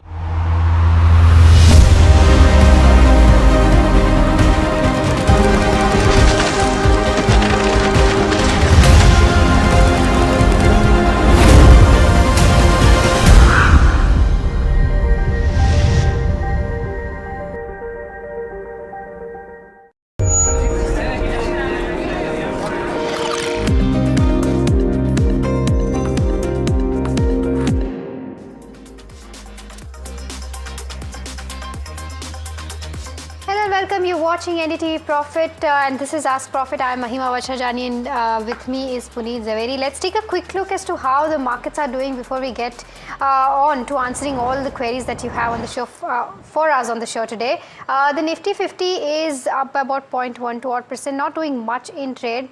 We did see a sharp rally on Friday where the Nifty did cross at 25,900 levels. But today, it's holding and sustaining those 25,900 levels is what we're seeing on the Nifty 50. The Bank Nifty also, doing fairly well in trade today, much better than where the Nifty 50 is, up by about 0.7%. In terms of where the levels stand, slightly above that 58,900 levels for the Bank Nifty. But let's try to pull up the Nifty 50 heat map and see as to what are the counters that are, doing well in trade today and what are the counters that are putting pressure. You have Topping that chart, you have names like Bajaj Auto, Axis Bank up by about 1% each, but you have counters like Maruti Suzuki also doing fairly well in trade today. So auto names doing well. You have NTPC, SBI also in the green. However, there's recovery seen in the Bajaj Finance as well, up 1.8%, but something that's not doing well. You have counters like Max Health, which is down by about 0.7%, Tata Steel down 0.7% as well, Tata Motors PV down 4% as well, Interglobe down 0.6%, Ultratech down 0.6% as well. But let's try to pull up the sectoral heat map and see as to how sectors are looking like right now in trade. Most of them in the green. PSU Bank leading that chart, up 1.7%. Private banks also up 0.7%. So largely both private banks and PSU banks contributing towards that gains in the bank nifty, but largely contributed by the PSU banks. But something that's seeing a tad bit of profit booking, you have your Nifty IT, Nifty Metal, as well as Nifty Healthcare. Nifty Pharma almost flat, but there's gains seen in Nifty Oil and Gas as well as Nifty Consumer Durable as well. Let's try to pull up the advanced decline ratio and see as to how that's looking like, because that will give us a flavor as to how the broader markets are doing. It's in the favor of the bear. The ratio is almost that 2:1 mark, where 1500 odd advances versus that of 885 decline. So slightly below the 2:1 mark, but that gives us a picture that broader markets are not that bad either. Sorry, did you say favor of the bears? I think it's advances. Favor of the bulls, sorry, my bad. The advances are 2:1 almost in terms of the bulls today. Lot of individual movers which are giving some key comfort to the market, something like an Idea Forge individual mover as well. Let's quickly look at the BSE 500 and give us that perspective as well, because it is almost the fag end of the earnings season that we've seen the reactions come in. Tata Motors on the passenger vehicle side largely reacting on numbers. Narayana Rudrale as a similar reason as well. What's interesting is something like an Equitas Small Finance Bank as well, because the earnings were already in the picture. Maybe the valuation or something like Utkarsh is rubbing off on a positive way on something like Equitas Small Finance Bank. IRB Infra, Mastech is also up today, as well as something like a City Union Bank, and we did put out the flash earlier for City Union Bank. Very interesting key aspect on that company. Astral as well as something like a Supreme Industries is also in focus, because PVC prices have again been reduced by Reliance, and that will have inventory losses for the company. But let me welcome in Saurabh Jain, Equity Head Research at SMC Global Securities, as well as Kunal Rambia, the Fund Manager and Trading Strategist at The Street. Gentlemen, thanks so much for joining in for today. And let's go across straight to our first caller. And this is coming actually from Dubai. Amit is dialing in for a stock query. Amit, very good morning to you and welcome to Ask Profit. What's your query? Morning, guys. Hope everyone's doing well. Quick one. I'm a great believer in the banking sector. I have a lot of exposure. I have holdings across the spectrum. But today my question is on Kotak Mahindra Bank. So I have about 100 shares at 1800, holding it for some time. But I don't understand why they're doing a stock split, right? Because it doesn't make sense to me. Why would they do a stock split? Stock's not moving anywhere. So I'd just like to take a view, or should I just stick to my larger holdings like ICICI Bank or a mid-sized bank like IDFC? But I don't understand the strategy for Kotak Mahindra. Got it, Amit. Let me take this across with Saurabh. Now, Saurabh, a very interesting one on Kotak that they've decided to, have a meeting on 21st November for the same. Any perspective that you can offer Amit and what he should do with his holdings? See, we do have a positive view on the banking side, and he has already mentioned that he has a lot of banking stock is in kitty. With respect to the Kotak Bank, yes, the valuations are on the comforting side, and bank is doing good on the operational parameters. So, in my opinion, it should be you should have Kotak in your portfolio. Regarding stock split, he has asked. I think it is a banking. I think it is the management call. Maybe they want to. They want more activity from more participation by splitting the stock. That is the reason why they are doing too. Because yes, you are absolutely right. The stock has done nothing in the last 1 year or two, and it's been similar in the case with the other private sector banks. Many banks have not performed, especially on the private sector side. But on the public sector side, if you see that the participation and the gains are much higher. Okay, all right. We've got our next caller. Vinod is calling us from Maharashtra. Vinod, hi, a very good morning to you. How can we help you today? Hi, good morning to everybody on that side. My query is regarding Carborundum Universal. which I have been buying for last 6-7 years through SIP along with Grindwell Norton, and I have been booking profits regularly. I want 3 to 5 years view on Carborundum Universal because it has been underperforming last 1 year like never before. Okay, got your question, Vinod. Any particular reason as to why you've done an SIP in this particular counter only? No, these two, they are industry leaders and the only major players in India and the exposure to exports as well. So I have gone through the fundamental understanding of the company and the sector. Okay, all right. I take this up with Saurabh then. Saurabh, what's the view like? Since he's been doing an SIP but still sitting on a loss of around 95,000 odd rupees, what would you suggest him to do for the next 3 to 4 or maybe 5 years as well? Should he continue to hold the counter or should he book his losses at the moment? Hi, good morning. See, Carborundum is a very old player in the industry, and we expect that the industrial activity will pick up in the second half of the financial year. And the company is in basically abrasive business, and the business should pick up. If you look at the operational performance, yes, there has been a degrowth in the profitability, especially if you compare the last quarter result with the year before, and that is the probable reason. Now, having said that, the stock has already corrected a lot, and the valuations are on the lower side, so which gives a bit comfort to for the investor also. I feel there is no point in getting out of the company. You may still hold the stock that you own, but I would rather suggest you do not make further SIPs in the similar stock. Rather, I would suggest you to go for the PSU banks. Okay, all right. We've got our next question, which is, from Akash, and who's asking about Geo Finance from the next 3 months perspective. Kunal, hi, a very good morning to you. What's the view like on the charts for Geo Finance? Good morning to everyone. So yes, if you look at the overall formation on the chart, it's looking sideways, right? And Geo Finance has not done much since June 25. The support is at around 295 and the resistance is at around 325. I think this sideways range can be kept into mind and the position can be created accordingly with the stop of 290. One can initiate the position near those levels and think of exiting near this 320, 325 levels. If the counter manages to break 325 decisively on the higher side, I think the levels of 350, 55 are also likely. But for now, it's an avoid because it's reaching the higher end of the range. Okay, all right. So that's with regards to where Geo Finance is concerned. We've got our next caller. Kiran is calling us from Hyderabad. Kiran, hi. A very good morning to you. How can we help you today? Good morning, ma'am. My query is regarding Alchem Laboratories, ma'am. Okay. I purchased 30 shares at 5660, ma'am. Okay. So I would like to know short-term outlook on this counter. This counter posted good results, ma'am. And a recent brokerage upgrade is also there on this counter. So what sort of targets could I expect in the next 2 months, ma'am? Or should I shift to something like Emphasis or Rainbow Hospitals, ma'am, by exiting this? Okay. Okay, Kiran, got your question. I'll take this up with Kunal. Then Kunal, he's sitting on a no loss, no profit almost situation right now with regards to where Alchem Labs is concerned. Would you recommend him to continue to hold or switch to something like an Emphasis or Rainbow Hospitals? See, again, on a friendly note, I would like to suggest our viewer that if your view is only for 2 to 3 months, looking at the quarterly results really won't help. Look at the trend of the counter. The trend is absolutely strong and positive. The best volume was seen somewhere in the month of August, and since then, this counter is clearly making higher top, higher bottom formation. Even at the present level, that particular trend is open.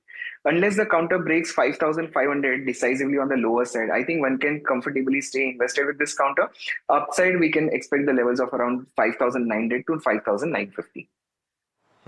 Got the view, Kunal, but we have another query now coming in on something like a Marico, and our viewers actually not mentioned how much he's holding, but he's mentioned he's holding Marico, Exide and Siemens. So let me take a specific query on something like a Marico today. The results largely were pretty good. He's not mentioned his holding period, but Saurabh, what would you recommend on something like a Marico right now? I think, as you have already mentioned, the results have been good, and I expect that the volume and the value growth will be better in the second half of the financial year. So, in my opinion, I think he should hold the stock. Got the view. We have another query now coming in on a chemical counter now, Clean Science, and Seaman is holding roughly 50 shares at almost 1,099 rupees per share. So he's currently sitting at a loss. He's asking if he should hold on or sell with the next 1 year view. Saurabh, it's a counter that's been under pressure post quarterly results over the last couple of quarters. What would you recommend? See, the company is into specialty chemical business, and it is one needs to have a deep understanding. After seeing the quarterly results, and the management hasn't spoken anything about its near-term outlook, so I would suggest him to get out of the stock when he gets the opportunity. Okay, all right. We've got our next caller. Sriram is calling us from Chennai. Sriram, hi, a very good morning to you. How can we help you today? Hey, good morning. How are you all? All well, Sriram. How are you? Yes, I'm doing good. Thank you. My question is on Ambuja Cements. I have been holding 200 shares, which I bought about a year and a half before. Okay. So right now, I want to know the outlook in the next 1 or 2 months, as I need some funds. Should I exit the stock as it's not performing to the expectation in the last 1.5 years? Or is there any steam left in it to go for a 2 months to 3 months period? Okay, Sriram, got your question. I'll take this up with Kunal. Then Kunal, what's the view like on the charts for Ambuja Cements? See, this counter has not done anything. In fact, in this last 1 year, look at October 24 levels, 550. Somewhere it gave a spike to 620, but again back to 520 itself, 550 itself. So not much. It's absolutely lackluster. So if the view is only for next 1 or 2 months, I think, if someone has a long-term view, I would say hold on with the stop loss of 550. But if the view is for short-term, just take an exit. Doesn't really matter much. If the counter manages to break above 600, which is going to be a symmetrical triangle breakout, I think at that point in time, we can reinitiate the trade. I would advise a viewer to come back to the channel and ask someone who is available at that time. Above 600, I think there can be a clear breakout with the target of 650 to 660. But for now, it's a clear exit. Standard disclaimer, NDTV Profit is also a part of the Adani group of companies, and so is Ambuja Cement. But moving on, we've got our next caller. Balchandra is calling us from Mumbai. Balchandra, hi, a very good morning to you. How can we help you today? Yes, ma'am, very good morning. I have a query. I have Orient Cement 2001 share at a price of 192 rupees. Okay. Yes, I just need your recommendation on it. Okay, Balchandra, are you looking at this from a longer term perspective, or are you looking at the technicals for the counter? 6 months perspective, ma'am. 6 months perspective. Okay, got your question. Yes. Then I'll take this up with Kunal again. Kunal, Orient Cement, what's the outlook like on the charts? So the entire cement pack has not done anything great. In fact, Orient Cement has massively underperformed.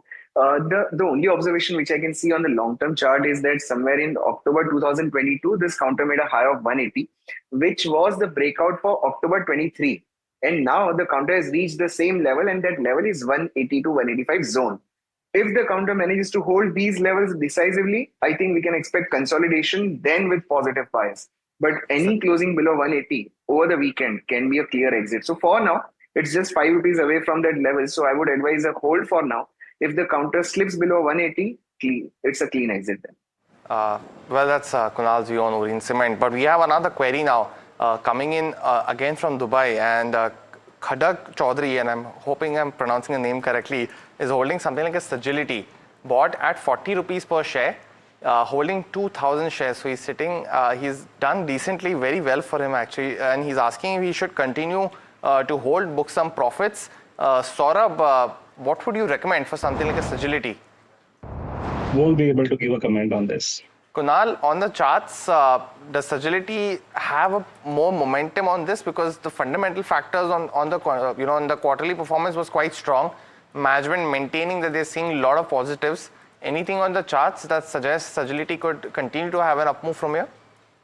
Absolutely. In fact, we are very bullish on it. This counter has reached the previous highs post-listing of around Jan 2025. Those highs were around 55, 56 levels.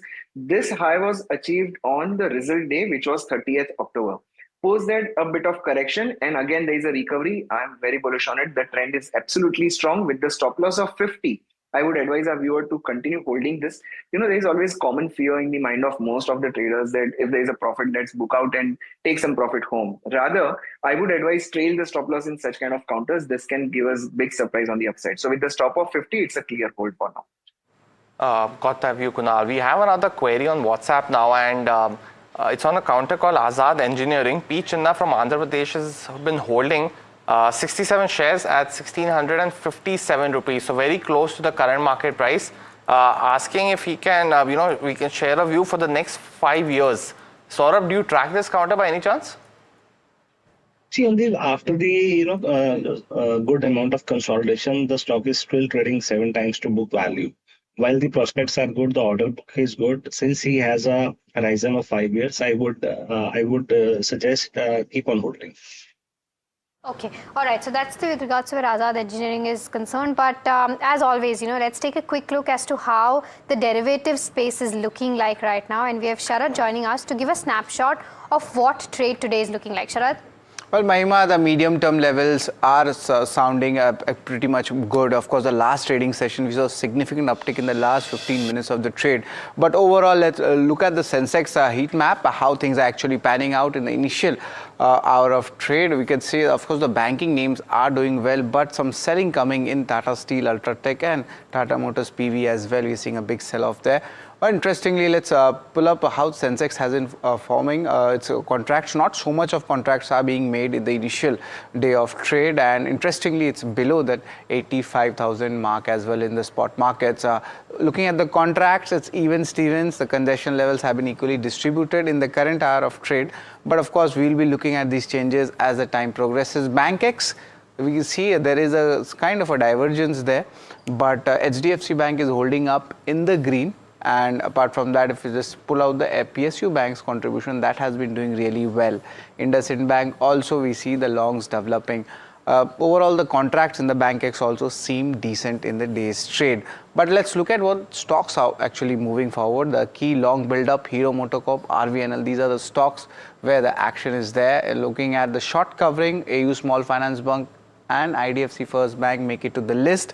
And the long unwinding shares, Alchem and Torrent, these are the pharma counters which our eyes on there. And lastly, short build-up coming in for Tata Motors PV and Astral. So these are the stocks in the BSE F&O space. Well, thanks so much for that, Sharad. But let's continue with some more stock queries. We have another one coming on something like an NCC. Very interestingly, our viewer Satyan has been holding at 230 rupees per share. And he's mentioned that considering the Bihar election, should he average now because they have some big projects there, switch out to something like Sagility. So we already gave that view out. But Saurabh, all of these road plays are actually not doing too much in this space. Something like a PNC, Infratech, KNR. You named a few. None of them have actually moved at all over the last couple of days, a couple of quarters actually. Would you recommend that, Saurabh, to hold NCC or buy more right now? You're absolutely right that many of the companies have come out with the results and they have showed decline in the operating profit margins and consequently in the profitability too. But what happens, the second half of the fiscal year does well for companies in this space because the activity generally gets a boost after the monsoon season gets over, and this time around there have been a very erratic monsoon. Now with the continuation of the government in the Bihar, maybe the more orders will be awarded and the activity will pick up. So as of now, it looks like a contrarian call, but I would still suggest to wait for another 6 months. Got that view, Saurabh. We have another query coming in from N Raja, asking a very interesting one on metal stocks for a period of 2 to 3 years. And he's asking us to select a stock. So, Saurabh, anything in the metal space that you like for the next 3 years? Like metal space, I would rather suggest him to, if he wishes to go for an ETF, then there is one ICICI Prudential Nifty Metal ETF is available, which includes all the stocks which are there in the metal Nifty Metal Index. Apart from this, in the space, we like companies like Hindalco, JSW Steel, and Jindal Steel. Got that view. Saurabh, the next one that's coming in is now a short-term view on something like an IDFC First Bank. Our viewer Sumit from Delhi has been holding roughly 1,000 shares at 80 rupees per share. So very neck and neck with the current market price, and asking for the next 6 to 9 months if we can continue to hold the position. Kunal, would you recommend something for Sumit to hold that position right now? Absolutely. In fact, we are also holding this position on the logic behind that the first breakout was seen somewhere in October. That breakout was at around 78. And post that, there was a cup and handle formation breakout with the stop loss of around 75. Now the counter has, been consolidating near the highs of around 81. So the trailing stop loss right now is 78. With that stop loss, it's advisable to hold. And the positional target for this can be 90 to 95 rupees. Now, because the view is for next 2 to 3 months, I think 90 is an achievable target. So continue holding it. But just one request, once the counter turns even more favorable, keep trailing the stop loss so that you don't miss out if there is a reversal on the counter. But yeah, it's a clear thumbs up based on the weekly charts. Okay, clear thumbs up based on the weekly charts for IDFC First Bank. But moving on, Rajesh is calling us from Pune. Rajesh, hi, a very good morning to you. How can I help you? Hi, am I audible? Yes, you're audible. Thank you. Thanks for taking my question. So I have Polycab shares at 150 shares at the average price of 4,000 rupees. Okay. Okay, so I just want to know like fundamental view about this company specifically and wires and cable sectors in general. For let's say next couple of years, let's say. Okay, Rajesh, just want to understand as to what was your thinking behind buying Polycab at that 4,000 levels, because you're sitting on a handsome profit of 5.7 lakh rupees. So I had bought, like, let's say, I think a couple of years back when there was a correction due to some news flow, on the stock. So and there financially, performance wise, the company was doing good, at that point also. And so going forward in couple of years, let's say I want to know about like what is the fundamental view on wires and cable sectors in general and the company in particular. Fair enough. Rajesh, you've spotted the right counter at the right level. I'll take this up with Saurabh then. Saurabh, what's the view like for Polycab, one, and second, the entire cables and wire space, considering that competition is heating up?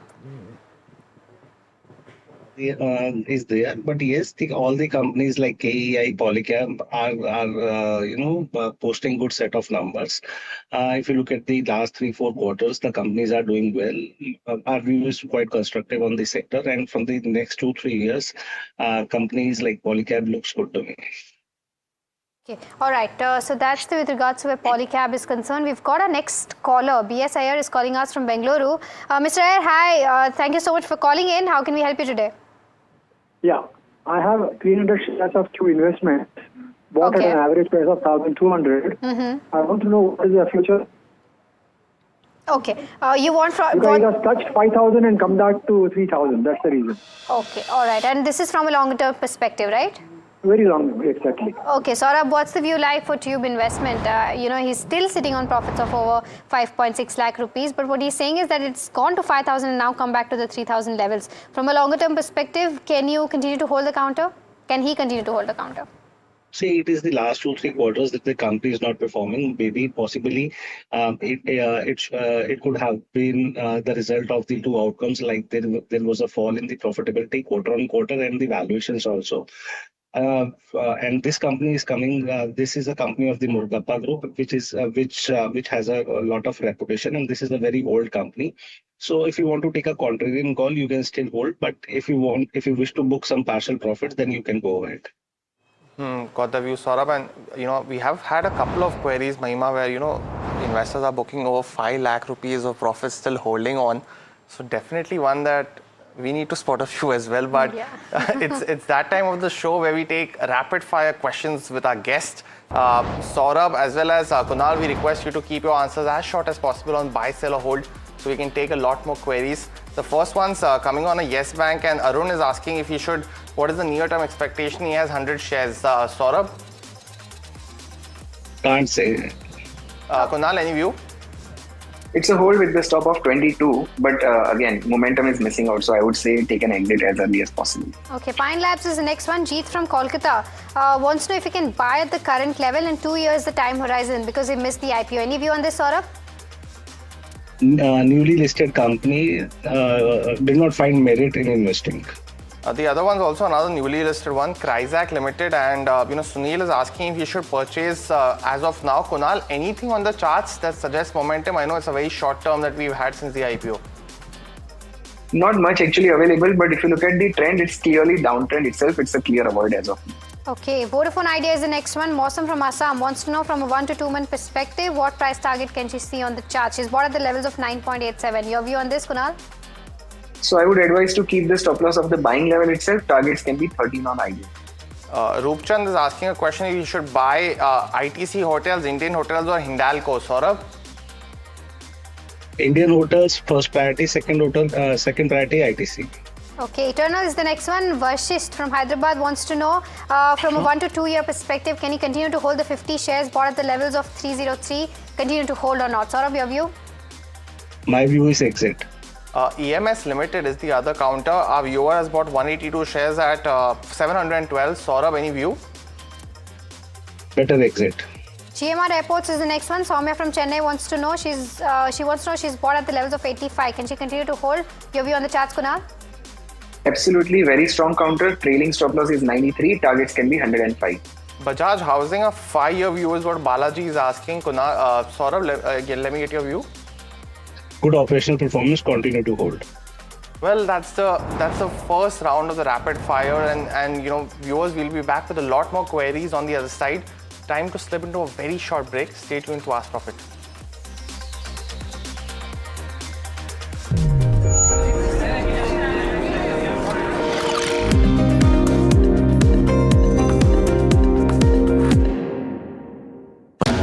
We unveil NDTV Golf Pro-Am, India's #1 Golf Pro-Am, the course of champions, the conversation of leaders. What a stellar lineup we have here on the stage of the NDTV World Summit to announce the launch of the NDTV Pro-Am.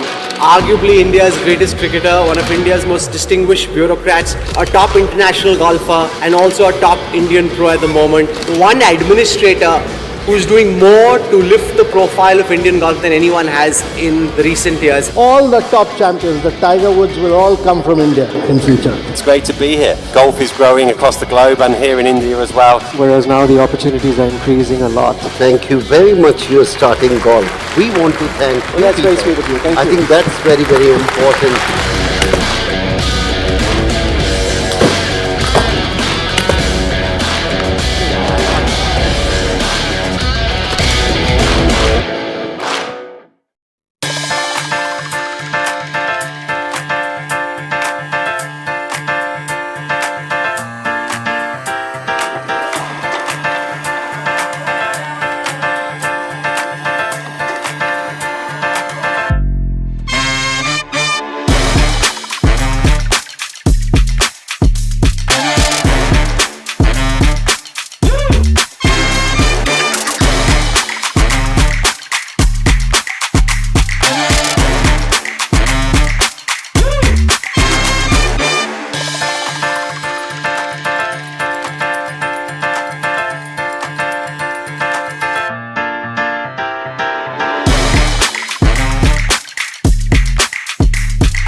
The NDTV Profit has come a long ways. You are the new schools and colleges which people are getting access to education from. नहीं बढ़िया आपके काम किया आपके तो नाम में ही profit लगा हुआ भाई. In the world of money and markets, the real currency is clarity.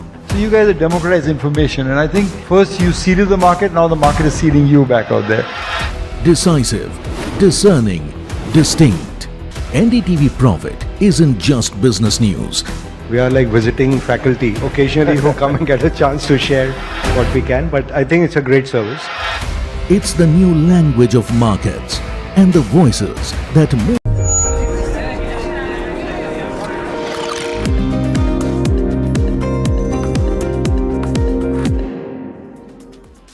Welcome back to Ask Profit right here on NDTV Profit. We still have Saurabh Jain with us. Now joining in Ajit Mishra, he's the SVP Research at Rail Clear Broking. Ajit, very good morning to you, and thanks so much for joining in today.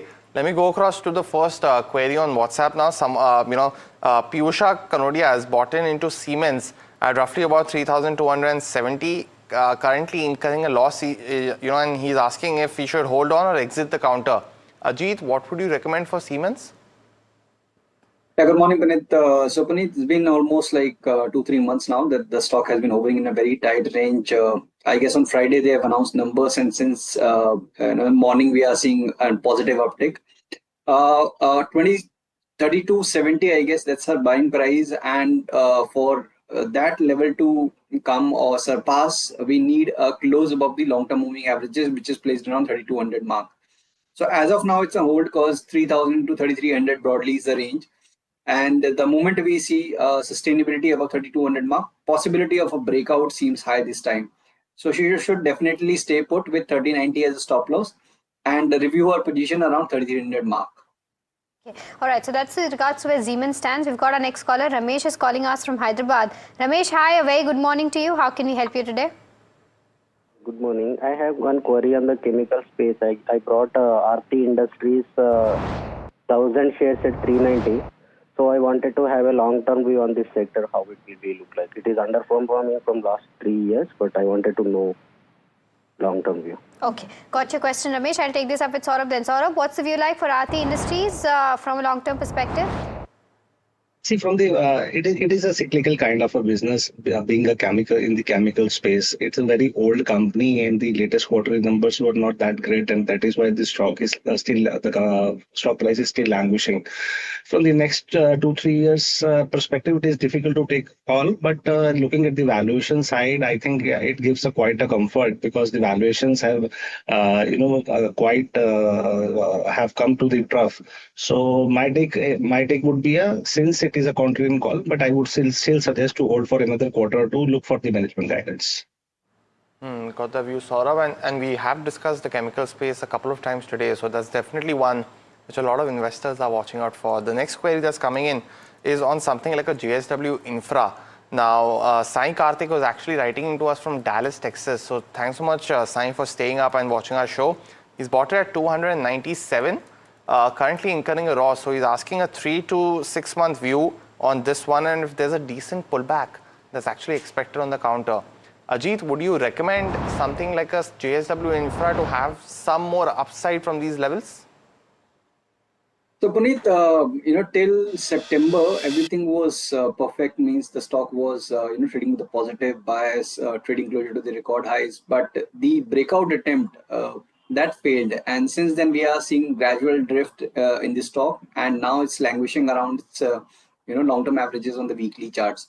So good part is that at least we are very close to support, so we may see some bounce, some recovery, which can help the stock to inch toward, let's say, 290, 92 levels. But a decisive reversal seems unlikely, at least in the near future. The 3 to 6 months kind of a time horizon, you should utilize any rebound towards, let's say, 290, 95 zone to reduce your position, or at the same time do maintain a stop at 270 as well. All right, so that's with regards to where JSW Infra stands. We've got our next caller. Prakrita is calling us from Bengaluru. Prakrita, hi, a very good morning to you. How can we help you today? Hi, ma'am. Very good morning. So I had bought a growth stock at around 138.5. Okay. The quantity is 225 on an average. So I wanted to know, I'm at a profit of 4. But I wanted to know if I should hold it, or even if I had to hold it, for how long can I hold it?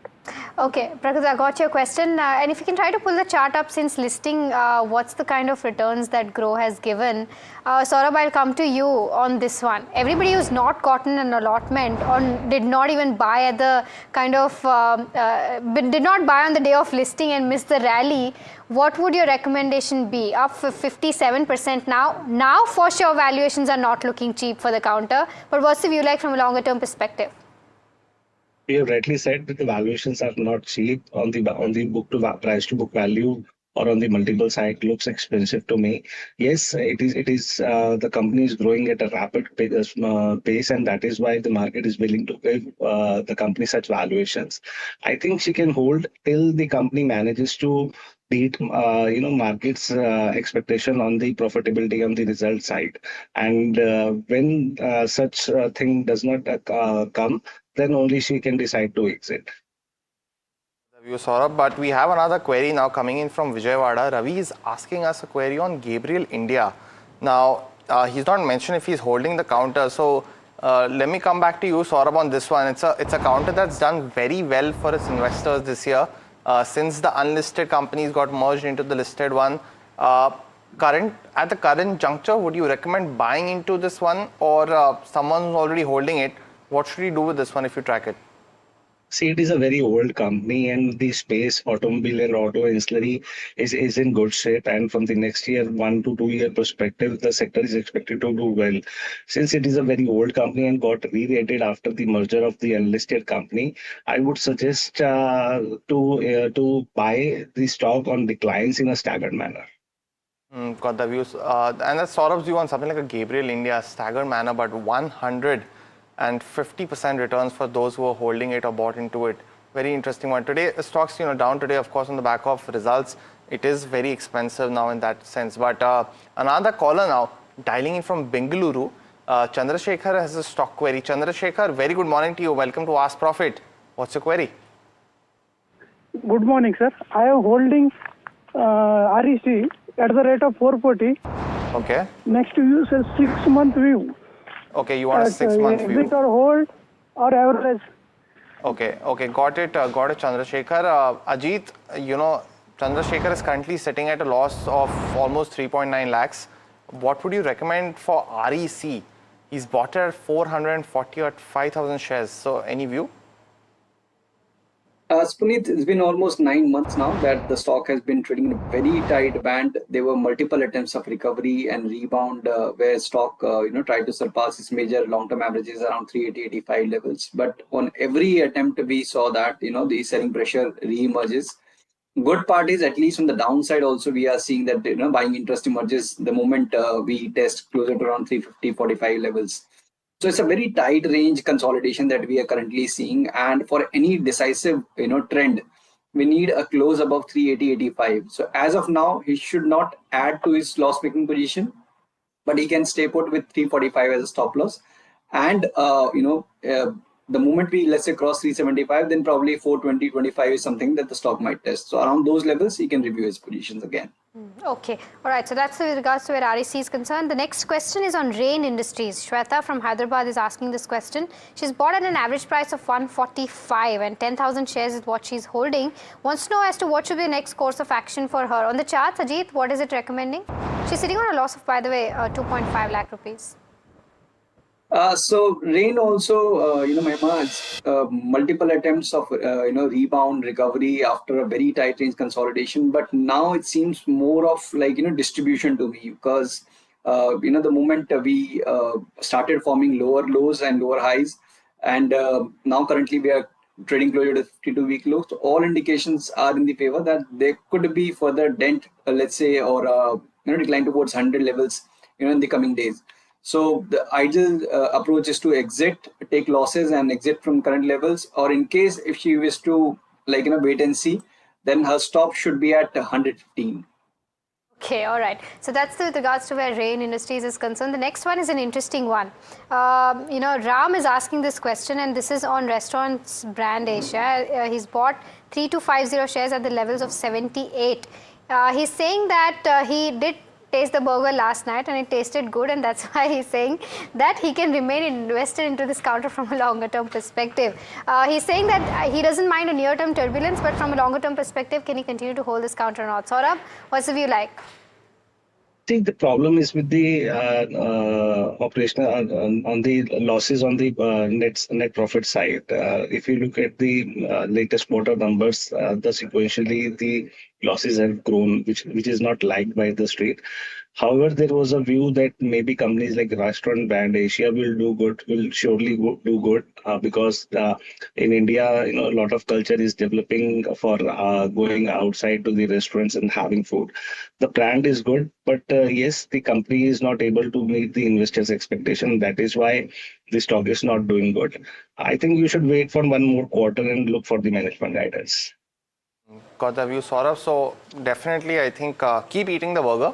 Wait on the stock for now, at least on Restaurant Brands Asia. It's been a very volatile counter to say the least. But we have another caller now dialing in from New Delhi. Brijesh has a stock query. Brijesh, a very good morning to you. Welcome to Ask Profit. What's your query? Hi, good morning. So my query on the network technology, I have bought a 14 share at the price of 4,200, and the share price is already down 16%, and it's currently it is on 3,381 rupees. Okay. So can I hold this share for 1 year, or should I Okay. sold? Got it, Brijesh. Saurabh, network technology, it's not a cheap stock by any means. Would you recommend, Brijesh, to hold it for the next 1 year to see any kind of recovery in price? See, the market cap is close to 20,000 crore, and the company is doing revenue of 1,200 crore in the last 4 trailing quarters.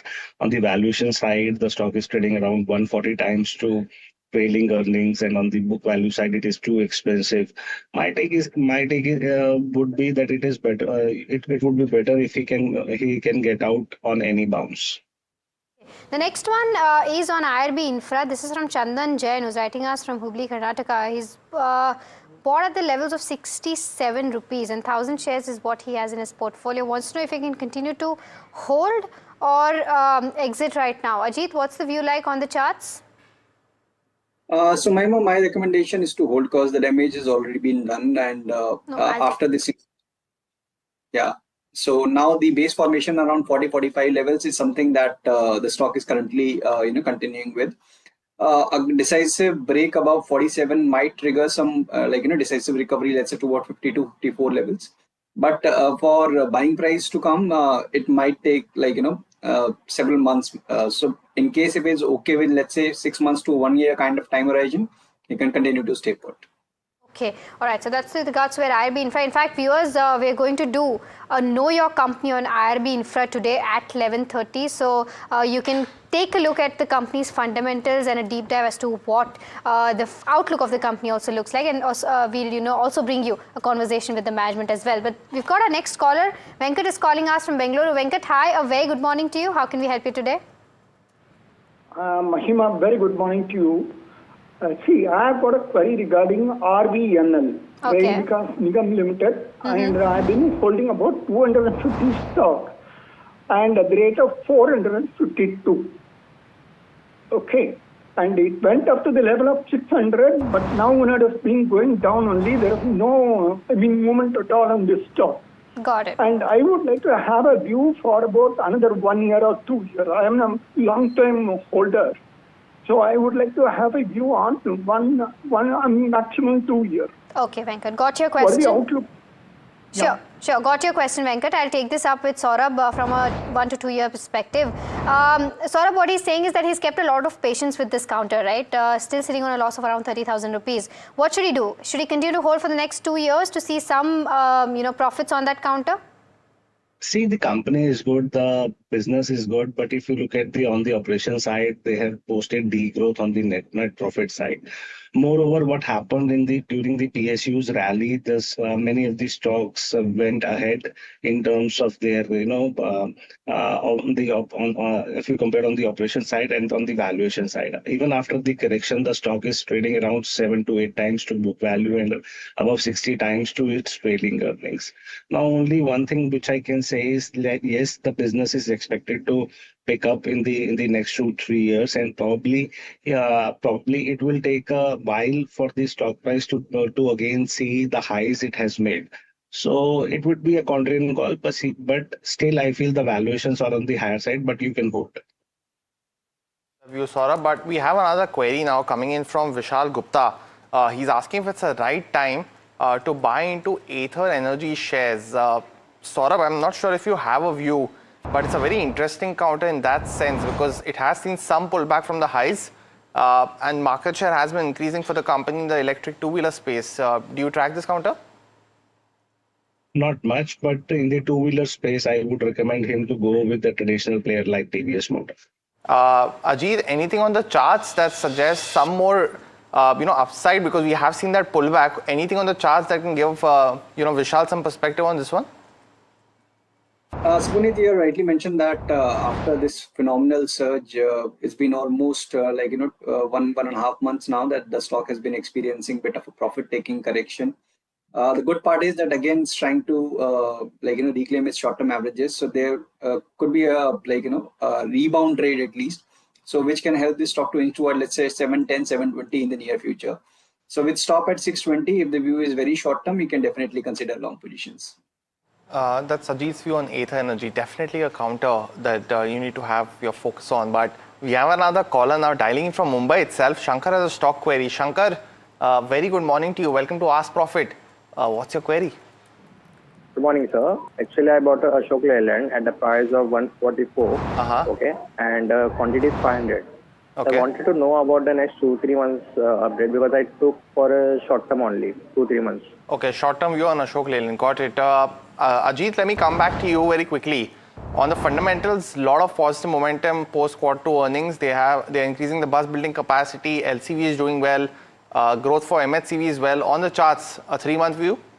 So Puneet, that is all reflecting on charts as well. Means the stock is trading at the record highs. The kind of volumes that the stock is experiencing at the higher levels, speaks volumes about its overall strength. So definitely, it should stay put from the 3 to 6 month kind of a time horizon. I'll not be surprised that if we inch toward, let's say, 170, 75 levels. So with the closing stop at 140, it should definitely stay put. Okay, all right. So that's with regards to where Ashok Leyland is concerned.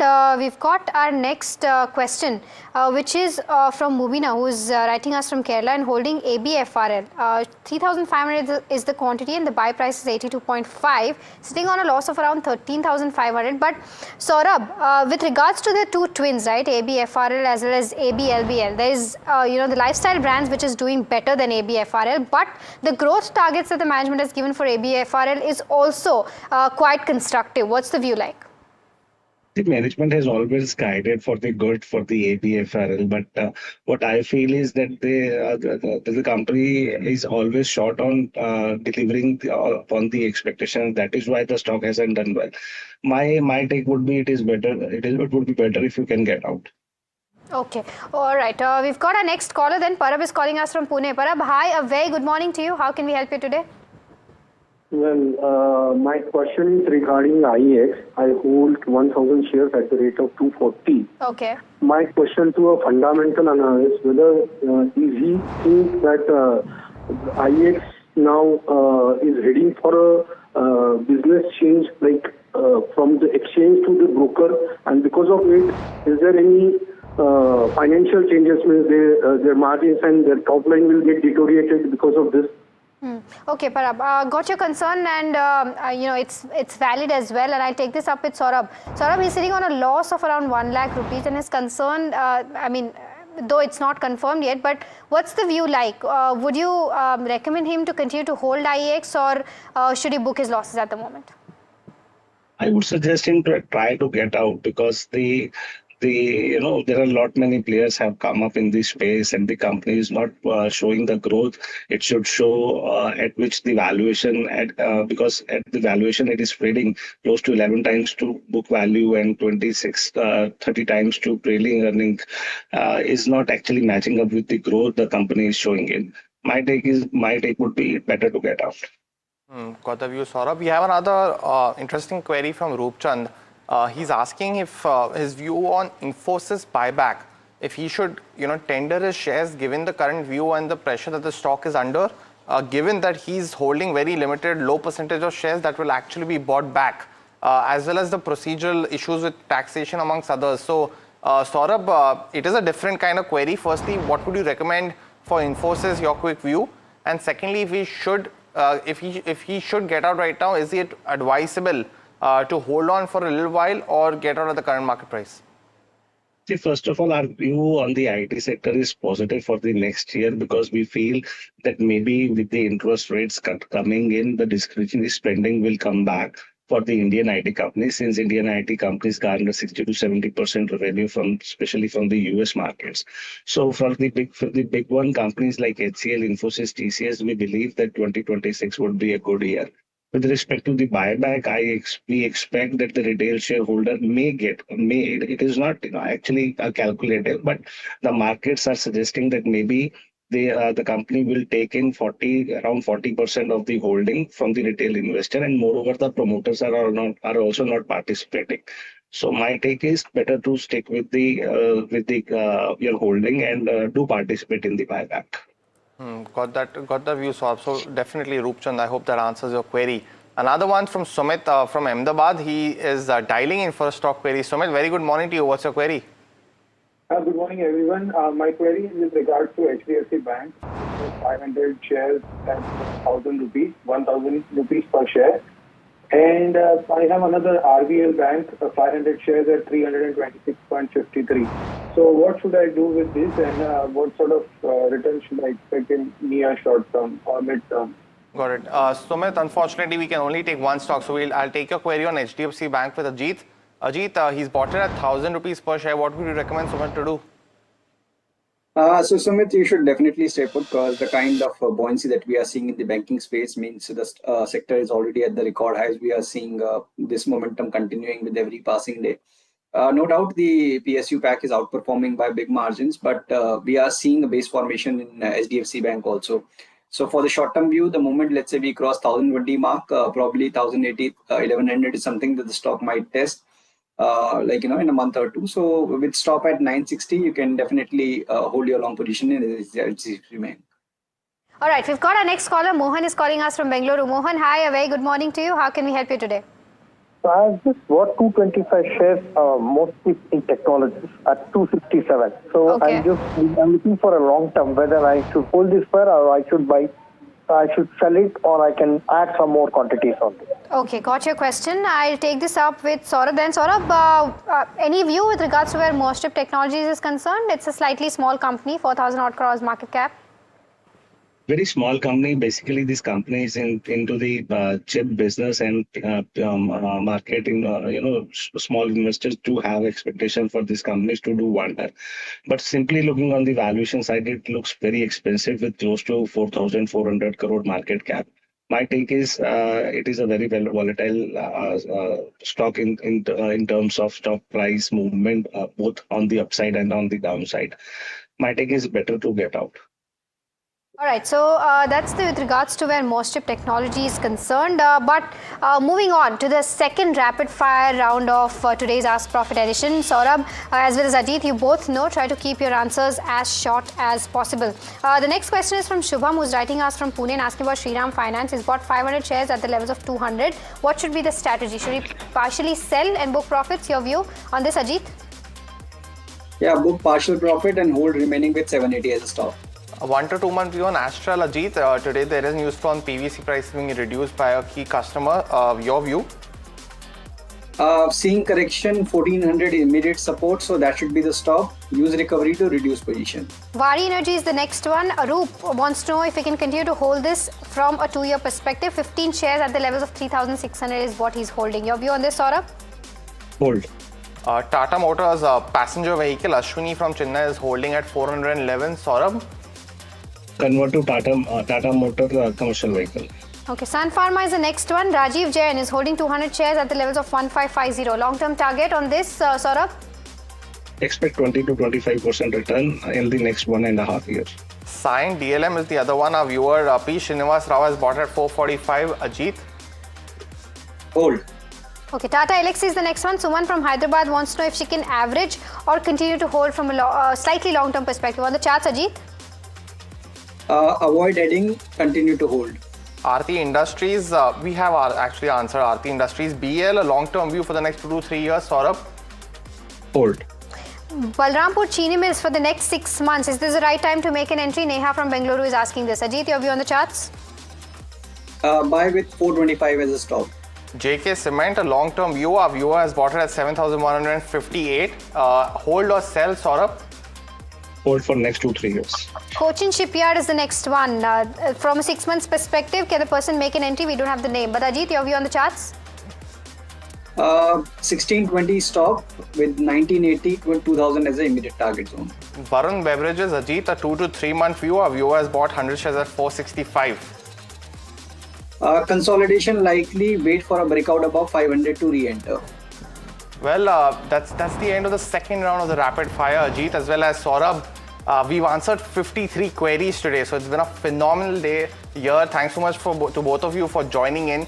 But that's all the time that we have on this edition of Ask Profit. Is that a record? It might be a record. It might be a record. You might be able to tell me actually if it's a record. 55 was the life, I'm not wrong, but we're nearing to that. We're nearing to that. So come back tomorrow. We'll try to aim 55 queries on a Tuesday. Thanks so much for joining in. KYC comes up next.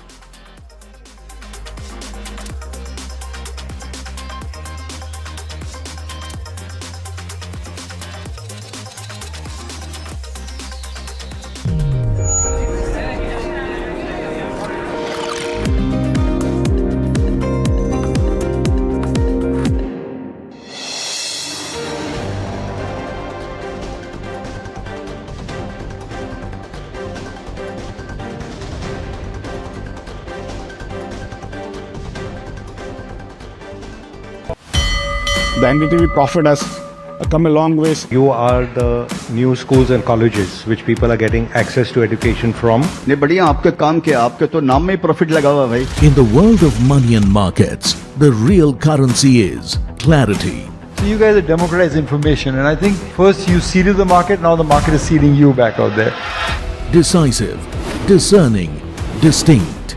NDTV Profit isn't just business news. We are like visiting faculty occasionally who come and get a chance to share what we can, but I think it's a great service. It's the new language of markets, and the voices that move markets know it. Understand markets, decode money through the masters who shape them. I think we are trying to get knowledge to smaller cities and towns, making it simple for retail investors. I think what you are doing is also contributing to the Indian capital markets and Indian economy. When leaders speak of markets, they speak to NDTV Profit.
We unveil NDTV Golf Pro-Am, India's #1 golf Pro-Am, the course of champions, the conversation of leaders. What a stellar lineup we have here on the stage of the NDTV World Summit to announce the launch of the NDTV Pro-Am.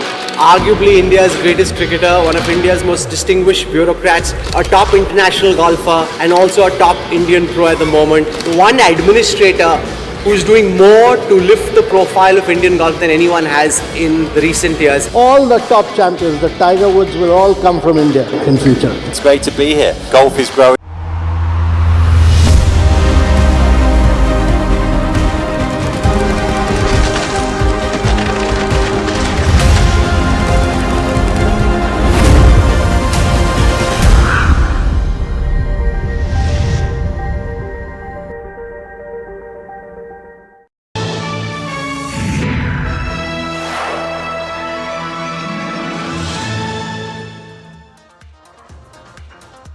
Hello and welcome to KYC. I am Sharad Dubey and with me is Anushi Vakaria, and today the company in focus would be your IRB Infra. Of course, stock has been buzzing on the face of its Q2 earnings as well as its important order win. But there are certain questions which we need to ask at why this company is there in KYC. Right. The first question, of course, Anushi, is decoding their deal. That's around roughly almost 10,000 crore, you could say. Order win for NHAI. Now, how much does it actually boost its assets overall in its InvIT? That will also something which you'll be looking out for. Another important reason for IRB in focus being is NHAI ordering. Will that pick up after a muted H1, let's say? Will this actually pick up, especially in various projects, right? And this has been going on for a couple of quarters, you know, where NHAI awarding has been on the weaker side, which has impacted other infra players as well. So, very important question to Exactly. ask. The numbers are also weak for the infra players. Third question is debt reduction and asset monetization. What's the strategy ahead? And for an infra heavy player, this makes sense. And they are having an InvIT also to give a perspective to our viewers that this is a way to do the debt reduction. Right. And of course, the last point, the main question is, will this momentum of strong collection continue? It has been a single-digit growth, but decent overall if you look at the last 3 to 5 odd years. But Anushi, let's just break the business model. What's the company all about? Of course. So if we talk about IRB Infra, it's one of the prominent names that we are seeing in the infrastructure space. It's a developer in the road and highway segment particularly. While the total kilometers of land, it has an asset base of over 80,000 crore. This is across pan-India that we are seeing its presence, currently about 12 states or so. And this covers about 21 years of weighted average residual concession life if we take all of its projects in consideration. With them having about a 10% of a market share of pan-India when it comes to the overall toll revenue picture which is there. Now, you know, with this addition of the 9,200 crore plus of the project that we're seeing, their market share in the TOT segments, that is increased to about 42% with this itself. So, Anushi, this is the recent order which you're talking about, yes, right? this is so just this the becomes one. very massive, 42%. This becomes absolutely massive, considering that they had about, if I'm not mistaken, about a 30%, 33% or also market share before in this particular segment. So an important development for the company in this regards.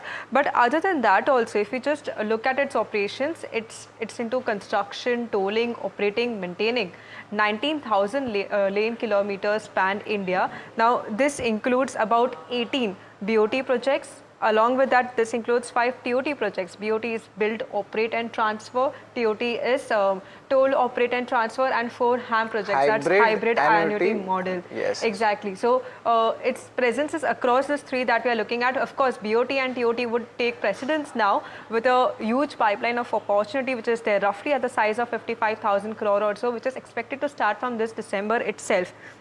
But apart from that, if you look at its key segment also, in terms of how they've distributed their overall total lane kilometer, the parent company currently handles about 2,456 of lane kilometer, but it's the InvITs wherein the focus is now there. Private InvITs up to 10,567 kilometer.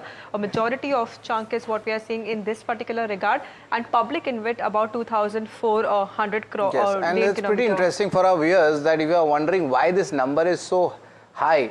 So basically in a private InvIT, generally what happens is asset monetization happens, and this gets packaged in, it's sold to larger players, the PEs and the VCs. Right. So that's why you're seeing that this number is looking very high. Right. So considering all of these projects which are there, if you take that total order book in consideration, that roughly stands at about 32,000 kilometer or so. And this is the kind of growth that we've seen from 2016 to 2025. Almost double the value is what we are seeing in terms of where the presence has been. So this brings the total order book to about 32,000 crore. This includes O&M, that's about 32,500 crore, operation and maintenance. With operation and maintenance, they have a annuity check in terms of this income coming in years particular, while if you look at the EPC side of it, about 1,500 crore is the kind of contribution that we are seeing. So this is essentially how the company's business model operates. Well, that's a pretty interesting one, Anushi, but let's get back to our format of our show.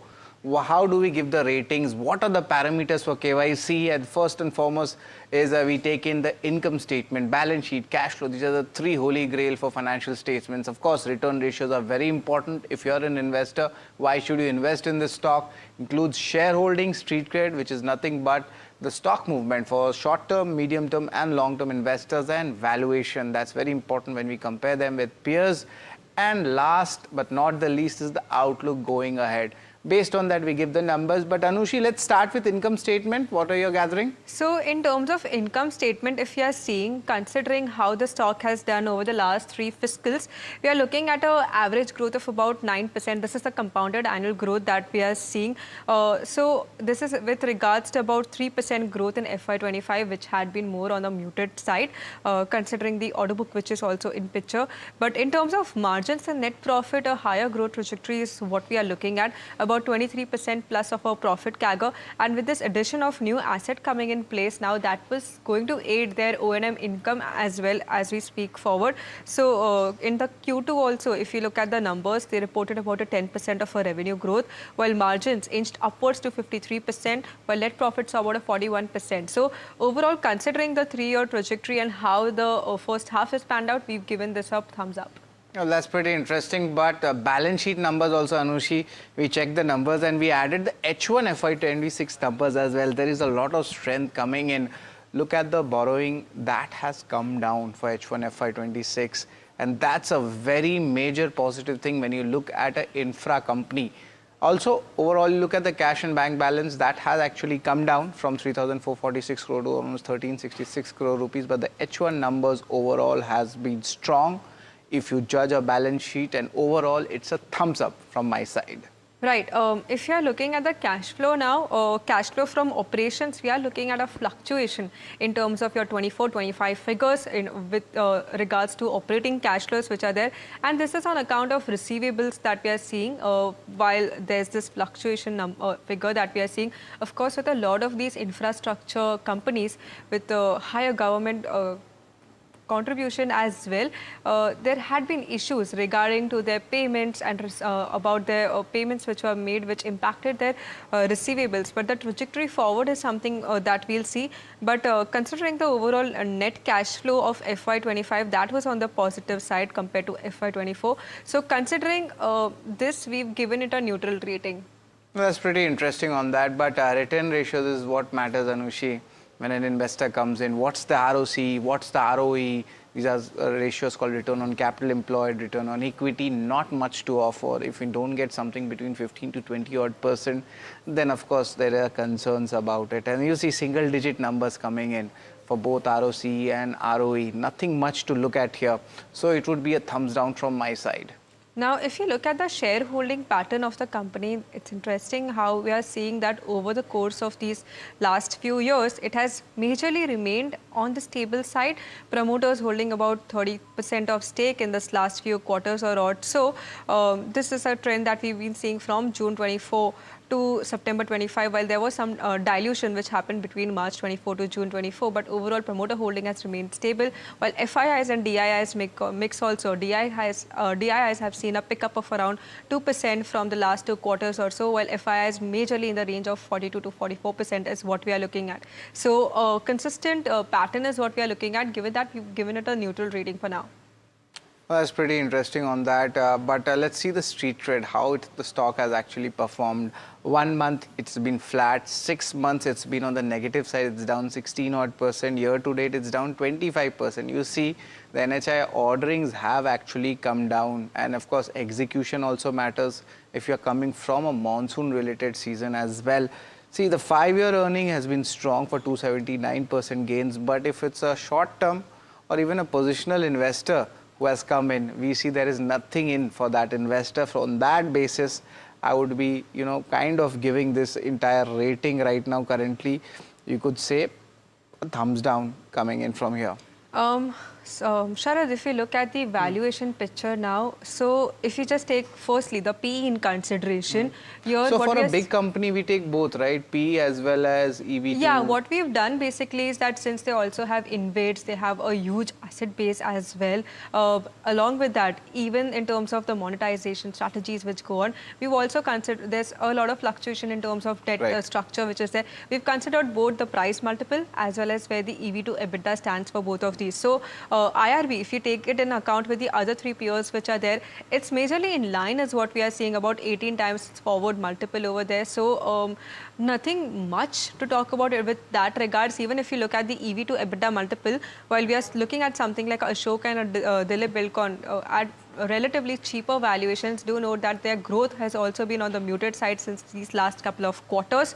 While for IRB and PNC, the mix is something between 10x to 14x. So considering all of these, we've given this one a neutral rating. Well, that's pretty interesting, but let's focus on the last but not the least, outlook, how the company's outlook has shaped up. And you look at it, they just got a 10,000 crore almost order coming from NHI, and this is a long 20-year order. Now what happens is ISB's trust portfolio, that's expected to increase 20% to almost 65,000 odd crore rupees. Toll collections are expected to remain strong. That's what the commentary has been coming in. But the most important project which the company is undertaking, that name is Ganga Expressway project. Their exposure, their timelines would be something which we'll be looking out for, and if that comes before the timelines, then it will be very important. Asset monetization, that's something which Anushi had mentioned earlier. That's a very important strategic outlook going ahead. So overall, net the outlook remains strong. So I'll be giving a thumbs up for the company, and just because the pricing, the numbers have been coming down, so this makes it a compelling investment case when it comes to the valuation. But let's just revise the entire ratings, Anushi, which we have given for this company in our segment KYC. Income statement, balance sheet has been on strength. We have given a plus to both of them. Cash flow largely neutral. It's an infra company, but return ratios, that is questionable, and that's why a thumbs down coming in. Shareholding neutral, street kid not much happening, valuations still attractive, but even Stevens, but the outlook, that remains solid, +1. So overall, we are giving the company 4.5 out of 8. It's net, you could say a neutral rating as per our average numbers. Yeah, in fact, this is the rating that we've got, and considering the outlook for FY26 and this new project win also, we also spoke to the management. That's Anil Yadav, CEO, Business Development and Investment. I spoke to him firstly about the order win which was there of this 9,270 crore of project involving the Lucknow Ayodhya section. This is an important project that they've received. How that would enhance their overall portfolio, their overall share in TOT segment. Along with that, what's the kind of outlook that they're building with this addition and even the H1 picture in place? I had just a conversation with him, so do listen into that as well.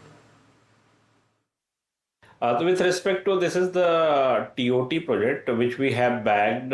It is having a two section. One is from Lucknow to Ayodhya going up to Gorakhpur, and second is the part of stretch between Lucknow and Varanasi. So as you are aware that this is the religious places. So this corridor is covered by the various religious places in the state of UP. So just want to understand, you had outlined about 55,000 crore worth of opportunities in the con call. Was this a part of this project? Are there any more such projects in progress that we are looking at? If you can give us perspective in terms of the order pipeline opportunity that you're seeing, where does this take your current order book at, and the subsequent increase in your O&M business as well as your market share? I think before moving to the opportunity, I will just touch upon certain aspect of this order itself. So now this order is increasing our asset base from almost 80,000 crores to 90,000 crores plus. We are reaching closer to the 1 lakh crores mark in terms of the asset size. And this is expected to increase the toll revenue of the group by around 8 to 10%. And as our growth, if you look at the past quarters, the toll revenue growth was around 10 to 11%. We, after addition of this asset, we expect around 18 to 20% growth in terms of the toll overall toll revenue. And as you rightly mentioned, this has also increased our putting in the TOT space. We have 42% market share as far as TOT is concerned. And this project is post the financial closure, post the payment of the payment to the NHI. Project is expected to start by end of this financial year. So from next full financial year, revenue will be coming for the next full financial year.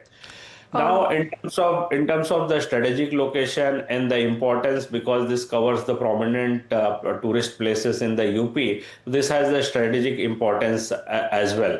Now, coming to the opportunities which you have discussed, we have around 25 to 30,000 crores kind of worth of TOT opportunity, which will get bidded out before end of the December. So this is the near-term opportunity which will be available, and we will be participating on that. Apart from that, there is almost 28 to 30,000 crores opportunity on the BOT side as well. Right. So, Mr. Yadav, you just mentioned that this is expected to close by around this financial year. So, what's the kind of incremental growth that you see in terms of revenue by the addition of this project, and for what period of time as well? So I think if you look at as it will probably start by end of the financial year. So from next financial year, we can look at the revenue growth coming from these assets will be in range of 8 to 10%. So since we typically the toll existing toll business will also grow in the range of 9 to 10%. With this addition, that the growth in the toll revenue for next financial year is expected to around 18 to 20%. Okay, so 18 to 20% is the kind of growth that we expect from next year onwards. Understood. Now, coming to the second quarter results, you've reported a decent set of growth in terms of where the top line is concerned, 10% growth there. Margins have expanded to 53% versus 48%, while net profit also saw a significant uptick is what we are seeing. However, if you look at the construction business, that's about a 18% of a downtick. So just want to get your perspective in terms of FY26, if you have any targets in hand for the construction business, as well as your guidance for FY26, FY27, considering that, while you have seen this particular big order win, the NHAI ordering has continued to remain muted, just like the last couple of quarters. So I want to get your understanding on all of these aspects. Yeah, I think in terms of the second quarter, it was also impacted by the severe monsoon and extended monsoon. And secondly, if you look at the business for IRB, 85-90% business valuation comes from the asset business. With this asset addition of TOT 17, I think 90-95% will be coming from the asset business. We don't do any third-party EPC. Largely, our EPC is restricted to the O&M of the two InvIT which we have formed, and plus O&M of the IRB asset. And in terms of EPC, I think with respect to the O&M order book, we have order book of almost 30,000 plus kind of crores, which will be executed over the period of 10 to 12 years. So considering a good pipeline available for 10 to 12 years, and that is the steady state order book and also a stable margin. So going forward, definitely we'll be eyeing for the BOT opportunity whenever viable project comes. But our largely focus will be on the asset business, which comes in form of TOT.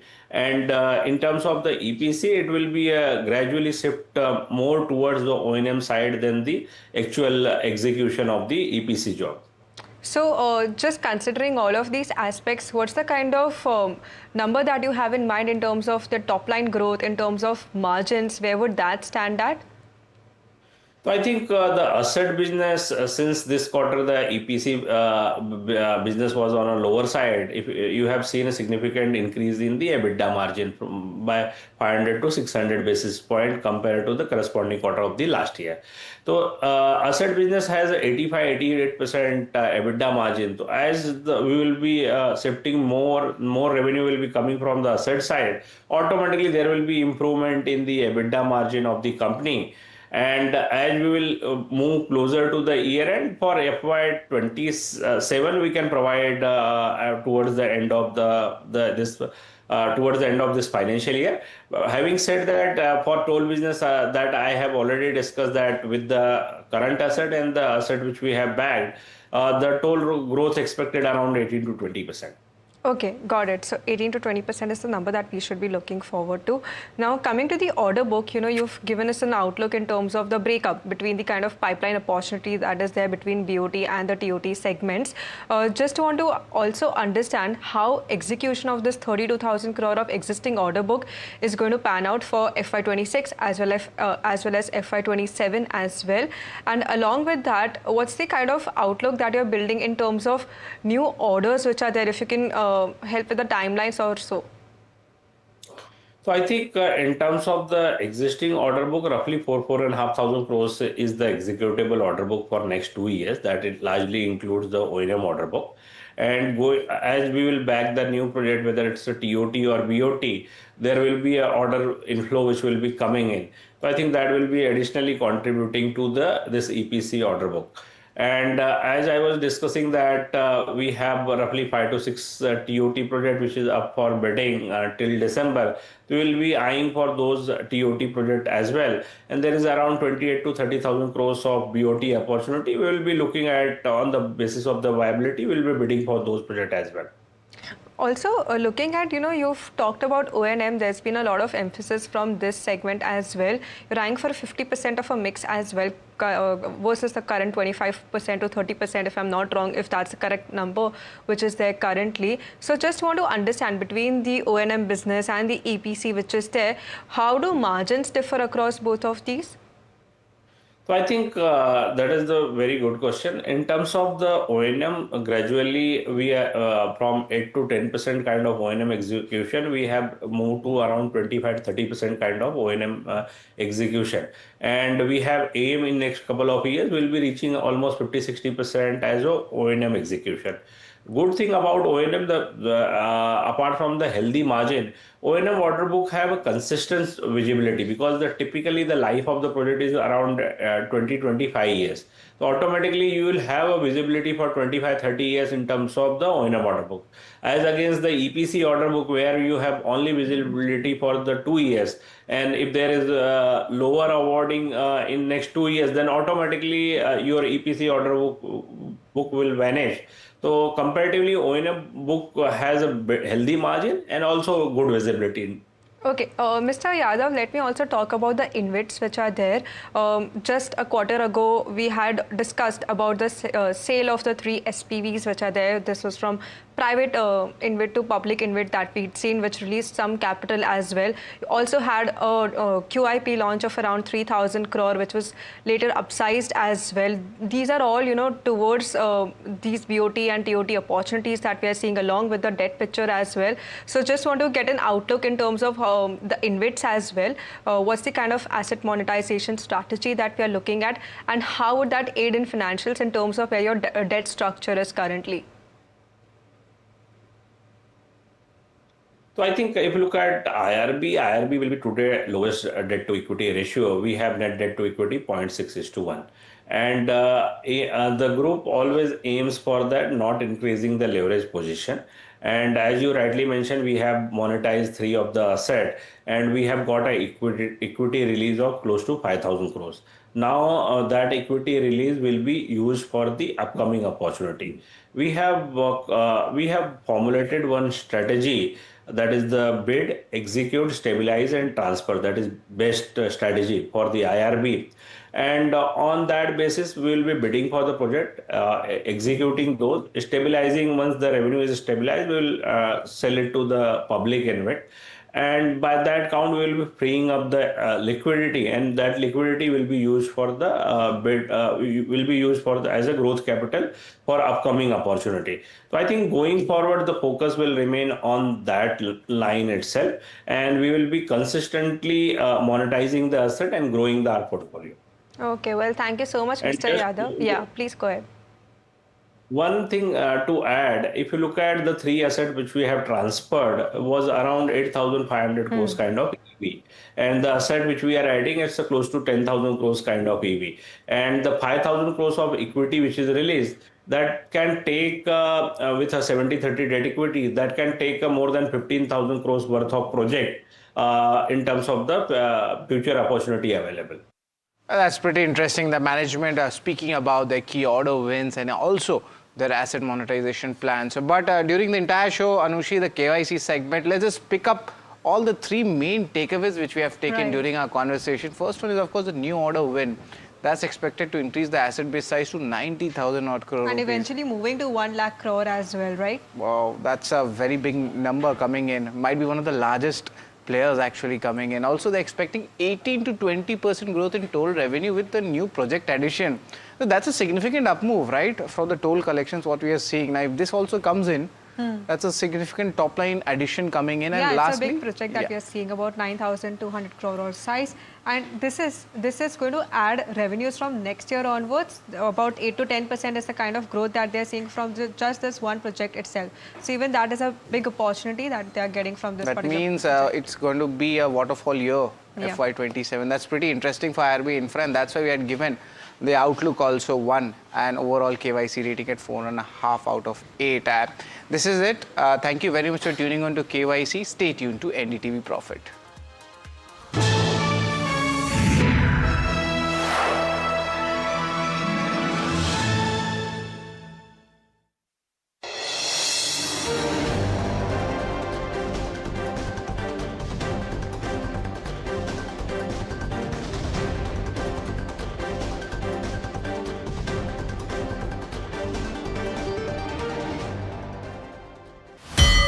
The NDTV Profit has come a long ways. You are the new schools and colleges which people are getting access to education from. ने बढ़िया आपके काम किया, आपके तो नाम में profit लगा हुआ भाई. In the world of money and markets, the real currency is clarity.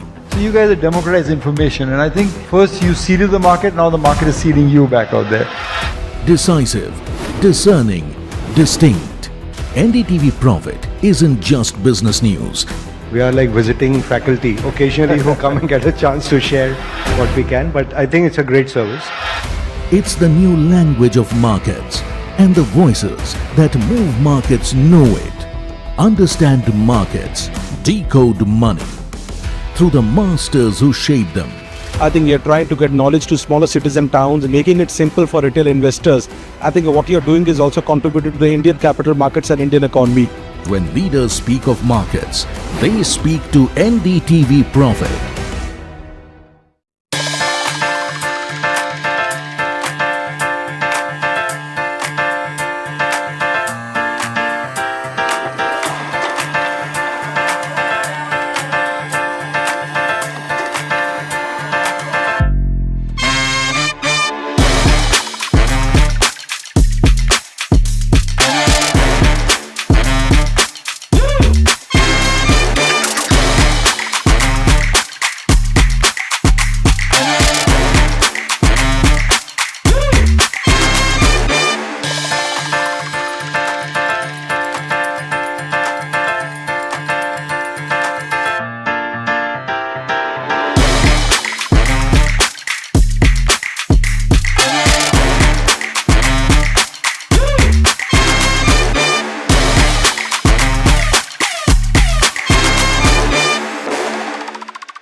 We unveil NDTV Golf Pro-Am, India's #1 golf Pro-Am, the course of champions, the conversation of leaders. What a stellar lineup we have here on the stage of the NDTV World Summit to announce the launch of the NDTV Pro-Am. Arguably India's greatest cricketer, one of India's most distinguished bureaucrats, a top international golfer and also a top Indian pro at the moment. One administrator who's doing more to lift the profile of Indian golf than anyone has in the recent years. All the top champions, the Tiger Woods, will all come from India in future. It's great to be here. Golf is growing across the globe and here in India as well. Whereas now the opportunities are increasing a lot. Thank you very much. You're starting golf. We want to thank you. That's very sweet of you. Thank you. I think that's very, very important.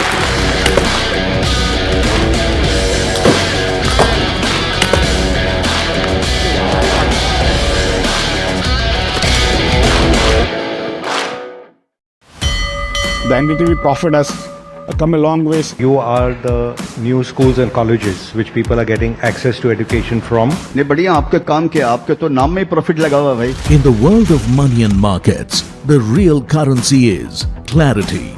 So you guys have democratized information, and I think first you seeded the market, now the market is seeding you back out there. Decisive, discerning, distinct. NDTV Profit isn't just business news. We are like visiting faculty occasionally who come and get a chance to share what we can, but I think it's a great service. It's the new language of markets, and the voices that move markets know it. Understand markets, decode money through the masters who shape them. I think you're trying to get knowledge to smaller cities and towns, making it simple for retail investors. I think what you're doing is also contributing to the Indian capital markets and Indian economy. When leaders speak of markets, they speak to NDTV Profit.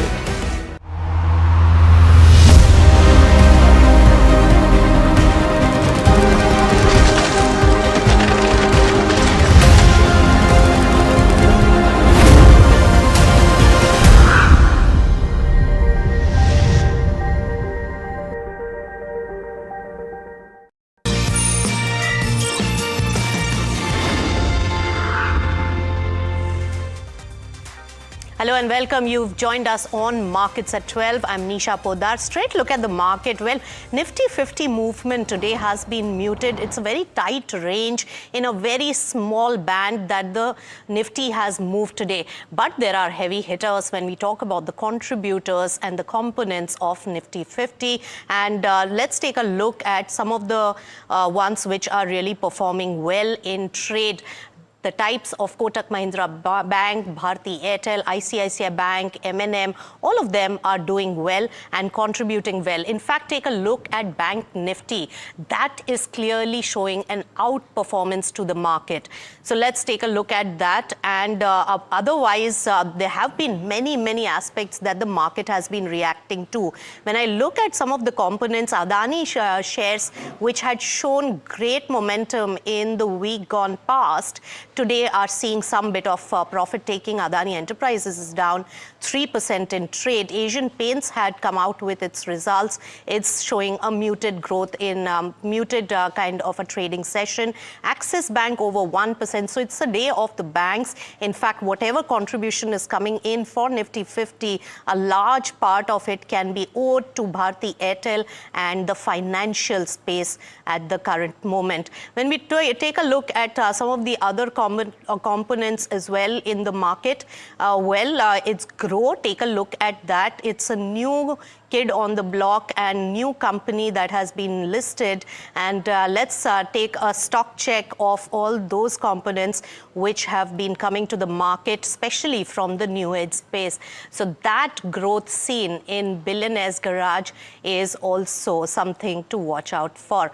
All right, when we talk about the earnings momentum as well as the stock impact because of that, let's take a look at Pace Digitech, which reported, remember, a Q2 solid growth in terms of revenue of 37% on a YOY basis, which was driven mostly because of their energy part of the business, which grew by 4.8%. We are joined by Mr. Venugopal Rao, Mehdi Shetty, who's joining us now to give us more details. He's the chairman and managing director of Pace Digitech.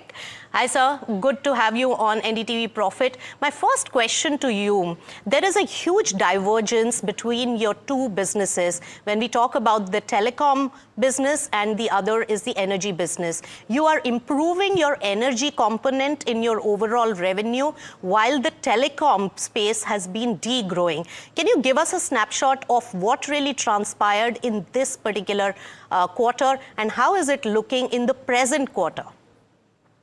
Yeah. See, yes, our focus has been on this telecom and energy sectors. Yes. And energy, we are doing extremely well even in the Q2. We have booked very good orders for the energy, like from the SECI, the Solar Energy Corporation of India. We got about 1,159 crores order, and there is another big order which we'll be announcing today. Even in the telecom, we are doing well, but for the reason that last year it was more of a supply of because in telecom also we are doing large turnkey projects. What happens in turnkey project is that in the year, it's about 2 years project. Now year one we supply the material, so the top line grows much faster. Whereas the year two, which we are into now, we are doing the execution part of it, which is more of services. So that is where the numbers look slightly lower than the last year, but there is no order booking. Even Tata, we got one order for telecom, and some more orders are also in the pipeline.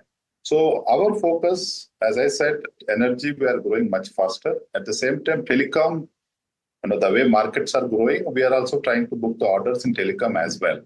But then telecom doesn't grow the way which we are growing in the energy sector. So that is the market scenario. Right. So the base of energy space of your business is also small, and therefore the percentage rise also is much higher, Mr. Mehdi Shetty. Now, I want to understand, you spoke about the telecom business order book, which you are trying to capture. Can you give us a sense of the status of the order book? So we have about around 3,000 crores of orders we have on the telecom, and about 7,000 crores of orders booked we have for the energy sector, and we are going to grow further till March. We have a good pipeline, a strong pipeline rather we have.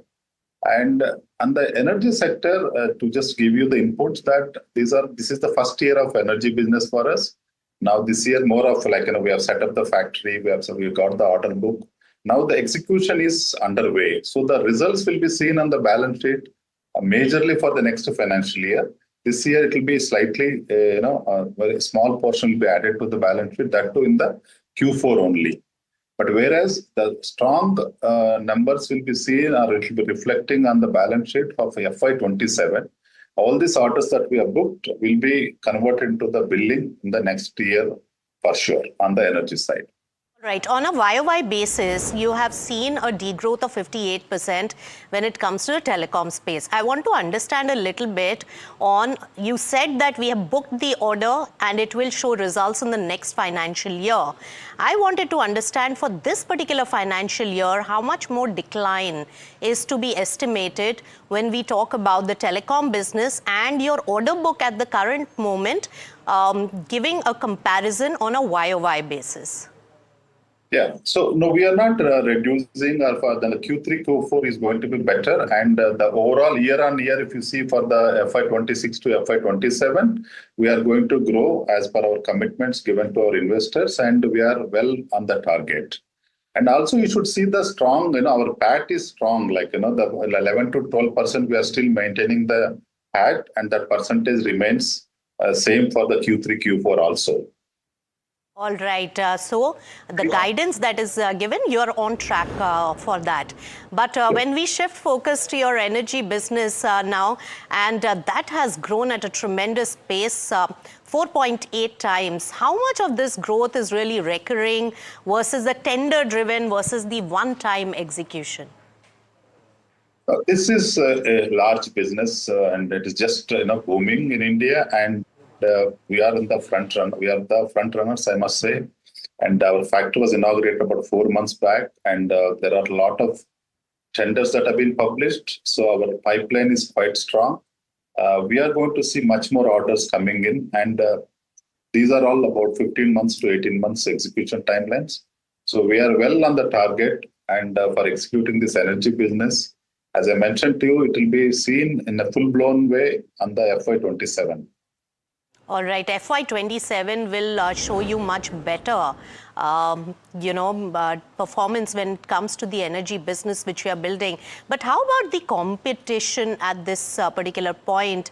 In this battery storage space, a lot of competitors are really entering. Vis-a-vis that, what is going to be your competitive strength and also the medium-term growth target, if you can put a number to that? Yes, the competition is there, but that's part of the business. We are quite aware of it. But the advantage we have is that we are a backward integrator. We do the manufacturing of the major products which contribute to about 70% of this business. So that means if the project value is about 1,000 crores, almost 70% of the material goes from our factory, which is a good situation for us. So that backward integration, I would say today, as we stand today, we are the only company having this much capacity in India. That was declared by the Honorable Minister when it was inaugurated.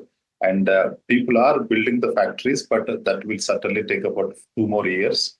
And we do have that advantage of time, and we are building up on that. And we are also adding the second, the manufacturing line, which is equal to the first one. And that would be also ready by next June. So we are building the capacity by seeing the demand. And to meet the competition, since we are the backward integrator, fully backward integration facilities we have, so that is going to help us in our one, winning the projects, two, maintaining our PAT as well. Right. And also just your final outlook on the way you are going about in both these sectors. Is the contribution from the energy space, energy business going to improve? And how is the revenue mix expected 1 year down the line? Yeah, I think the energy business would certainly take over the telecom business as per our estimates, because that numbers are also visible. Like, today, the total order book, 70% is contributed by the energy, that means it's taking over the energy, the telecom business. As I mentioned, the execution would start, already started one project and other projects also will be starting. So as I mentioned, it will be seen on the balance sheet for FY27 right from the Q1 onwards. But having said that, this Q3, Q4, some numbers are going to be reflected on the energy business also. But the full-blown numbers will be seen on the FY27 balance sheet right from the Q1. All right. Thank you, Mr. Mehdi Shetty, for joining us with your view and also on the company's performance and for giving us clarity on the impact on the telecom business of yours. Thank you so much for joining us. The stock is under pressure after the results today, almost 4% down in trade. All right, shifting gears then, remember that we have come to the end of the earnings season. As it wraps up, our colleague Sharad is right here to give us details on how especially the Nifty 50 earnings panned out and the overall scenario for this particular quarter. Sharad, take it away. This is a pretty interesting quarter, and we expected that this would be a weaker quarter, but there has been a significant up move when the numbers, if you talk about, but there are roughly 51 companies. You must be wondering why 51 companies is there in this list, because Tata Motors, PV and CV, both of them are there. Earnings beat 21 earnings over here, earnings in line largely 20, that means 41 earnings. More than 80% earnings have been either beat or in line, and that's a significant improvement for Q2. Of course, the entire GST benefits also were not factored in. And let's look at the stocks. Which are the stocks which have done really well? Which are the important beats? So first and foremost is Asian Paints. A very strong turnaround quarter coming in. Volume recovery was also good, both decorative segment and also the margin improvement we saw. Bharti Airtel, the good subscriber addition coming in and ARPU growth, that was also something which the street was liking. Hindalco, the EBITDA numbers went up, and this is because of better aluminium spreads coming in from the upstream. And M&M, strong performance coming in volume growth, be it the tractors or even the cars. Looking at Sun Pharma, it was expected that this would be a weaker quarter, but the company withheld the challenge which was coming from the US tariff, and the growth drivers are intact. We spoke about the top 5 beats, but let's see the top 5 misses. And of course, Axis Bank comes to this picture. A very big asset provisioning was undertaken, and that impacted numbers in this quarter. While Coal India, as it was known that the volume growth would be impacted because of a subdued power demand. ITC, the top line numbers were not very good, especially because of agri-business being hit. And also, if you look at trend, there was a significant downtick in that. Of course, the high valuation stock, the revenue growth was 17%, but way, way below the guidance range of 20 to 25%. And that's why the stock took a hitting. And Eternal Food Delivery numbers were marginally below expectations, but the quick commerce inventory business model change was there. And because of that, the numbers were also impacted. And that's the main reason why I have chosen these 10 stocks, which were the key significant beats and misses for the second quarter. All right, Sharad, thanks so much for giving us all those important details. And we also spoke to Gurmeet Chadda of Complete Circle about the earnings and the quarter gone by. Take a listen. The IT companies had no shocks, right? They actually either in line or actually delivered a little better. So I think HCL did much, much better. Midcap IT, Persistent, Coforge, even KPIT, despite all the issues with auto, especially in Europe and some of the key accounts they manage, actually delivered a very steady set. So my sense is even IT could be a bit of a dark horse selectively, as it's completely under-owned. And I think banks can come back. I think with inflation being what it is, you will possibly see a rate cut. I think we missed out in October, in my view, personal view, humble view. I think in December you'll see another rate cut. And I think even banks, which are a large part of the Nifty, should start pitching in. HDFC is already now spoken of growing faster than industry. SBI has spoken about 12-13% credit growth. Now that's auguring well for me with whatever little I'm seeing. All right, so that was the view from Gurmeet Chadda, but let's shift focus and shift gears to the auto space. And remember that Motown is really split when we talk about the upcoming CAFE 3 fuel efficiency norms. In fact, let's take it straight across to Danish, who's been tracking this very closely. Tell us, Danish. Well, you very correctly said that the auto industry is completely split over the CAFE 3 norms. Well, the CAFE 3 norms are at the draft stage at the moment, and in September end, BEE, which is the Bureau of Energy Efficiency, they had floated these draft norms. Over here, the industry is divided on the fact that small cars are getting a weight-based exemption, and for the first time ever, as far as these CAFE norms are concerned, the government came out with the provision of giving relief as per as the weight of the car. So as per the proposal, small cars which weigh less than 909 kg and have less than 1200 engine capacity, they will be getting some kind of more discount as far as CO2 emission norms are concerned.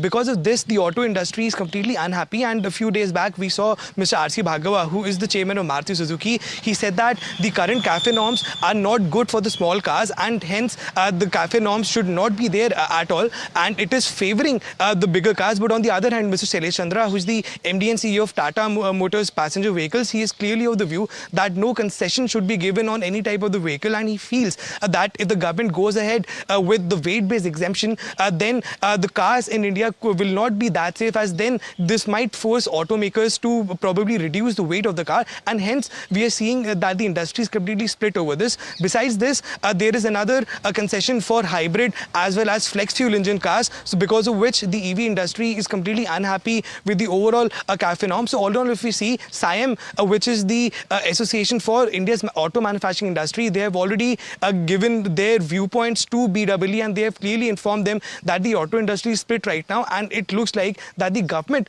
will have to take a final call on these norms as far as these CAFE 3 norms are concerned. All right, so that debate is really hotting up. But Danish, stay on. The ED sources also tell you that Anil Ambani skips the ED summons for the second time. Take us through the details. Well, that's correct. Mr. Anil Ambani, he was supposed to appear in front of the ED today. He was supposed to reach at 11 a.m. But we are well past that time. And for the second time in a row, Mr. Anil Ambani has skipped his appearance before the Enforcement Directorate. Even in the previous hearing, he had requested that if he can appear virtually, but ED did not allow that. And then from Friday, that summon was, the date of the summon was changed, and he was supposed to be produced in front of ED on today. But if we look at this matter, this is a 15-year-old FEMA violation matter, and Mr. Anil Ambani is also being quizzed over about the whereabouts of his company, and moreover, one of the facts that ED has really investigated is the fact that Anil Ambani's company, they had been awarded a contract on the Jaipur highway, and the ED found out that at least 40 crore money was siphoned off to Mauritius and to Dubai, and the ED found out that this brings out to a larger conspiracy which talks about around 600 crores in hawala money. So this is why Mr. Anil Ambani was called for questioning in the ED at the ED office today, and he did not turn up, and we'll have to see that when the next summon will be furnished by the ED to Anil Ambani. Right. Thank you so much, Danish, for getting us all those exclusive information. So that's coming in from the ED sources. All right, let's take it straight across to the CII summit, where the SEBI chairperson, Tuhin Kanta Pandey, is speaking. Mechanism in a market after. We have also undertaken important steps to improve the experience of issuers.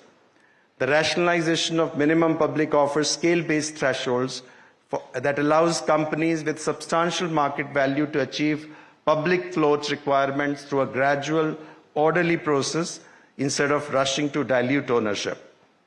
Enabling founders to retain certain ESOPs post-listing measures that the alignment of incentives remains intact while at the same time maintaining transparency and fairness.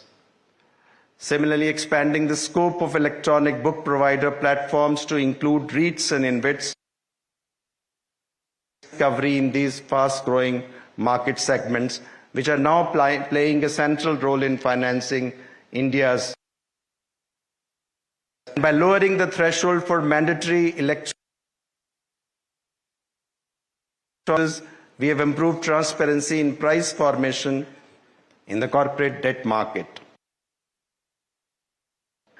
A market can deepen only when both supply, whether it's new equity, debt, and other issuances, by investors evolve in a balanced manner. In recent years, efforts have been made to expand participation from smaller towns and revised distributor incentive structures now encourage onboarding of first-time investors from B30 cities and aim to increase women investors in the mutual market development is financial inclusion of a profound kind. But the investor inclusion is meaningful only when it is accompanied by trust in the system. For this reason, we have introduced reforms that are increasingly focused on transparency in disclosures, accountability, and all right, so that was the SEBI chairperson Tuhin Kanta Pandey talking about the importance of the markets. Well, let's take it across to one very important commentary really coming in. IPOs are increasingly becoming the exit route for early investors, warns the chief economic advisor of the country, Ananta Nageshwaran. He calls for deeper bond markets in India to drive the real long-term growth. Take a listen. Our capital markets too must evolve not just in scale but in purpose. India's equity markets have grown impressively, but initial public offerings have increasingly become exit vehicles for early investors rather than mechanisms for raising long-term capital. This undermines the spirit of public markets. India cannot rely predominantly on bank credit for long horizon financing. A deep and reliable bond market is a strategic necessity, particularly for financing long-term national objectives. Insurance and pension funds, whose horizons naturally align with long-term investments, must play a larger role. However, the edifice of the bond market will be built on the foundations of trust and transparency, to which corporate leadership must commit on a durable and demonstrable basis. All right, now remember that Tata Motors passenger vehicle segment has really reported a sharp jump in the second quarter financial results. Well, the management says that the second half of this financial year will even beat the performance in the first half. The guidance there, where we believe now with production fully stabilizing in November, the whole of month of October has been impacted. To that extent, there will be an impact in Q3. But here onwards, we should expect to see things picking up. So we expect H2, therefore, to be better than H1 as far as JLR is concerned.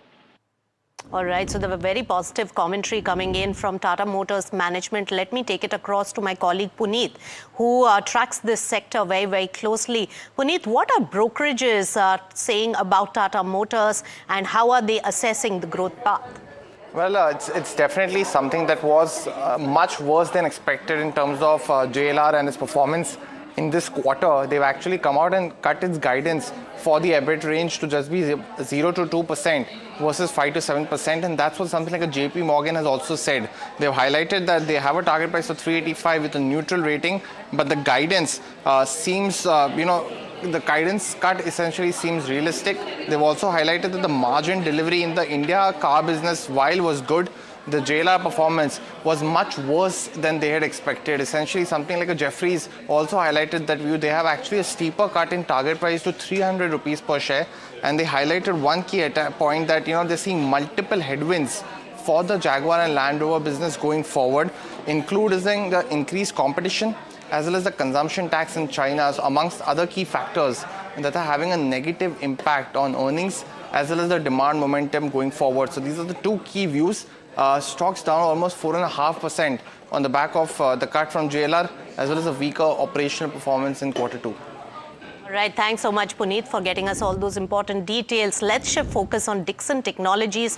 That particular counter is up over 1%, where the management says that the company's joint venture with Longcheer will become operational in the next 4 months, which, remember, will lead to enhanced capability as well as capacity expansion. Competitive intensity has gone up, but we continue to be the leader across the various EMS players in India. We continue to have the largest share or the lion's share of all the large brands. And I think so over the last couple of years, we have been able to stitch some good partnerships, like partnership with Longcheer, which is a large ODM. So once that JV is operational in the next 4 to 5 months, from April onwards next financial year, I think so we will be able to pull in more volumes in that JV. Also, we feel that our relationship with another anchor customer of ours is going strong. So our volumes have not come down with that particular anchor customer. It's just that anchor customer has diversified and has added one more EMS player. But we continue to gain the volumes, and we continue to gain a larger share of export volumes for that anchor customer. So we are pretty much confident about our order book of 65 million for next financial year. And the addressable opportunity is, of course, 100 odd million on the outsourcing side. So yes, there will be some more EMS players which will be having some market share, but we will have the largest portion of the market share. And gradually, with all these brands and also the sodium partners, we feel that our export volumes will continue to go up. All right, and before we wrap up on markets at 12, there's news coming in from Saudi Arabia. In fact, a tragic bus accident near Medina has claimed multiple lives, with several Indian pilgrims feared dead. The incident occurred earlier today when the bus carrying pilgrims traveling between holy sites reportedly met with a major crash. Local authorities and emergency teams are on the ground carrying out rescue and relief operations. Now, the Indian embassy is closely monitoring this situation and is working with Saudi Arabia at the moment and the officials to really verify the details and also to assist those who have been really affected by this tragic accident. So keep your eyes out for this one, and our hearts and our prayers are for the ones who have been victim of this tragic incident. All right, with that, it's a time to wrap up on this edition of Markets at 12, but do keep it with NDTV Profit. Thank you so much.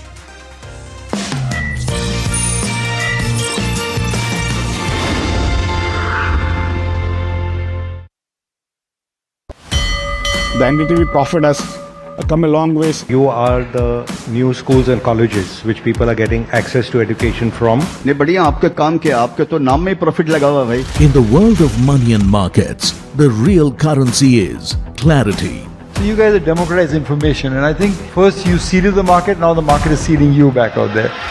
Decisive, discerning, distinct. NDTV Profit isn't just business news. We are like visiting faculty occasionally who come and get a chance to share what we can, but I think it's a great service. It's the new language of markets, and the voices that move markets know it. Understand markets, decode money through the masters who shape them. I think you're trying to get knowledge to smaller cities and towns, making it simple for retail investors. I think what you're doing is also contributing to the Indian capital markets and Indian economy. When leaders speak of markets, they speak to NDTV Profit.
We unveil NDTV Golf Pro-Am, India's #1 Golf Pro-Am, the course of champions, the conversation of leaders. What a stellar lineup we have here on the stage of the NDTV World Summit to announce the launch of the NDTV Pro-Am. Arguably India's greatest cricketer, one of India's most distinguished bureaucrats, a top international golfer.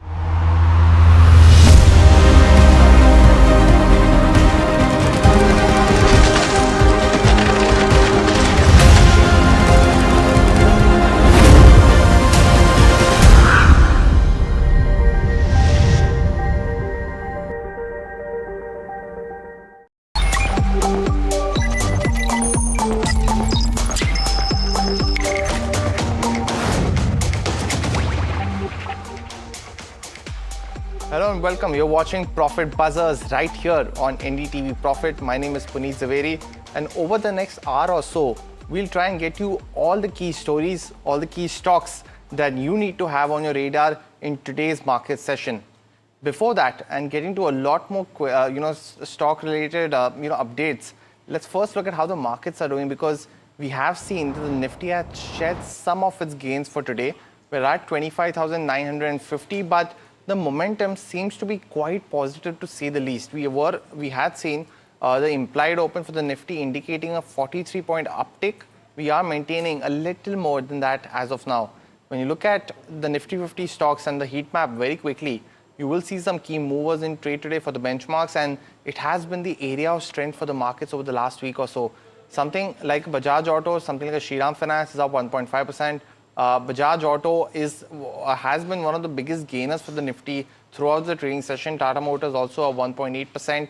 While in the loser side, we have seen some kind of negative impact coming in on the IT players. The momentum has quite been subdued ever since the last Monday, where the momentum had started off very well, waned out by the end of the week. When you look at the advance decline ratio, that's the other one. Roughly around at 10:30 when we did Ask Profit, we were at 2:1. We have sold off on some of these advances, and that's largely been one of the key aspects of the market today, that individual movers, while have been in foray, it is starting to give up on some of those gains. So we'll continue to monitor that over the next 3 hours of trade. Also looking at the mid cap and the small cap, that's the other one which has actually shown strength today again. Up almost 0.5% on the mid cap 150. The small cap 250 is also continuing with a similar trend as well. But the Nifty Bank has been one other key area of strength, above another historic high today. Last week on Friday, it had that positive momentum. Today, it's led by AU Small Finance Bank, something like a Canara Bank, and PNB. Finally, the BSE 500 is the other one very quickly. I mentioned about individual stocks, something like a Narayana Rudralaya, Maharashtra Scooters. Equita Small Finance Bank is seeing buying for the first time post its results. It was under pressure. Maybe something like an Utkarsh is rubbing off on that particular counter. While Utkarsh had the fundraise today, maybe investors coming back now to the MFI space. On the losing side, Tata Motors Passenger Vehicle Limited is one of the biggest losers today on the back of earnings. And we'll talk about that during the show. Something like an Adani Enterprises Astral is also something that we'll discuss in the show. But overall, we are at least in the green for now, and hoping that we will be continuing to keep that momentum up over the next, some time as well. But Anushi is also joining in now at this part of the show. Anushi, very good afternoon. I think there are some key movers today that you are also having, you are also keeping a track of in terms of earnings. What are some of those counters? So a couple of earnings in focus is what we are seeing. I'll start off with something like a Ashoka Buildcon, which is in focus, and a very weak set of numbers is what we are looking at. In fact, if you just take a look at the revenue, that has seen about a 26% of a dip, and this is the fourth straight quarter wherein the revenues have been impacted. This is also due to the weak ordering overall for NHAI, which has been a case scenario for majority of these infra players out there. Total order book stood at about 14,888 crore, while toll collection, if we say, has seen about a 13% of growth, which is in line with what the industry average is, around 11 to 13% or also. Another trigger for this company is also the 4% downtick that we are seeing is also their 288 crore worth of project of MMRDA being cancelled, so some bit of an effect on that front as well. Apart from that, Ajax Engineering is another stock in focus. They're seeing strong revenue growth along the likes of 47% or also, looking at a uptick of around 7% in trade currently. However, if you take a check at the margins, they had about a 276 of basis points of contraction, and this is on account of these transition costs which had impacted the company's operations. If you take a segment-wise check, spares and services saw about a 26% of an uptick, while SLCM revenue, that saw about a 55% of an uptick. So that remains on the stronger side for the business, which has worked out for the quarter as well. Apart from that, there are a handful of other stocks as well, which includes the likes of Ahluwalia Contracts seeing about a 10% of an uptick, along with something like a Siemens as well, which had a mixed performance in regards with revenue being comparatively strong. But it was EBITDA, wherein digital industry segment continued to weigh down on its margins, is what we are seeing. But the stock seeing about a 3% of an uptick. Let me go across to Mr. Chokalingam, founder and MD of Economics Research, who will be talking to us about a lot of these stock giving us perspective on all of these stocks that we are going to be discussing. Mr. Chockalingam, thank you so much for taking out the time. I just want to start off with a lot of these earning reactions that we are looking at. Any one of these which are interesting to you? This includes the likes of Ajax, Siemens, Ahluwalia Contracts, or even Ashoka Buildcon. Ashoka Buildcon, the latest quarterly performance is quite bad, so that doesn't give me confidence. Other two stocks you mentioned? Ashoka, this includes Ajax Engineering as well. Then there's Siemens Limited as well as Ahluwalia Contracts. Yeah. So Ahluwalia I have not studied, but Siemens is going through difficult time in posting growth. So at best one can hold because it's not able to come back to the growth path like L&T.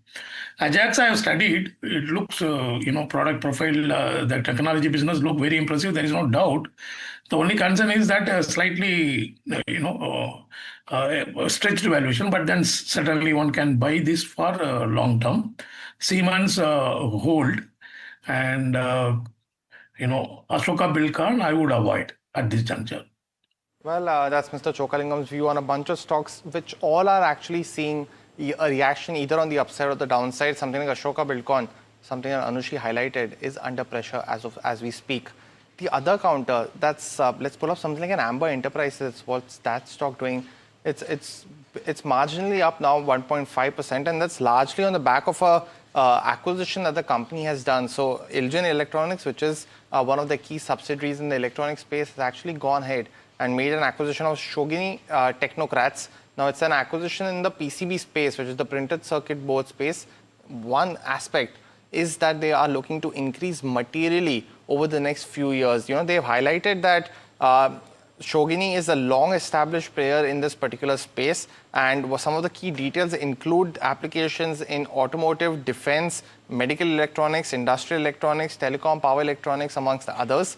And the acquisition will, of course, be completed in one or more tranches, but largely funded entirely through the cash considerations of the company.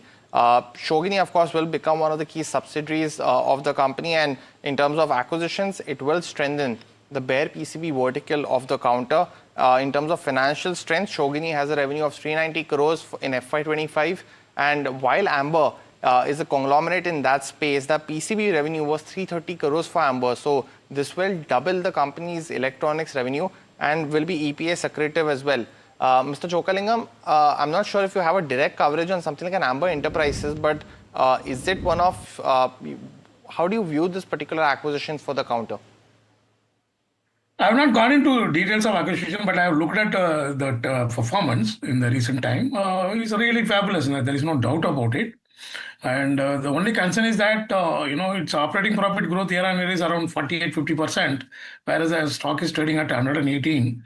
So I would give even, 2 times PEG ratio. I would compromise instead of giving 1 time. Still, it is slightly stretched. So anything less than 7,000 would be a good, price point based on the, the recent performance.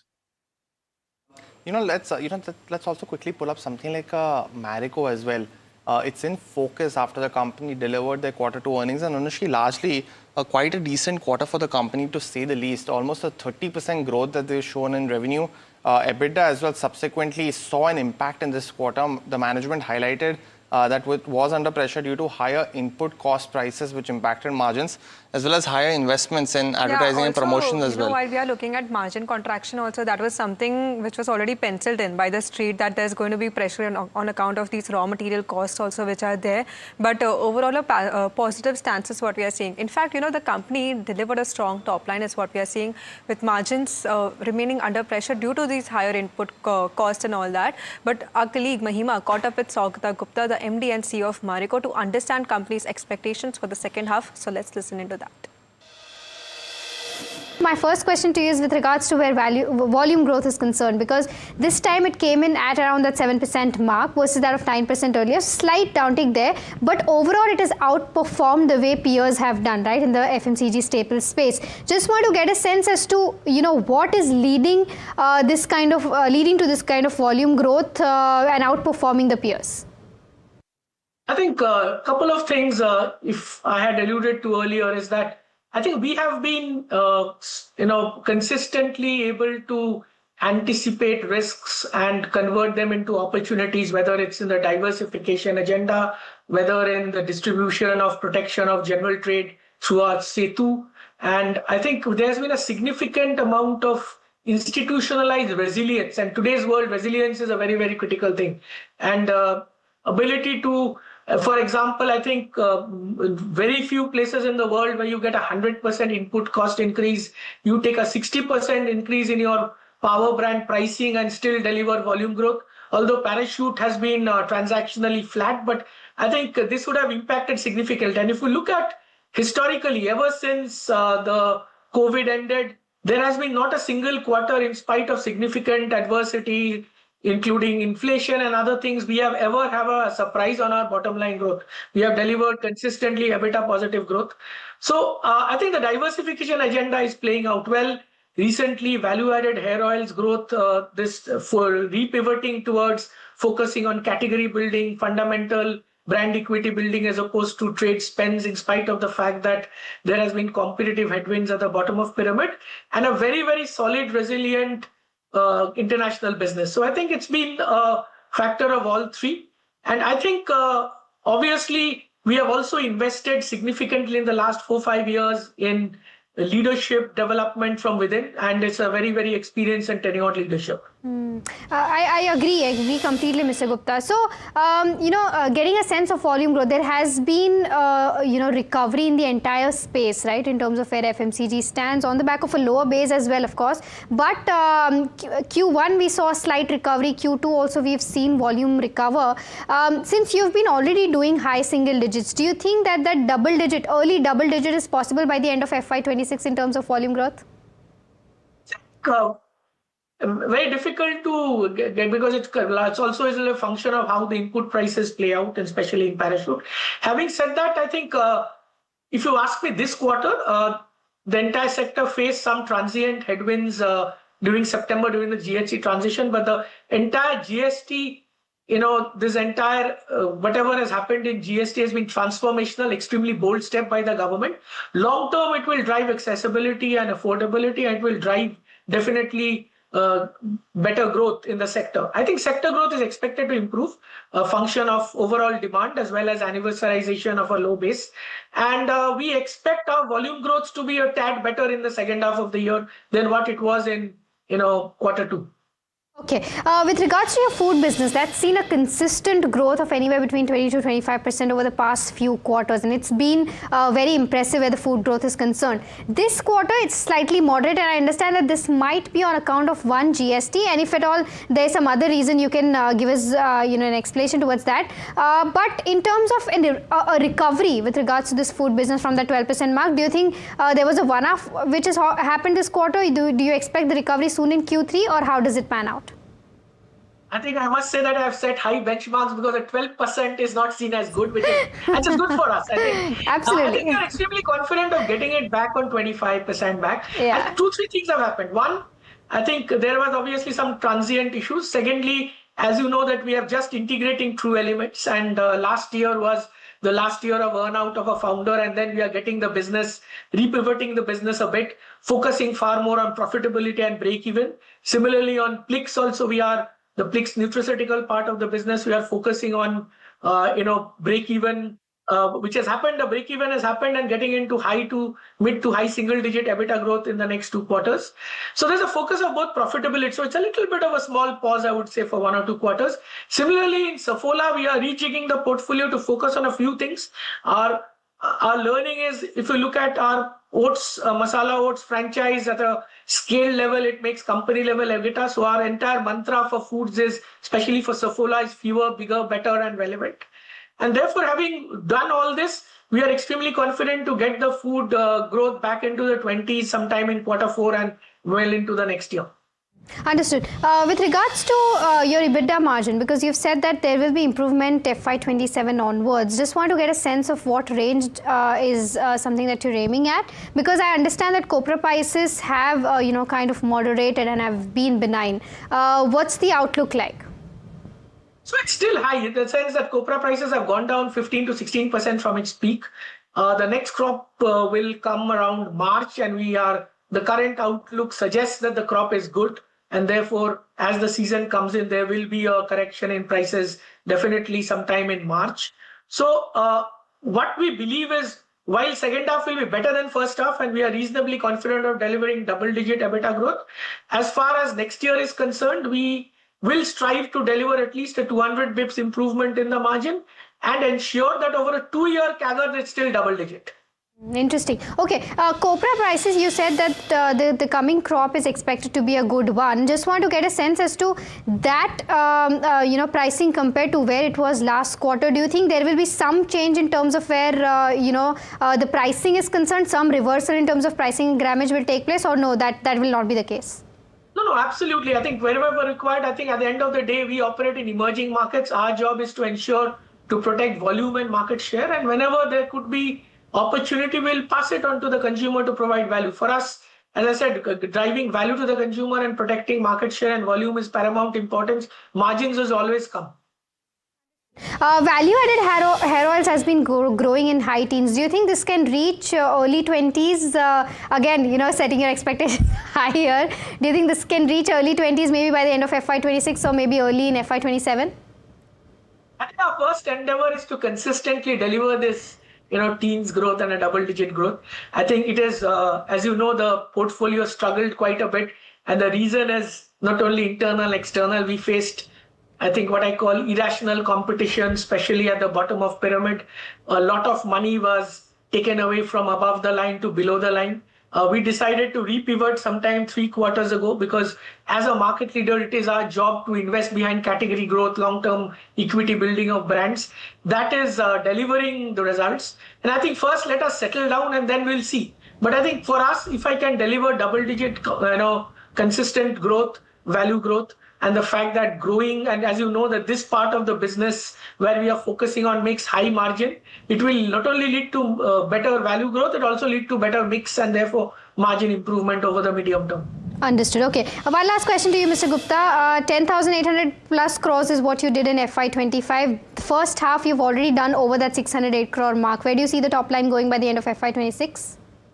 So I think we hope to end with a 25% kind of a number, around that 25%.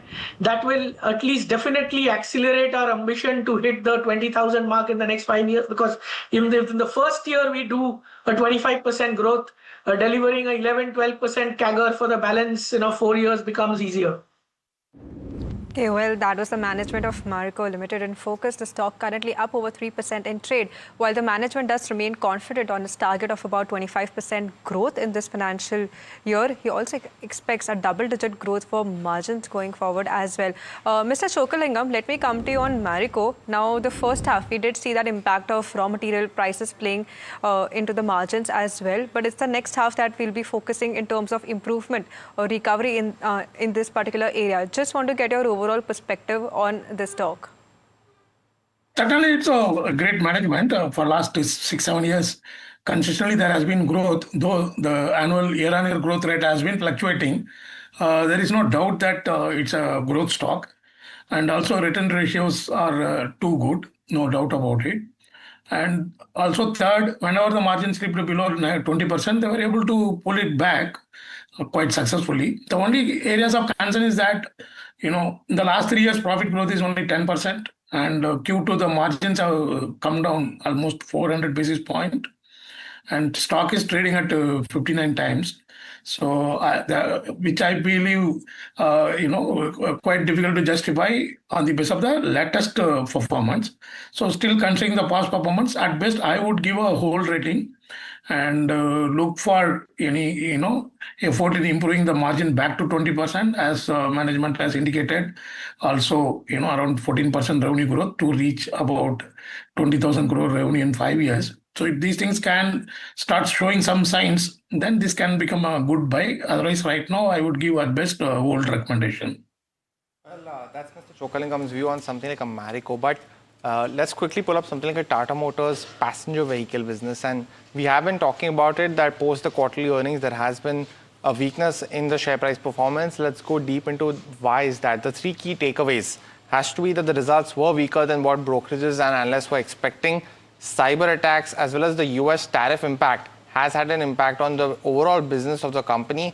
And finally, in terms of JLR business, they've also seen a guidance cut for FY26. So largely revenue was down 13.5% in this particular quarter. EBITDA actually reported a loss of almost 1,000 crores in this particular quarter. And while the net profit, you will see a subsequent very high jump because at 76,000 crores, that's largely because of a notional gain on the commercial vehicle business that was demerged. So there is the net profit on the notional gain. When you look at the JLR FY26 guidance, we know these numbers that the guidance has now been cut to 0 to 2% for the EBIT margins versus 5 to 7% earlier.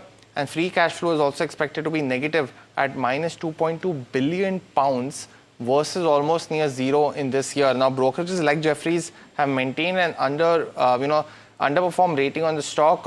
Let's pull up Jefferies very quickly first. It's a target price of 300 rupees per share that they've given and highlighted that the cyber attack related disruptions have continued in this particular quarter and highlighted that they see multiple headwinds for the JLR business going forward with the increased competition as well as the consumption tax going up in China. JP Morgan, on the other hand, has highlighted that 385 rupees per share is their target price. Guidance cut seems realistic for now is what they highlighted and mentioned that the margin delivery, while in the India business has been strong, the extent of margin erosion in the Jaguar Land Rover business is a key negative. But the group CFO, Mr. PB Balaji, also said that the company is expecting a better H2 performance compared to H1, obviously. Let's listen into what he had to say. We have given you the guidance there, where we believe now with production fully stabilizing in November, the whole of month of October has been impacted. To that extent, there will be an impact in Q3. But here onwards, we should expect to see things picking up. So we expect H2, therefore, to be better than H1 as far as JLR is concerned. Well, Mr. Balaji was, of course, responding to a question in the media call from me and largely highlighting that there could be some multiple key factors positive going forward. But Mr. Chokalingam, we have spoken to you in the past about the auto space. You highlighted you like something like a Mahindra and Mahindra. But how do you view the results of Tata Motors, the PV division? And if someone's already holding the stock, would you recommend them to get out of it right now and buy something else in the passenger vehicle space, if any? I would suggest, two options, either considering M&M or Bajaj Auto within automobile, or moving towards Tata CV company, commercial vehicle company. Because, the Tata Motor passenger vehicle is not able to outperform the domestic competitors in India. And secondly, JLR business is always, giving you a lot of uncertainty. And third, it's a subsidiary technology company also depends upon the global growth story. So Tata Motor PV is largely on a global growth story, 2/3 of the business on global markets, whereas the CV business largely domestic. Even it's an investment in Tata Capital, it's a play on domestic. So I believe medium to long term, the domestic story would more stable and steady, growth scenario is possible. So therefore, I would prefer Tata Motor CV to Tata Motor passenger vehicles. Well, we also had another brokerage from Morgan Stanley that actually turned bullish on something like a Hero MotoCorp. Now, that's another result that came last week on Friday, and stocks flying in trade right now, almost up 4%. Now, Morgan Stanley has actually upgraded the counter in this particular quarter post the results. They've upgraded to an overweight rating, hiked the target price to over 6,400.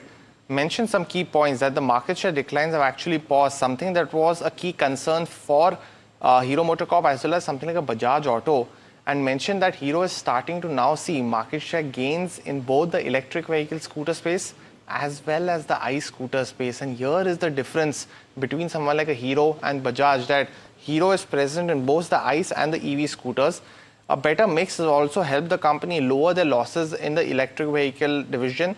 And that will be something to watch because their market share on a monthly basis has actually inched from 7% in April this year to almost 13% in October. And current valuation, according to Morgan Stanley, at 16 times price to earnings with a 3% dividend yield also is a key positive. But let me go back to Mr. Chokalingam on this. How do you feel about Hero MotoCorp, Mr. Chokalingam, given the valuation, dividend yield, as well as the company's gains in the scooter segment? That's something that they were absent from over the last few years. Yeah, one can hold, but I have a preference for Bajaj Auto for a couple of reasons. Recently, in October, Bajaj Auto has got the leadership position in two-wheeler electric vehicle. So I see that they would be able to maintain, if not one first rank or at least second rank in EV. In the long term, that can become a potential value unlocking source. And also the export, though it is fluctuating, I am pretty bullish on export segment of Bajaj Auto because of the recent rupee depreciation. The margin should be quite healthy in export business, and also stock has corrected quite significantly from 52-week high. So therefore, I prefer Bajaj Auto within the two-wheeler space. So Chokalingam, just to follow up as well, because Bajaj Auto, while has shown promise in the EV scooter space, we are seeing that even in ICE, customers are now preferring to buy a scooter compared to a bike, and the share has now moved to almost 39 to 40% versus 32% earlier for scooters. Don't you think that could be an area where Bajaj seems to be lacking, and only export momentum would be something for an investor to look at or keep positive, but limited in that aspect? I agree. That's why in the beginning I said one can hold Hero Motor. I didn't say sell it. I agree with you, but the previous month, October, they slipped down. If you see in September month, the export business grew very fast, extraordinary strong double digits. So I believe that performance can outweigh the limitation in scooter segment. I may be wrong, but that's my belief. And in the last 2-3 months, the rate of incremental sales in EV also is phenomenal, pushing player like Ola and all into very low ranking in EV. So therefore I believe Bajaj Auto can probably in relative terms perform better. But I would give a whole call. I would agree the plus point of a scooter segment for Hero, and I would give a whole call on Hero Motor Call. Okay, so currently it's a hold that we are seeing for both of these counters and the overall perspective for the auto space in general. But it's time that we slip into a short break. Do stay tuned, lots more coming up on the other side.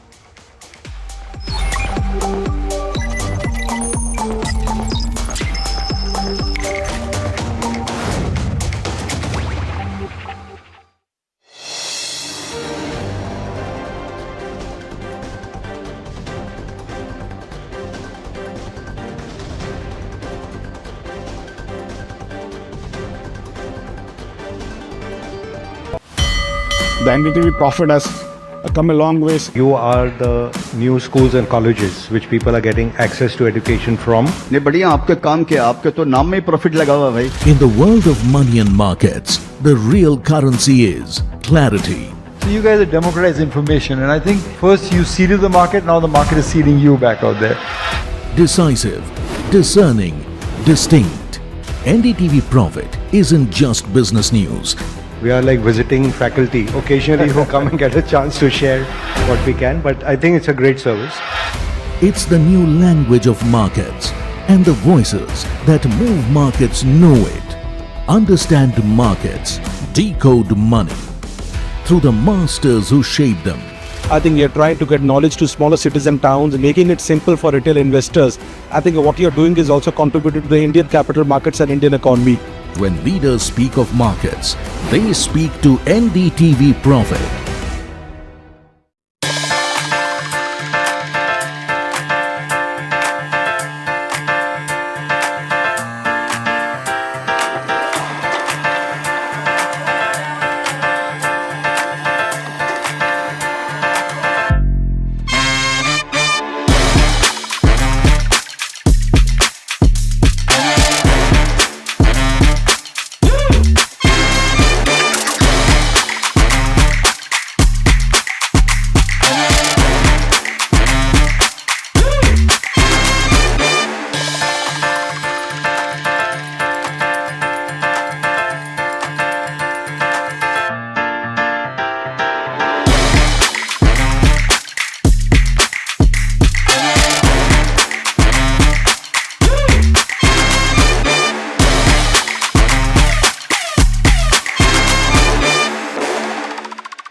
we unveil NDTV Golf Pro-Am, India's #1 Golf Pro-Am, the course of champions, the conversation of leaders. What a stellar lineup we have here on the stage of the NDTV World Summit to announce the launch of the NDTV Pro-Am. Arguably India's greatest cricketer, one of India's most distinguished bureaucrats, a top international golfer and also a top Indian pro at the moment. One administrator who's doing more to lift the profile of Indian golf than anyone has in the recent years. All the top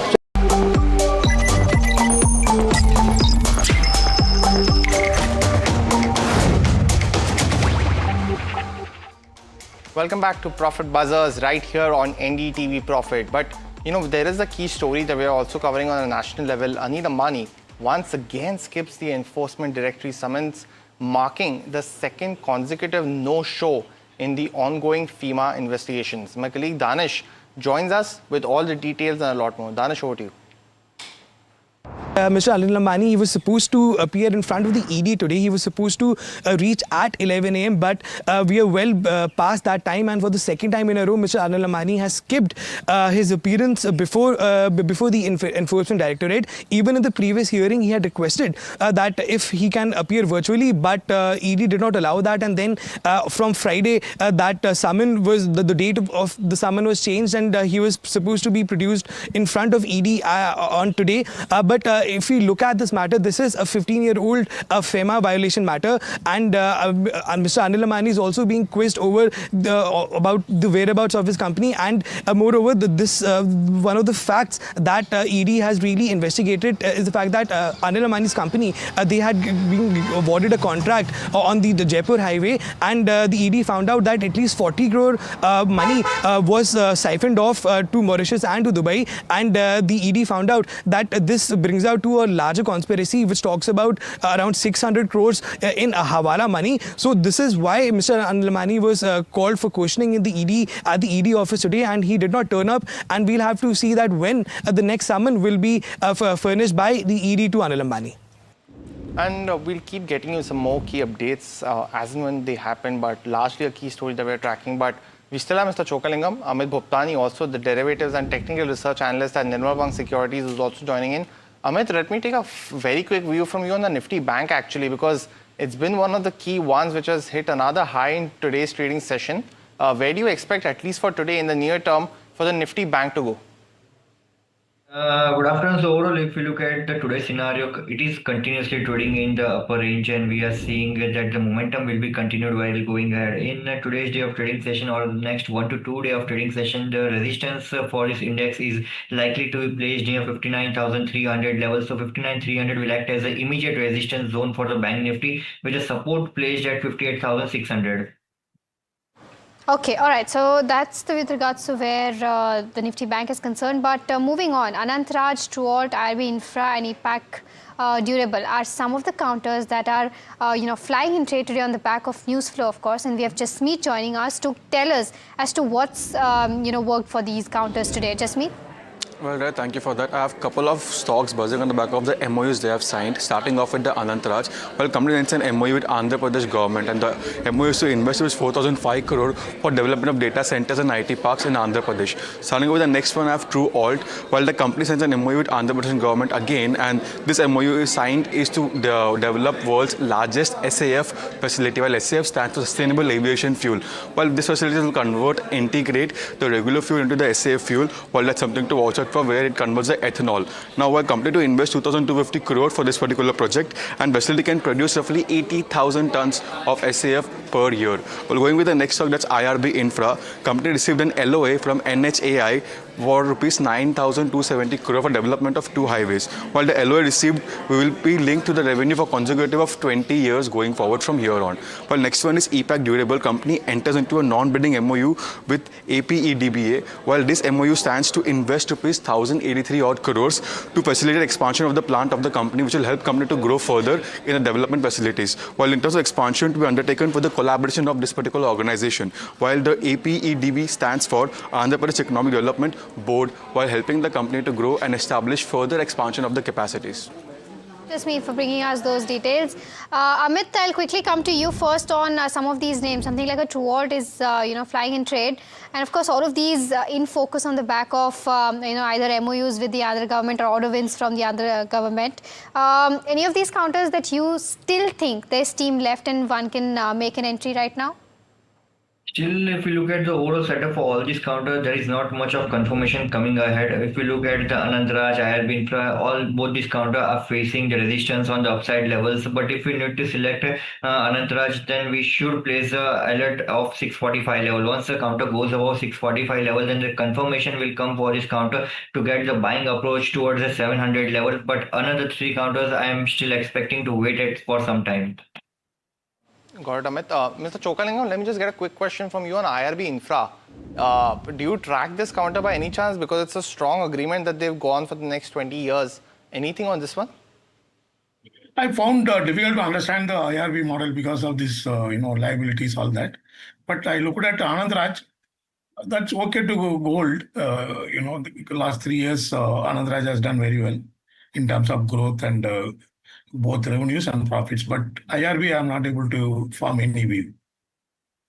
Got that. So Anantraj is something that Mr. Chokalingam is looking at, but another counter that's actually buzzing in trade today is Glenmark Pharma. Now, it is expecting to return to a high growth trajectory with major improvements in revenue, margins and balance sheet strength over the next year or so. But for more on the roadmap, let's go across to my colleague Varsha, who's giving us a perspective on all of this and a lot more. Varsha, over to you.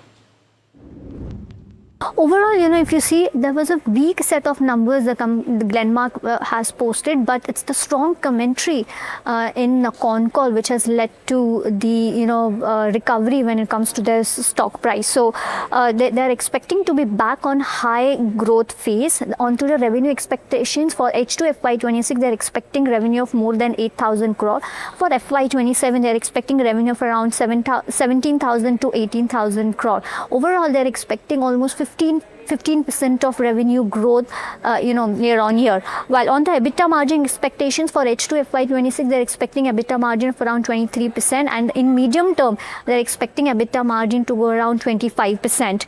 They're expecting a significant free cash in FY27 and beyond, and a company is expected to go gross debt is expected to have gross debt as zero by the end of FY26. Onto the India business, which was impacted this quarter because of the GST changes. They're expecting the India business to be back at 1,200 crore run rate from Q3, and India business is expected to have 4,800 crore of sales in FY27. Provisioning, onto the provisions, they are expecting no further provisioning as of now. So overall, a good commentary is what is coming from Glenmark Pharma, and this is the reason why we have seen, why we have seen the recovery in the stock as of today. Thanks so much for that, Varsha. But Mr. Chokalingam, very quickly on something like a Glenmark Pharma, how do you view the commentary from the management in the con call, something that Varsha highlighted, and within this space, is it something that you like? I missed it. It rallied, but recently it has corrected. But when you look at it, particularly this quarter, there seems to be significant expansion in the margin, and stock price also slightly corrected. And third, the return ratios are very decent. It's not too impressive, but quite decent at around 19% ROCE. And also the debt has come down a lot in September quarter. And at the same time, a lot of investments is going into fixed assets. So therefore, I believe, the current PE of around 20 also quite attractive. One can buy for medium to long term. All right, so that's with regards to where Glenmark Pharma is concerned. But Varsha is still with us, and she's going to speak about Max Healthcare, because that's in focus after reporting its Q2 numbers, showcasing a significant rise in bed capacity and occupancy. Varsha, how has the quarter shaped up for Max Health? Tell us more, because the stock is seeing gains. Overall, for Max, if you see the revenue growth that you're seeing was led by occupied bed days. The PAT growth was led by favorable tax impact. So that sudden spike or the high spike that you're seeing when it comes to the net profit is because of the favorable tax impact. The international patient, if you see, the revenue was up 25% year on year, and which contributes 9% to the overall revenue. Onto the operational highlights, the bed capacity increased to 4,760 beds versus 3,949 last year. When it comes to occupancy was at 77% versus 79% year on year, and the RPOP, that is average revenue per occupied bed, if you see, was up only 1% year on year. Onto the expansion projects for the company, so there are 160 new tower commission at Mohalli, and the 268 bed tower at Nanavati Max is expected to go live next week, and the new 130 led Dehradun hospital has been approved, which will be commissioned by 2028. All right, Varsha, thank you so much for giving us those details. The stock, although has cooled off from its day's high point, but still up 1%. In terms of, the chart, Samit, do you think they're promising enough? And if somebody wants to make an entry right now, does it make sense?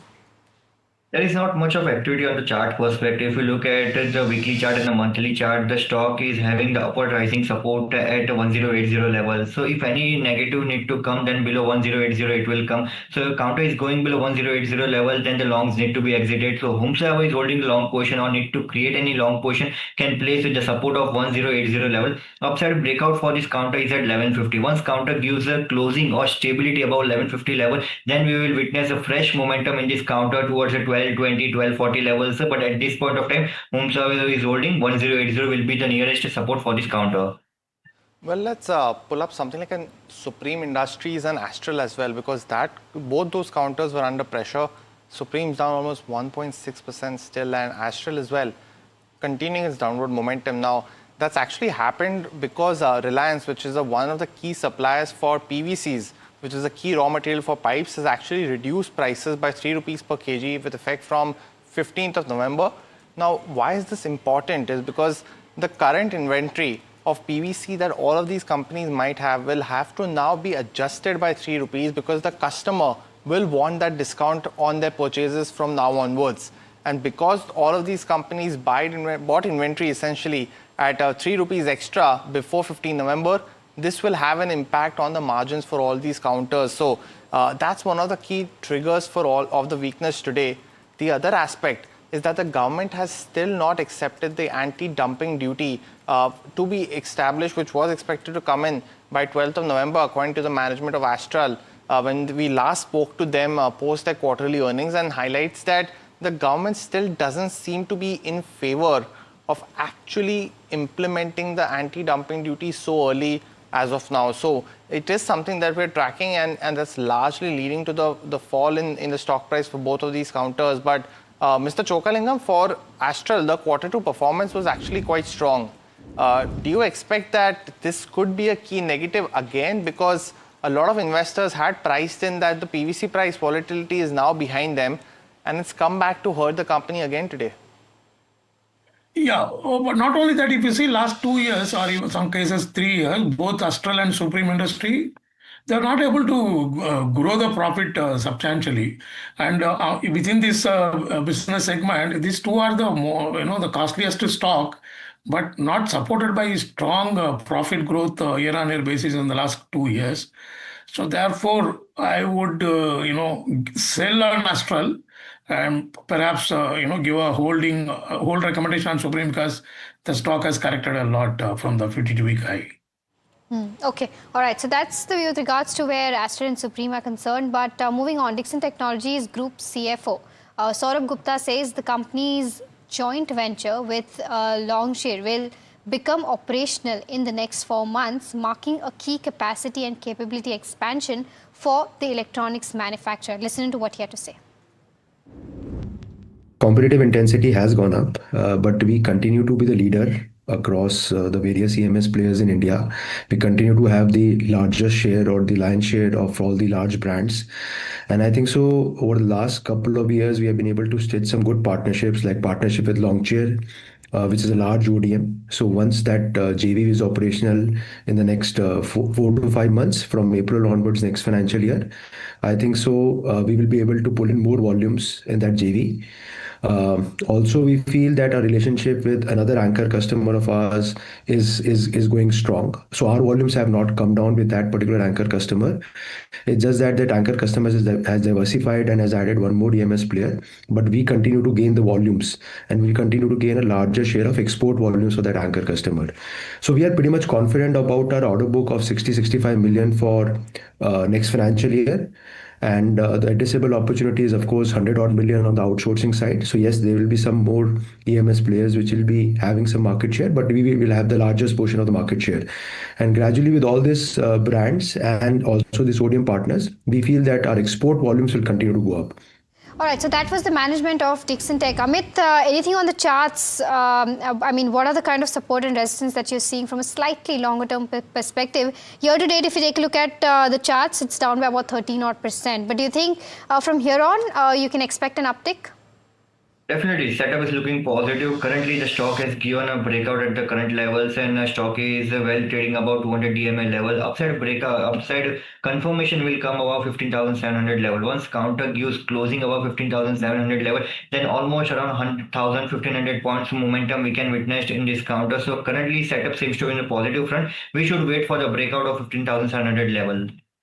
Mr. Chokalingam, a quick question on something like a Dixon Tech. It's actually seen a lot of sell-off post touching that high of 18,000, 18,200. And that's one of the key concerns, right? Because the company is still not yet received approvals for its joint ventures from Chinese companies like Vivo, amongst others, and still not one of the key winners in the ECMS scheme. How do you view Dixon and your view also on the sector? Yeah, the sector has extraordinary potential. There is no doubt about it. I agree with you. I have a concern for the stock for the long term, but short to medium term, it might still do well because, as you said, stock has already corrected. And last 3 years, there has been a tremendous increase in the fixed assets and the growth in the business, growth in the sales, very good. And even September quarter, 16% sequential growth in operating profit. So, yes, there are few concerns which is in price, I believe. So, in the short term, short to medium term, it can reward. So I would give gold, and in case it falls, I would give buy. But long term, as you rightly mentioned, the competition is getting intensified. Recently, media reported, huge number of players getting into EMS and seeking PLI support. Second, a couple of weeks ago, L&T also proposed to get into EMS. So I think L&T is a formidable player in this kind of business. So in case they get into this business in a big way, it is going to make a structural change, but that is all for the long term. Short to medium term, hold, and why if it declines. All right, so that's the fundamental view with regards to where Dixon Tech is concerned. The other counter, that of course has not done much in trade today, but has been in focus on the back of a news flow is Indian Hotels. It's forayed into integrated wellness. It has gone ahead and acquired 51% in Sparsh Infratech Private Limited. The investment is expected to be approximately the 240 odd crores, and the enterprise value at which this transaction has been done is around 415 odd crores. Sparsh Infratech basically owns health and wellness resort by the name of Atmantan in Mulshi, Maharashtra. In terms of the financial snapshot for the company, in the past 3 years, the company has gone from a 4950 odd crore to a 76 odd crore in FY25. Morgan Stanley did come out with a note saying that they've maintained overweight with a target price of 811.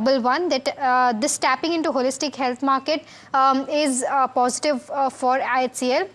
It has said that Atmantan posted a revenue CAGR of 25% over the past 5 years, that is from for 7 years from FY19 to FY25, and EBITDA margin of 50% is something which is accretive.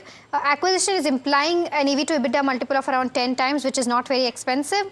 In terms of synergies, they should see synergies from cross-selling opportunities with J Wellness Circle, loyalty program, as well as integration and expanding presence in Maharashtra. And overall, although this is a small transaction, acquisition. They're viewing this as an interesting foray into the holistic wellness space. Mr. Chokalingam, I'll come to you quickly on your view regarding this acquisition. It's not like, these particular niches that, these big names are getting into can easily tap or, build a brand around what they're trying to do. But how are you viewing this acquisition, one thing?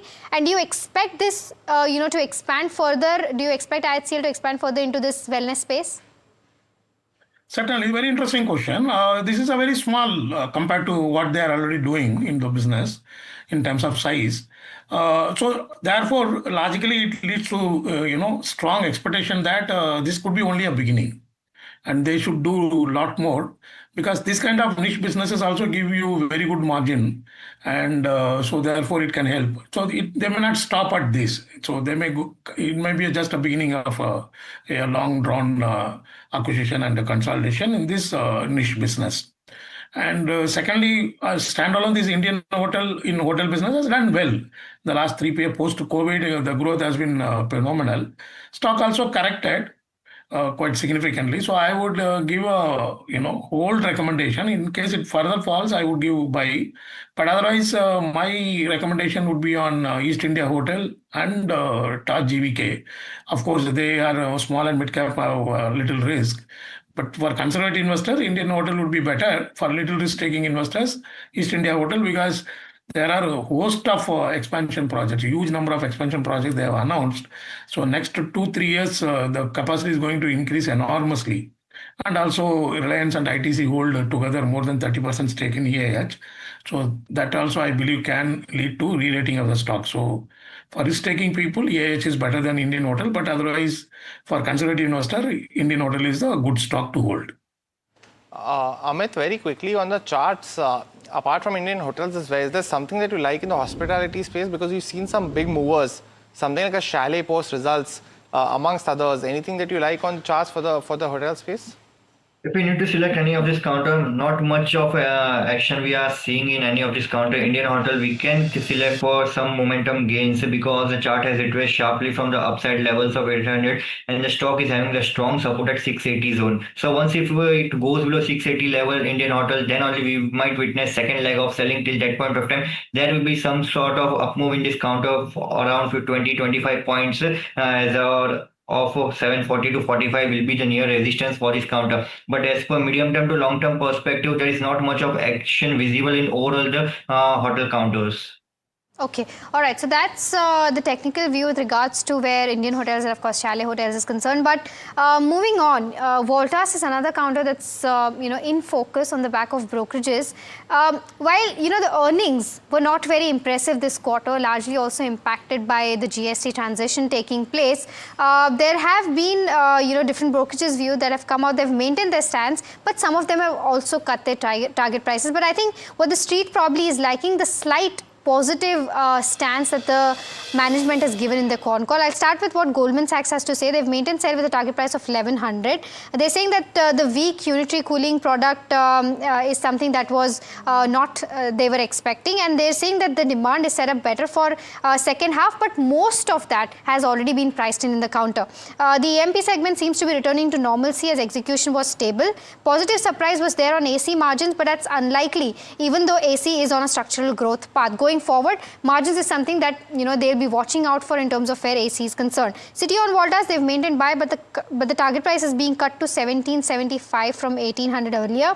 They're saying that it has started to recoup market share. Non-perishable nature of demand can boost FY27 onwards is what they're penciling in.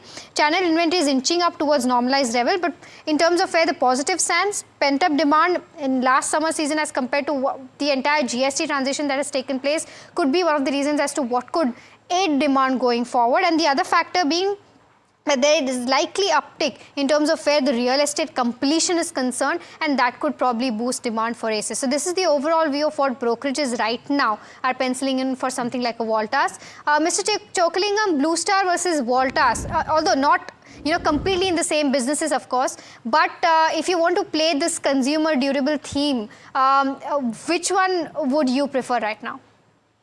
I have not studied a comparative valuation of these two, but I have studied Voltas. So one can hold, considering the management quality, and also annual basis, it has done reasonably very well in the last 3 years. September quarter has been quite pathetic in terms of operating profit coming down and margin coming down to 1%, which is very low in the recent period. But again, it can bounce back. In the lean period, on a small base, margin can fall quite badly. The stock also corrected, so one can hold. But however, if you ask me, I would not go overly bullish on the sector as a whole in white goods, because last 2-3 years it is a little bit of struggle for the whole industry, and also a lot of competitive pressure is coming. So I would prefer, the banking space, which is the topmost sector in terms of anticipated outperformance. But otherwise, standalone Voltas, yes, it's good to hold for medium to long term. Well, Mr. Chokalingam as well as Amit, we'll leave it at that. Thanks so much for joining in, giving us perspective across a whole bunch of stock spaces and sectors. But viewers, as we wrap up the show, we leave you with some key commentary coming in from SEBI Chairman speaking on the sidelines of CII Financing Summit 2025. Listen in to what he had to say, and thanks so much for watching. पहले issue पे तो मैं ये कहूँगा कि उस पे ही सेबी ने जो नियम बदलाव किए थे उसमें मैट्रिक्स को भी चेंज किया था कि ओपन इंटरेस्ट जो पहले था उसको हम डेल्टा लाए हैं, तो वो डेल्टा से वेटेड है, और वो बात कर रहे थे कि प्रीमियम वर्सेस ओपन इंटरेस्ट की। और दूसरे प्रश्न का जवाब ये है कि आईपीओ में एग्जिट भी होता है और रेज भी होते हैं, पैसा रेज भी करते हैं। वो कंसर्न आईपीओ के बारे में निर्भर है।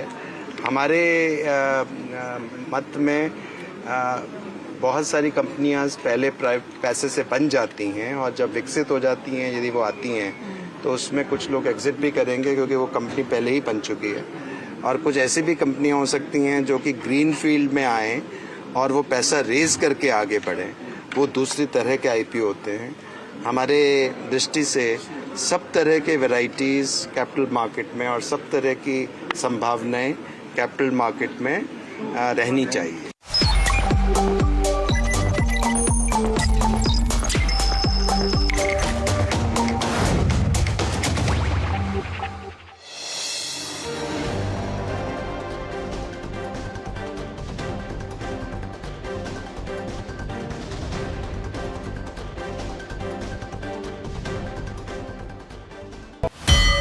The NDTV Profit has come a long way. You are the new schools and colleges which people are getting access to education from. नहीं बढ़िया, आपके काम के आपके तो नाम में प्रॉफिट लगा हुआ भाई। In the world of money and markets, the real currency is clarity. So you guys have democratized information, and I think first you seeded the market, now the market is seeding you back out there. Decisive, discerning, distinct. NDTV Profit isn't just business news. We are like visiting faculty occasionally who come and get a chance to share what we can, but I think it's a great service. It's the new language of markets, and the voices that move markets know it. Understand markets, decode money through the masters who shape them. I think you're trying to get knowledge to smaller cities and towns, making it simple for retail investors. I think what you're doing is also contributing to the Indian capital markets and Indian economy. When leaders speak of markets, they speak to NDTV Profit.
we unveil NDTV Golf Pro-Am, India's #1 Golf Pro-Am, the course of champions, the conversation of leaders. What a stellar lineup we have here on the stage of the NDTV World Summit to announce the launch of the NDTV Pro-Am. Arguably India's greatest cricketer, one of India's most distinguished bureaucrats, a top international golfer and also a top Indian pro at the moment. One administrator who's doing more to lift the profile of Indian golf than anyone has in the recent years. All the top champions, the Tiger Woods, will all come from India in future. It's great to be here. Golf is growing across the globe and here in India as well. Whereas now the opportunities are increasing a lot. Thank you very much for starting golf. We want to thank you. That's very sweet of you. Thank you. I think that's very, very important.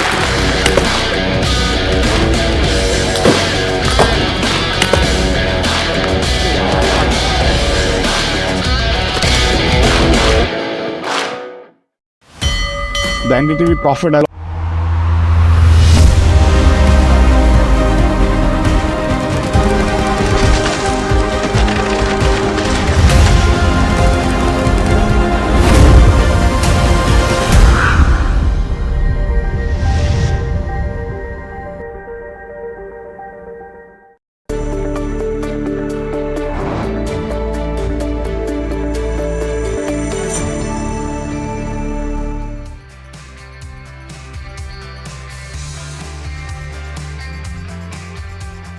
Good afternoon. You're watching Small Cap Buzzers on NDTV Profit with me, Somit Sarkar, and my co-anchor Anushi. Well, Anushi, if you look at the market, this sixth straight day of gains comfortably above the 25,950 level, and today's gains are largely led by the banking stocks, especially the PSU banks. Yeah, absolutely. We are looking at more than a 1% of an upside for these PSU stocks that we are looking at. Currently for Nifty 50, we are looking at about a 0.3% of an uptick, continuing those gains from the last half an hour of trade that we saw Friday's session. In fact, that's if you pull out the point contribution table here, we'll see all of these banking names right at the top. Something like a HDFC Bank is in focus. Along with that, if you're looking at even ICICI Bank, M&M, they're all in focus right now. What's not working out so well and is in red is something like a Reliance Industries as well as Adani Enterprises. So that's some of the stocks which is dragging the index down. But coming to the overall sectoral heat map, if we just pull that up, we'll see that overall gains are Nifty PSU Bank right at the top. 1% of an upside is what we are looking at. Even in terms of Nifty Media, we're looking at about a 0.9% of an uptick currently. In terms of what's happening with the broader markets though, they are outperforming where the benchmark indices are. Currently, mid-cap 150 up over 0.7% in trade today, and even small-cap 250, we are seeing about similar sort of gains is what we are looking at. This is reflected in the advanced decline ratio as well, which is majorly in the line of advances is what we are seeing about 1300 in comparison about declines of around 1000 or so. In fact, if we also see the BSE 500, here also, if you are looking at that, we'll say something like a Narayan Hridayalaya right at the top, while Tata Motors PV is under pressure along with Astral and PNC Infra. In fact, talking about these small cap names, in small cap 250, what's buzzing currently is something like a Narayan Hridayalaya. Along with that, even LG Equipment and All Cargo Logistics are seeing gains of anywhere between 5 to 10% or so. While what's not working out so well in the small cap space is something like a Jai Balaji, seeing about a downtick of around 2% or so. Easy Trip and Archean Chemicals also are the two stocks under pressure today. While in terms of higher volumes, we are looking at a couple of earnings reactions here. Ahluwalia Contracts currently seeing about a 12% of an uptick, and this is on the back of its revenue as well as margin uptick that we'd seen in the quarter compared to other players in the space wherein they have reported a degrowth or so. Idea Forge also, we are looking at about an 11% of an upside, and this is on the back of new order wins. We'll in fact be addressing this in detail much later on in the show. Along with that, even SKF and SP Apparels are some of the stocks in focus, seeing gains of over 7%. Other counters which are also in focus is something like a, in regards with higher volumes, is something like a Gabriel, seeing a 10% of a downtick currently. Capacite Infra continues to remain in focus after its strong second quarter results, 6% up in today's session as well, and even Paka is seeing about a 4% of an uptick. But let's talk about Idea Forge Technology, and this is a leading Indian UAV manufacturer that we are seeing, which continues to gain traction with fresh new orders. Let me go across to Jasmeet for more details on this. Well, right, thank you for that. The stock is buzzing on the back of order wins. The company has won an order over 110 crores. So we understand the order wins. Let's quickly understand what does the company do. Well, company operates in manufacturing of unmanned air services. While if you look at company's order book as of FY25 stands at just 238 odd crores. While the use cases of the company products are used across civil uses, as surveillance, securities, paroles, while they also have mapping users, that's the land surveys, estimates and oil and gas surveys, while it also is used across applications of anti-terror as well as border securities. Now, if you look at the recent order win, company has won 2 orders from Ministry of Defence. The starting off with the first order, that's rupees of 75 crores, where they have to supply of tactical class of UAVs to the government, while the next one is rupees 32 crore, where they supply hybrid AUVs to the government. Now, in terms of the order book flow, we look at the order book being increasing from 192 odd crores in FY23. We saw a slight dip in FY24 at 124 crores, and as per the latest order book stands at 238 odd crores. While this buzz comes on the back of the same strong order books and the recent order wins. Okay, so that was with regards to IdeaForge technology. With that, let me welcome in our funder guest for today, who will be giving us perspective on all of these small cap stocks that we'll be discussing. Avinash Gorakshekar, founder and head research of joins us as well on the show. Avinash, let me come to you on something like IdeaForge. We are seeing like 2 of these defense orders for the company. If you take FY25 in context or even H1, that has been more on the muted side. Just want to get your understanding on overall space with regards to where IdeaForge operates it, and what's your view for this company? Yeah, I think, Anushi, this order win has definitely resulted in a spike in the stock price today. My sense is, the execution has to be also equally efficient and robust, because, in the past, what we have found is that this company has got a lot of orders, but execution has not been very great. In fact, if you compare it on a quarter-on-quarter basis, some quarters have been good and some quarters have been bad.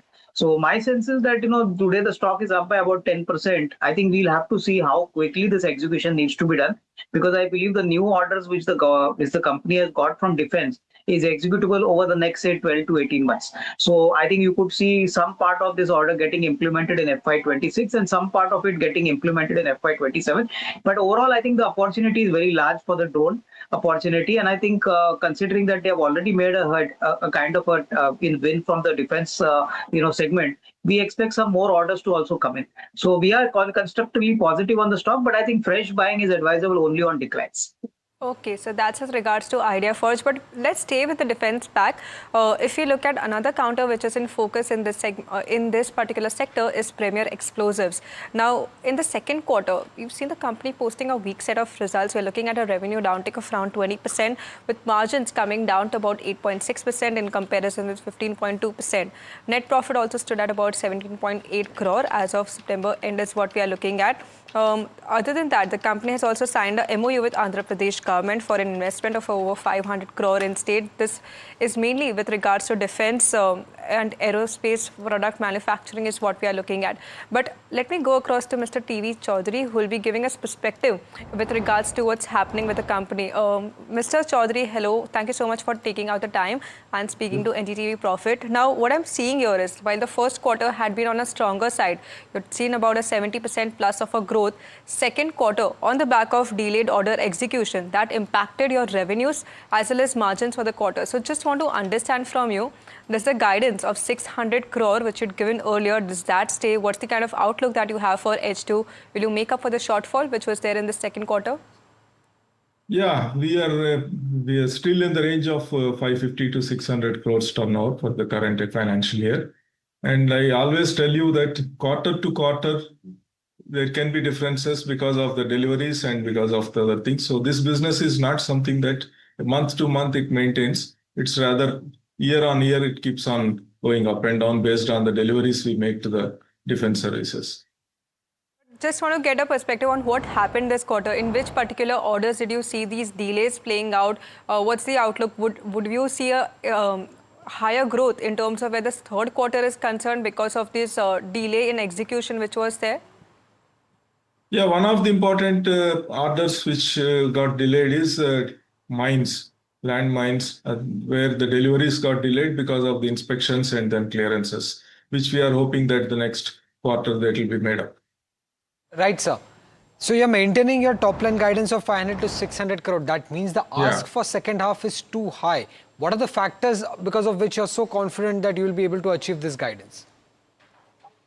Yeah, other than the mines and other things, they are going consistently. The deliveries are happening. And then all export orders, we have to get the export license. So some of the orders which we are holding, we have applied for export license. Production is completed. Dispatches will be affected after getting the export license, which we are hoping that it will happen in the coming 1 week or 10 days. Yeah. And the margin is at 15 to 20%, right? Yes. Right. In first quarter, your order book was close to 990 crore. That increased to close to now 1300 crore. Do you expect the similar trend in order book growth for the second half as well? Second half may not happen in the same way, but yes, next year also it will be maintained and it will be further numbers will be added to that.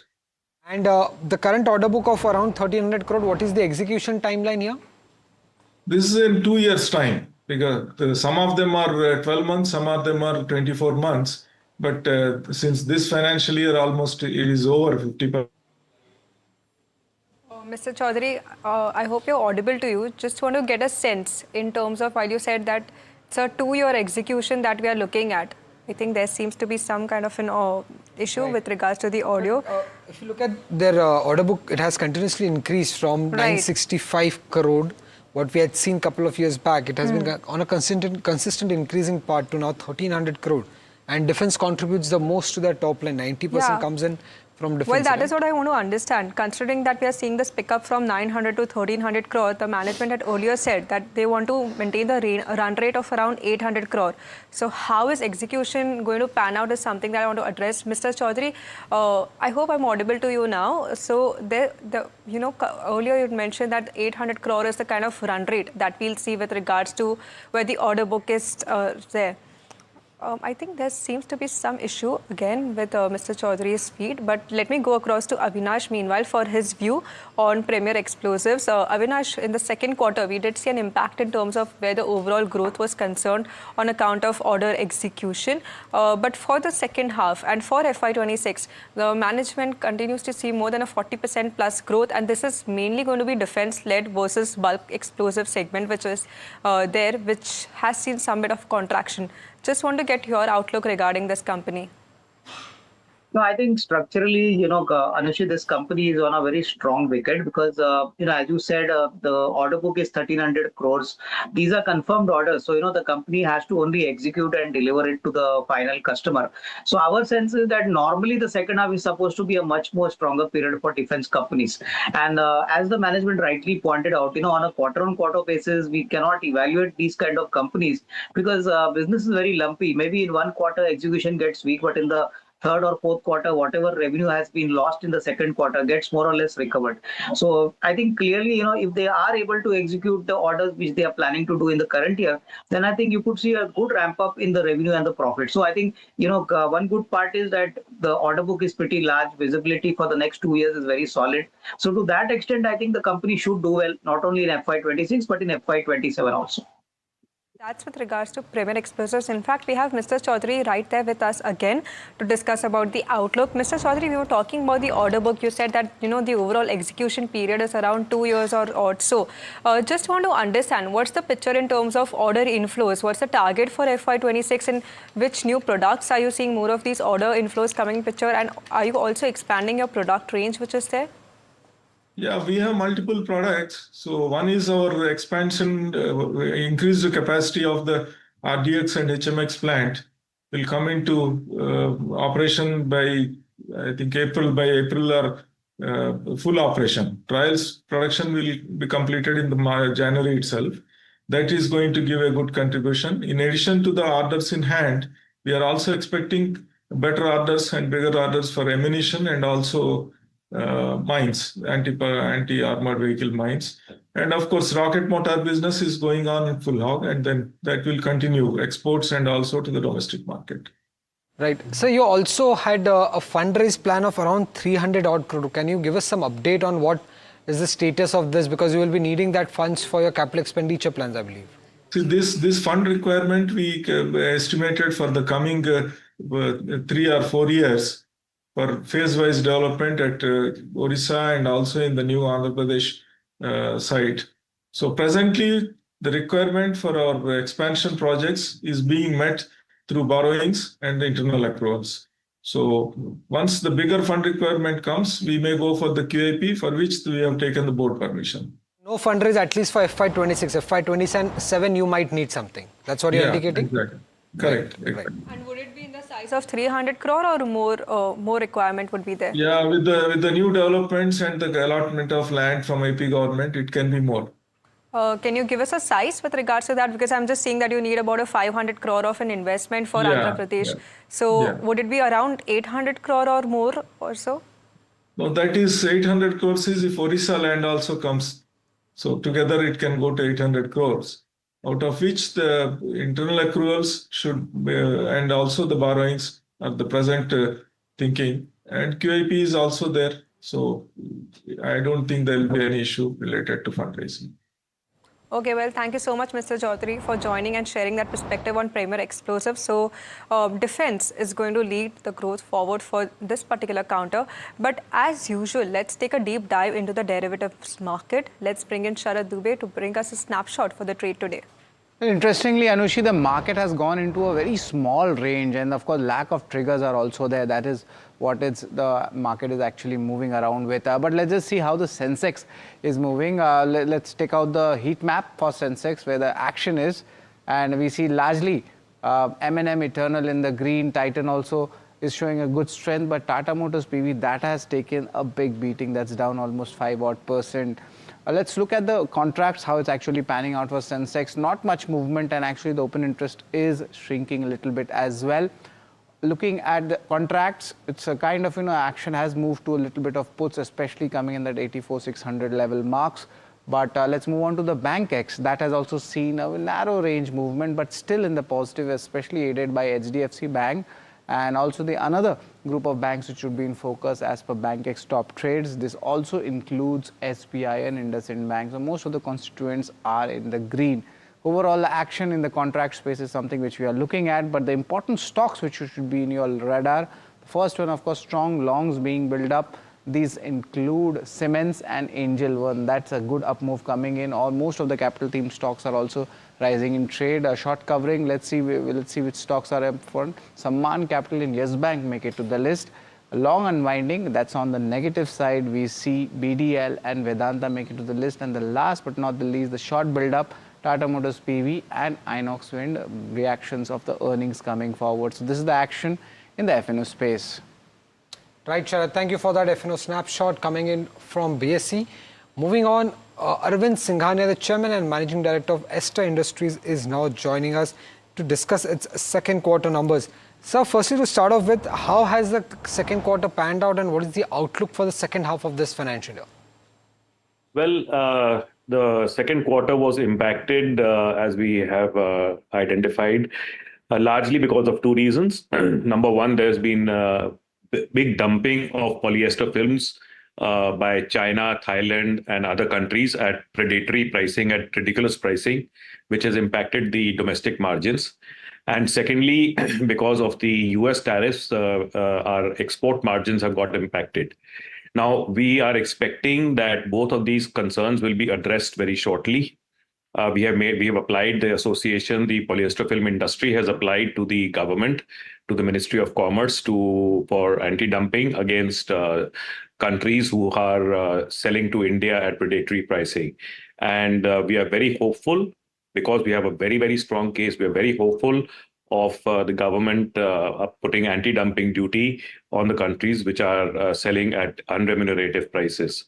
And number two, we are seeing a lot of media coverage that the US trade deal is going to be announced very soon, which will sort out the problem of the export margins, because America was one of our most important markets.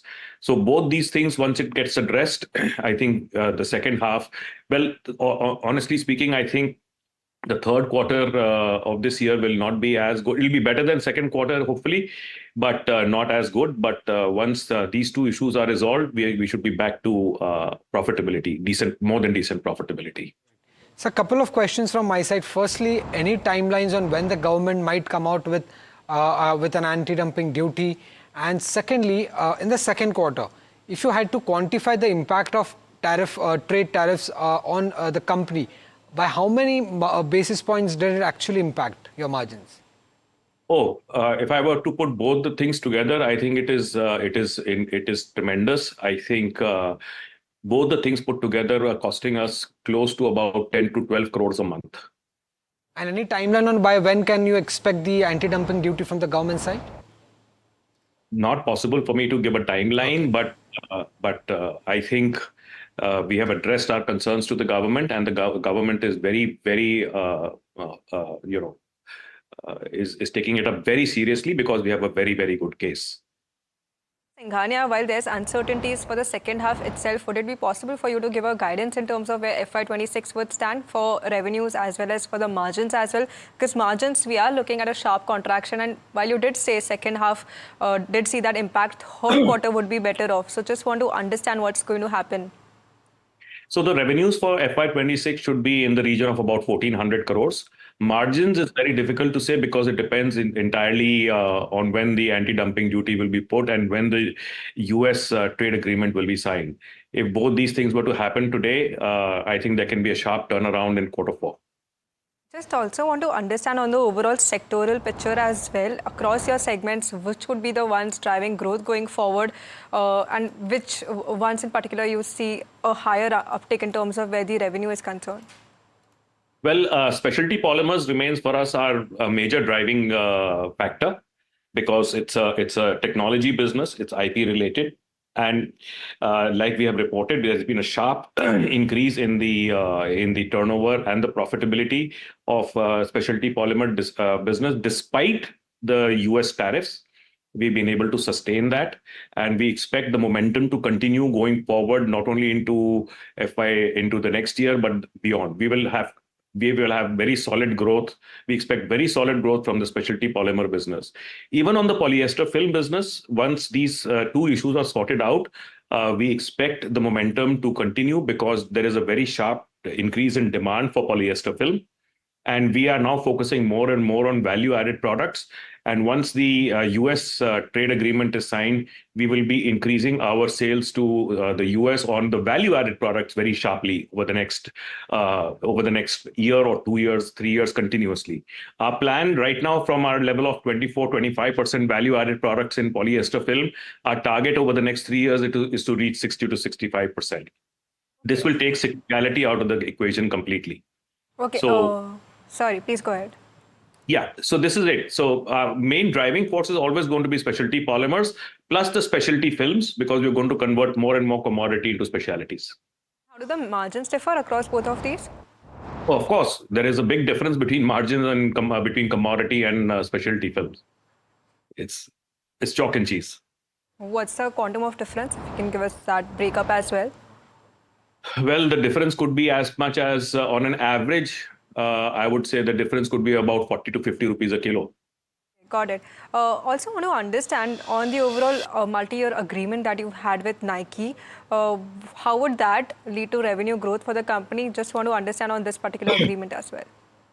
So this agreement is not with Ester Industries. This agreement is with Loop, our joint venture partner. So as you know, we have signed a 50-50 joint venture with Loop Industries of Canada. So the new company is called Ester Loop Infinite Technologies Private Limited. It is 50% held by Ester and 50% by Loop. And Loop has signed this agreement with Nike. And the material will be supplied by Elite, which is Ester Loop Infinite Technologies. The plant is coming up in Gujarat at a capex of about 1,600 crores. Expected startup date is end of 2027.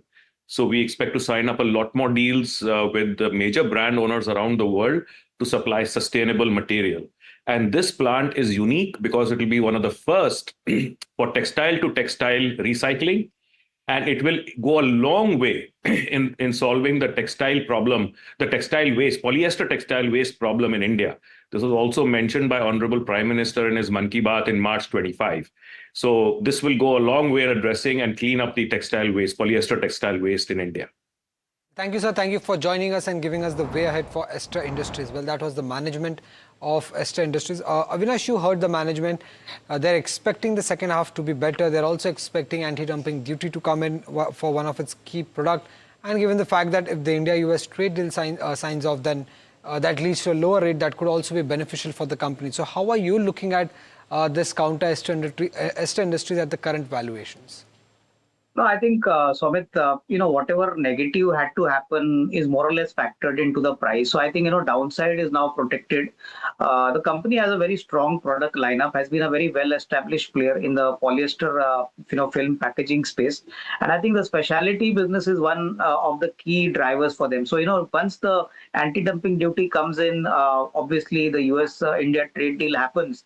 My sense is that January could be a kind of a recovery month. And I think we could possibly see a softer third quarter, but I think the fourth quarter could be a pickup quarter. So I think longer term, yes, I think the company has the potential to bounce back, but we'll have to wait for at least the December quarter to culminate. Till that time, from our side, it's a hold. We would suggest that it's better to wait for the December quarter numbers and then take a fresh call. Okay, so hold is currently the view for Ester Industries. There might be some pressure in terms of how the third quarter would also pan out, considering what's happening on the macro side. But viewers, that's all the time that we had on this edition of Small Cap Buzzers. Stay tuned for India Market Close coming up next.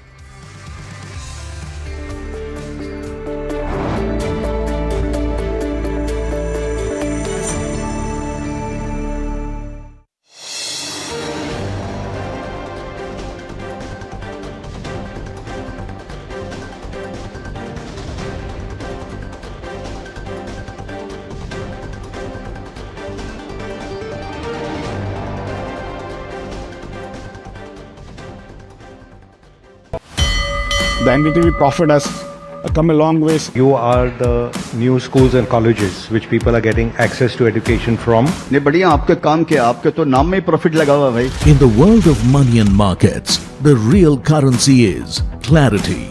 So you guys have democratized information, and I think first you seeded the market, now the market is seeding you back out there. Decisive, discerning, distinct. NDTV Profit isn't just business news. We are like visiting faculty occasionally who come and get a chance to share what we can, but I think it's a great service. It's the new language of markets, and the voices that move markets know it. Understand markets, decode money through the masters who shape them. I think you're trying to get knowledge to smaller cities and towns, making it simple for retail investors. I think what you're doing is also contributing to the Indian capital markets and Indian economy. When leaders speak of markets, they speak to NDTV Profit.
We unveil NDTV Golf Pro-Am, India's #1 golf Pro-Am, the course of champions, the conversation of leaders. What a stellar lineup we have here on the stage of the NDTV World Summit to announce the launch of the NDTV Pro-Am.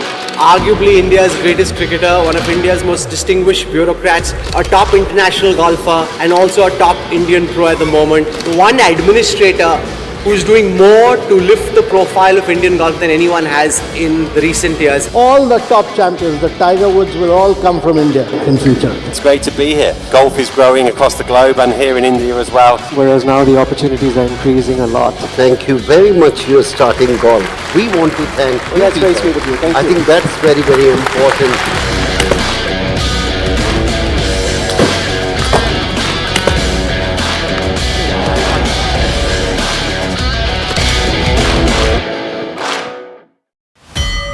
The NDTV Profit has come a long ways. You are the new schools and colleges which people are getting access to education from. नहीं बढ़िया आपके काम के आपके तो नाम में ही profit लगा हुआ भाई. In the world of money and markets, the real currency is clarity. So you guys have democratized information, and I think first you seeded the market, now the market is seeding you back out there. Decisive, discerning, distinct. NDTV Profit isn't just business news. We are like visiting faculty occasionally who come and get a chance to share what we can, but I think it's a great service. It's the new language of markets, and the voices that move markets know it. Understand markets, decode money through the masters who shape them. I think we are trying to get knowledge to smaller cities and towns, making it simple for retail investors. I think what you're doing is also contributing to the Indian capital markets and Indian economy. When leaders speak of markets, they speak to NDTV Profit.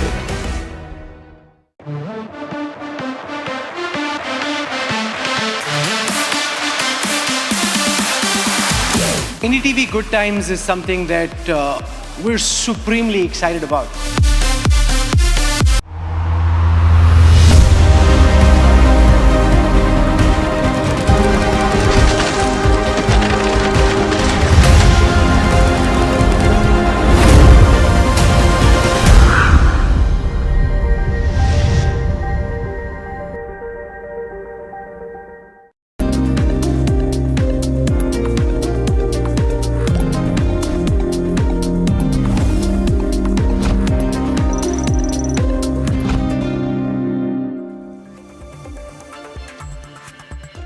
Welcome, you're watching India Market Close here at NDTV Profit. I am Mahima Vachajani and with me is Sharad Dubey. Well, there you go. As I speak, we've crossed that 26,000 levels, just 3 points or 4 points odd above that 26,000 levels. You know, I was going to start by saying that, you know, the traders today are trying to tease that 26,000 level, and we've, you know, reached that 26,000 level at the day's high point, up 0.4% for the Nifty 50. We did close above the 25,900 levels on Friday, and as Sharad was pointing out, that we've been closing on a higher end for the 5 consecutive past days, as we've seen on the Nifty 50. Now slightly above that 26,000 mark, and we'll have to see as to we'll have to see as to how today's day ends, whether it is going to be above the 25,900 level or above the 26,000 levels is something that we'll have to watch out for. But let's try to pull up the Bank Nifty as well and see as to how Bank Nifty is doing at its day's high point as well, almost at its day's high point, up 0.7%, and this is led largely by the rally that we've seen in PSU banks. Private banks also doing fairly well in trade today, by the way. Let's try to pull up the Nifty 50 heat map and see as to what's changed there. Tata Motors leading that pack, up 2%, followed by Tata Consumer Products. So Tata names doing fairly well. Bajaj Auto, Max Health, Eternal, Eicher Motors, M&M, Maruti. A lot of auto names are doing very well in trade today. Eternal seeing gains of about 1.4% as well. But something that's not doing well includes some names like Geo Finance, Ultratech, HDFC Life, Interglobe Aviation, as well as BEL. Let's try to pull up the sectoral heat map, because that will give us a picture as to what sectors are doing right now. PSU Bank still leading that chart right now, followed by something like a Nifty Media, Nifty Auto doing very well in trade today. Nifty Private Bank also doing fairly well. Consumption has picked up 0.6%. Nifty Realty also up 0.5%. But something that's slightly not doing well is Nifty Defense, down by about 0.08%, and Nifty Metal almost flat as we speak. Nifty Pharma also flat as we speak. Let's try to pull up the advanced decline ratio, because that will give us a picture as to what broader end of spectrum is looking like. That gap has narrowed. We were at around 1,500 odd advances at the 10:30 a.m. or so, but that has come down. So there, the kind of bullish momentum in the broader markets has slightly come down. You have around 1,300 odd advances versus that of 1,000 odd decline. So that 1.3:1 ratio, and the gap has narrowed. Let's try to pull up the mid cap 150 and the small cap 250. The mid cap 150 is still around 0.7% higher, in tandem with where the Nifty Bank is. The small cap 250 also up around 0.7%. So both, in line with where the benchmarks are. Let's try to pull up the BSE 500 before I go on to Sharad for the trading strategies. You have Tata Motors PV, which is down 4.7%. Astral on the back of the PVC pricing down by about 3% Easy Trip on the back of earnings not doing very well. Akin Chemicals, Bajaj Holdings as well as KSL, some counters down by about 2 to 3% each. But on the other side, Narayana Hrudayalaya doing fairly well, up 10%. You have Equitas Small Finance Bank, RB Infra as well as Just Dial up by about 4 to 7% each. That's with regards to where some of these names are concerned. But Sharad, just crossed that 26,000 levels and hovering around that 26,000 levels. What are the trading strategies looking like? Well, it's a very strong strategy, Mahima, and especially Nifty Bank. You spoke about the PSU banking, but ICICI Bank and HDFC Bank are also participating in the rally, and they are having roughly 60% plus constituents in the Nifty Bank area. Okay, first I'd like to just point out the key levels which you should be actually watching out for. Nifty, that's around roughly 277 to 280 odd points from its lifetime high level. The support levels, I've given it on the lower side, 25,850, 25,950. Resistance, luckily if the closing is above 26,000 mark, 26,050, 26,080 is the number to look at. Nifty Bank support 58,700, 58,800, and the range for resistance is 59,100 to 59,300 odd numbers. Now expect this benchmark to remain in a tight range, and the broader indices luckily are outperforming Nifty. Last 3 trading sessions we have seen value buying coming in the small cap space, but overall the market triggers are becoming lesser and lesser. So we can of course expect some reversals also maybe during this day's trade as well. Street is still waiting for US-India's trade deal. We saw a spike in last trading session, and overall the global cues are still remaining strong. European markets, however, they have opened mixed. So no clear trend is coming out as most of the global factors are getting digested.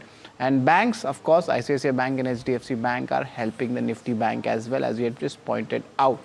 So overall, it seems like this market setup is good domestically as well as globally. But how's the technical setup looking like? To answer all our queries, we are joined by Samir Dalal from Natwar Lal and Sun Stocks Broker. A very good afternoon to you, Samir. Technical setup sounds pretty good, at least on a medium term basis and even on an intraday basis. What are your views for Nifty and Nifty Bank now? Okay, so I'm not as much of a technical analyst as I am the fundamental side. So I'll give you my broader view on the fundamentals. For me, basically, I think the markets are trading at valuations which are already a bit rich and a bit expensive, right? Earnings, if you look for the quarters, it's been a very mixed bag. Some have been decent, some have been subpar, but nothing exceptional to speak of. Now, the basic problem we face going forward is what are the triggers? And while you were speaking earlier, you said we are running close to the end of triggers for the short term. Yes, absolutely, we are running short of triggers for the near term because all the the Bihar elections is done. US trade deal is going to get signed. It's kind of put in the price. But you got to remember the US trade deal that gets signed will never be as good as what we used to have before the imports were put in. So it'll always be worse off than that. The question now comes is, how will we be compared with the rest of our neighboring peers who we compete with in exports for those markets? And if it's in the similar lines as them, then it kind of just brings us back to on export front where we were. But on import front, it opens up a lot of avenues for imports to come through, which will probably bring down some pricing in India, which could be margin negative for companies that are doing business in India, right? So we got to look at all of those things. So I think it's going to be buy the rumor and sell the fact when the actual trade deal is signed. The next real triggers for me in the market will be Q3 numbers now, which are probably a month and a half away. But I think that's when we'll first start to see positive upticks from the GST cuts and from all the efforts that the government has been putting in. But for me, even though the market continues to rally the way it is, it's being driven purely by liquidity from domestic market. But there are two big problems when it comes to the liquidity-driven market. One, there is a constant flow of IPOs that is happening, which is sucking off liquidity. And two, the FIs continue to sell. So as long as the FIs continue to sell, it could be problematic for the markets. Right, absolutely. We also have Hemen Kapadia of DR Choksi FinServ joining us now. Hemen, your view is very crucial right now with regards to where the Nifty 50 is concerned. We did touch the 26,000 levels. And right now, 12 points above that 26,000 levels. How sustainable do you think this is? Well, good afternoon. Thank you for having me on the show. It's always a pleasure. I think 26,100 was the level, 100, 104, where we've turned back twice in the past, Mahima. So, frankly speaking, we need to take out 26,104. On the positive side, you have the Bank Nifty doing well. We're at all-time highs. So outperformance over there. Stocks like Reliance have bottomed out. So things are looking okay. But we need to take out 26,104. Even IT, which was wobbly, has now stabilized. It's forming a medium-term base, and things are beginning to look up. So the VIX has also come sub 12. Everything seems to suggest that markets are looking good, but somehow that all-encompassing bull run doesn't seem to be yet. It still seems a bit narrow, but setup is positive. I think as long as we take out 26,100, I think it would be a fillip to the bulls, basically. Okay, so setup looking positive, but kind of bull run that everybody in the street is expecting right now is yet to come, as per Hemen. Hemen, despite of that, do you have buy calls today? What are the picks that you're looking at? Yeah, looking at contract call stocks which have come off significantly are at supports with oscillators turning positive. Okay, firstly, a buy call at DMart. It's negative today, but it's virtually fallen off a cliff. 49.52 sub 4,000, now stabilizing. The daily oscillators have turned positive, giving crossover buys after reflecting positive divergence. So one can buy DMart at 4040, stop loss 3990, target 4140. Second one is Hindustan Unilever, same logic, off from 2770 to sub 2400, has formed a mini base on the daily chart. Oscillators have all given crossover buys. Stock seems set for a shorter term bounce. So one can buy HUL at 2420, stop loss 2380, target 2500. So both buy calls coming in from Hemen, HUL and Avenue Supermarts, consumption names, interesting. But moving on to our next segment, our stock of the day segment, Tata Motors PVs under pressure of JLR facing setbacks from cyber attack and even US tariffs. Joining us is Puneet. Puneet, can you just give us like the entire reason why the stock has actually fallen? Is it just the FY26 guidance cut, or is something more to it? Well, that is one of the key aspects, but it looks like it will be a tougher turnaround for the counter. And when you likely see the 3 to 4 key reasons, first one's of course that the cyber attacks as well as the US tariff had a big impact on Q2, and subsequently it seems to be having an impact in Q3 as well. The second key point is that Jaguar and Land Rover has actually gone ahead and cut guidance for FY26 on both the EBIT as well as on free cash flow, which was expected to be near zero in this year, will now be in the negative territory. The third key reason is that the management is expecting that impact on JLR business on Q3 in terms of production. And finally, that the India PV business, that's some silver lining in all of this, but it's unlikely to offset the drag that we've seen in the Jaguar and Land Rover business. That's the 4 key reasons. So let me first highlight all 4 of them. The first one being the JLR cut. It was 5 to 7% earlier, has been cut to just 0 to 2%. It's a multi-year low in terms of EBIT margins for Jaguar and Land Rover, while the free cash flow is expected to be an outflow of £2.2 billion. FY25 was the first year where the free cash flow was positive for the whole company as a whole, when the commercial vehicle division was there as well. So this is going to be a key negative for FY26. When you look at the other impact of cyber attacks, the company has come out and quantified this. They mentioned that cyber attack resulted in a loss of about £196 million, and the tariffs impact, which was there in Q1 as well, was a £74 million impound. Now, when you look at the impact of JLR production, 20,000 was the key impact in Q2. We are seeing over 30,000 units that will be impacted in Q3, with the total lost production at 50,000 units. The company sold 4 lakh units in the last year of FY25. So this is a subsequent impact on the business going forward. When you look at the outlook, what they mentioned, they're expecting the PV margins to grow in double digits in the second half of FY26. This will get the PV margins to almost 5%. And we mentioned the guidance for Jaguar and Land Rover, but this won't have the subsequent impact to offset the losses coming from the JLR business. Finally, in terms of brokerages, something like Jefferies is what we've highlighted. They maintained a target price of 300 rupees per share with an underperform rating, and mentioning two key points. The first, that they're seeing multiple headwinds for the Jaguar and Land Rover business, including increased competition, as well as what they're seeing in China right now with the increased taxation, and that benefit is now gone.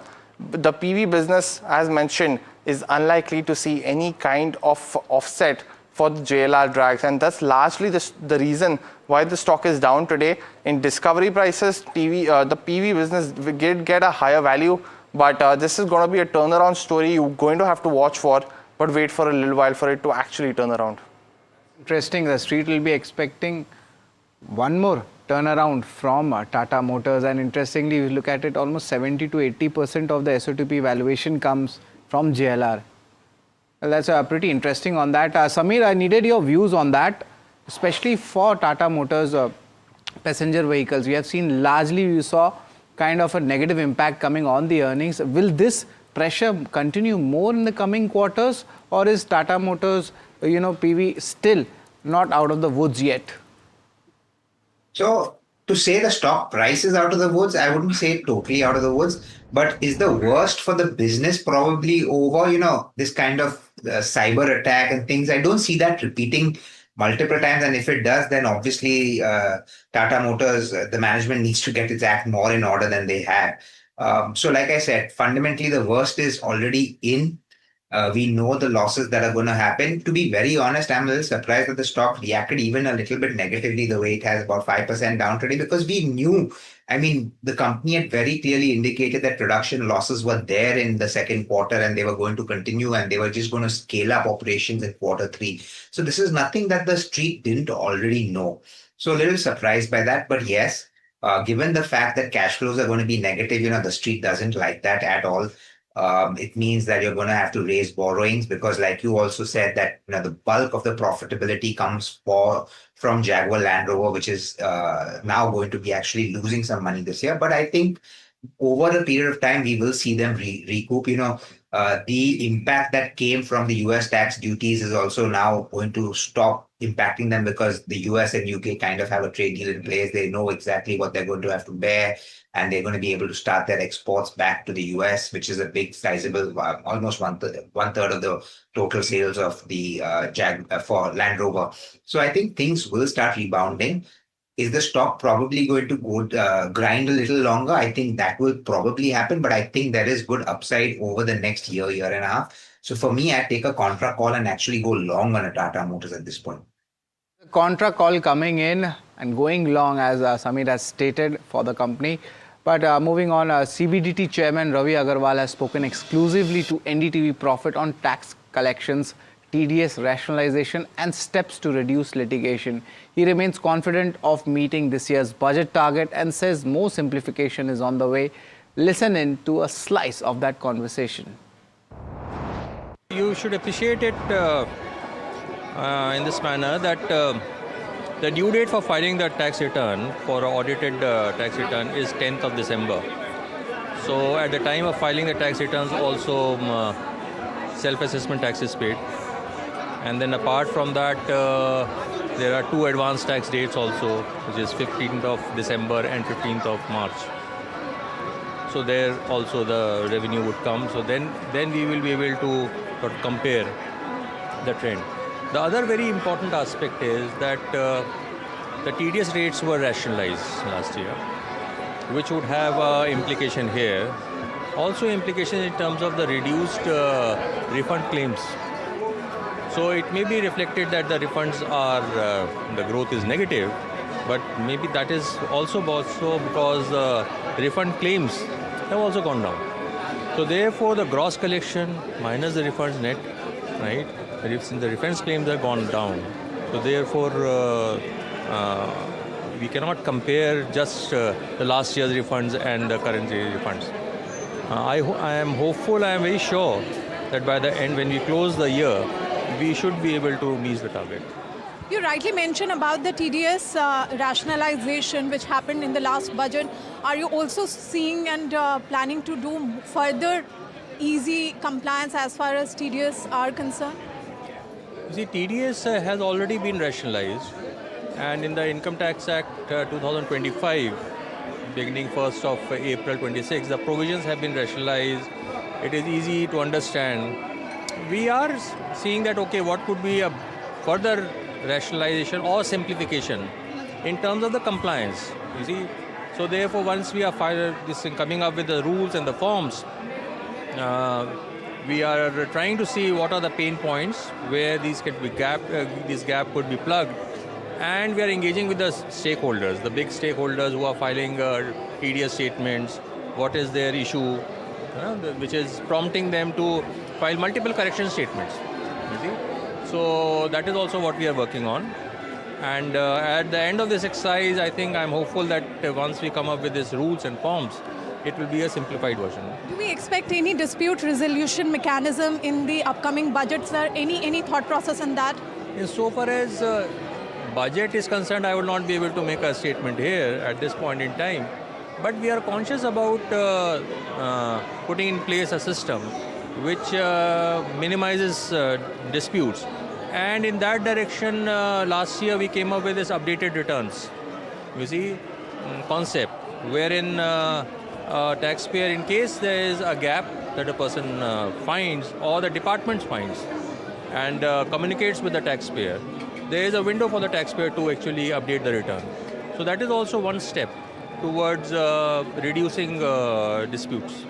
All right, so that was the CBDT chairman exclusively speaking to NDTV Profit with regards to where what you can expect this time in terms of where tax reforms are concerned. But moving on, a lot of order wins and MOUs are being signed with the Andhra Pradesh government. And to take a look at what all stocks or what all contours could stand to benefit from these MOUs or order wins and what are actually buzzing in trade today, let's take a look at some of these names. First is Anantraj to invest around 4,500 crore for development of data center IT park. The stock is up by about 2.7%. Next, you have TruAlt Bioenergy. We also spoke to the management of this company today. With Andhra Pradesh government for aviation fuel plant, they've signed a non-binding MOU and will be developing aviation fuel plant going forward. You have Raymond. This is setting up 3 manufacturing units in Andhra Pradesh going forward. You also have EPAC Durable, which is set to invest around 1,000 odd crore. Going forward, of course, Raymond investment at that 1,200 odd crore, but you have EPAC Durable that is going to invest over 1,000 odd crores for expansion in Andhra Pradesh. You have Websol, which is going to explore development of 4 gigawatt solar cell plant also there going forward. Premier Explosives to invest about 500 odd crores in defense and aerospace manufacturing in Andhra Pradesh. You also have Garden Reach Shipyard, which signed MOU with Andhra Pradesh Maritime Board. Coromandel up to 2,000 crore of expansion for green ammonia and fertilizer, and something like a PG Electroplast, which is set to invest around 1,000 crores for manufacturing the Sri City. Lastly, Sirma SGS will also be in focus. 1,595 crores of PCB manufacturing plant is something that they're planning to set up. So all of these counters are going to benefit from a lot of MOUs or order wins that have happened with the Andhra Pradesh government. Hemen, I'll quickly come to you. Any of these names, a lot of these names are buzzing in trade today, but any of these names where charts are looking attractive to you? Well, frankly speaking, not exactly. They are sort of all, all over the place. So there isn't anything which sort of, is compelling or stands out. Some of them, if you take a slightly longer term point of view, I am basically bullish on realty stocks from a longer term point of view. So they all look set to make new highs. So if you have a longer term view, yes, I think something like Anantraj would obviously make sense. But currently, they still are in the throes of a correction, which probably is not yet over. In this current list from Andhra Pradesh, Anantraj, that is something which Hemen is choosing. But important news flow coming in, and as from agencies, Bangladesh Tribunal has ordered a death penalty to the ex-Prime Minister of Sheikh Hasina, and that's important news flow coming in, and we'll be getting you more details in this segment as well. And it's, I think it's a life imprisonment is also there. One charge is there. So I think there are 3 charges. Two of those charges are quite serious. The tribunal, Sheikh Hasina was found guilty on 3 counts: incitement, order to kill, as well as failing to take action against perpetrators and liable to be punished is the kind of verdict that's come out. Charge 1, of course, is life imprisonment. Charge 2 is a death sentence for ordering use of lethal weapons, drones as well as helicopter. And this is the ex-Bangladesh PM that we are talking about here, Sheikh Hasina, sentenced to death. Now, this is not something that we hear, Yes. in an everyday Conversation conversations. yes. And an ex-PM being sentenced to death is not something which is normal. But that's the breaking news that's flashing on your screen right now. And as I mentioned, there's 2 charges against her. First one being life imprisonment. The second one being death sentence for ordering use of lethal weapons, drones as well as helicopter. On 3 accounts, this is incitement, order to kill and failing to take action against perpetrators, and is liable to be punished. So that's, with regards to where this entire development has come in, with regards to where the entire Bangladesh situation is concerned right now. Has been ordered death penalty. We'll have to see as to how this pans out going forward, because there has to be some... This is just a tribunal's thing, so there might be some other court orders as well. And what's the view coming like for the country and the entire SAARC region, how things pan out? That'll be pretty interesting to see. Of course, some disturbances are definitely there, but let's move on to the markets now. Coming back to the markets, if we can just do the check of the markets, of course, Nifty Bank, that numbers have been touching its record high levels. Let's get back to the markets. Slight dip coming in, but yes, Mahima had mentioned that 26,000 markets, slight dip coming in, 25,900 odd numbers, and even Nifty Bank, we see a slight dip coming. Samir, in the banking space, they have done really well, and we also spoke about it. But if we had to choose between the PSU banks or the private banks, PSU banks have run up, but is there still more value left as we compare it with the private banks? What are your views on that? So there'll always be value left when it comes to PSU banks if you compare them to private sector banks, right? Because the valuation gap that exists will remain. Can it narrow? That is the question that we got to ask. And I think we've seen some amount of narrowing, and I think we can see maybe another little bit, maybe another 10% of the gap narrowing, in the sense the price to book multiples could get closer. So there is little more upside for some of the PSU banks, especially the high quality PSU like SBI, like a Canara Bank, like a BOB. I think those could probably move up. But for me, I continue to remain quite positive. I've always remained positive on the banking space, because if we believe that India growth story has to happen without the entire banking and financial sector, I don't think that's going to happen, because the requirement of funds is always going to be there, which eventually has to come from the banking system through deposit growth. So where I would actually focus is not on the guys who is, being able to grow their book, but on the guys that are able to garner good amount of deposits at decent cost. HDFC obviously is one of them that's been able to do that. They've been replacing high cost borrowings with CASA, and that over a period of time will benefit. But then I would also look at mid-cap banks, which we've always said, IDFC First, IndusInd, and Axis in the large cap is something that we also like. All right. Okay, Samir, thank you so much for giving us those insights. And of course, viewers, it's time to slip into a very quick break, but do stay tuned. Up next, we'll bring you all the chatter behind the dealing room in our segment, Word on the Street.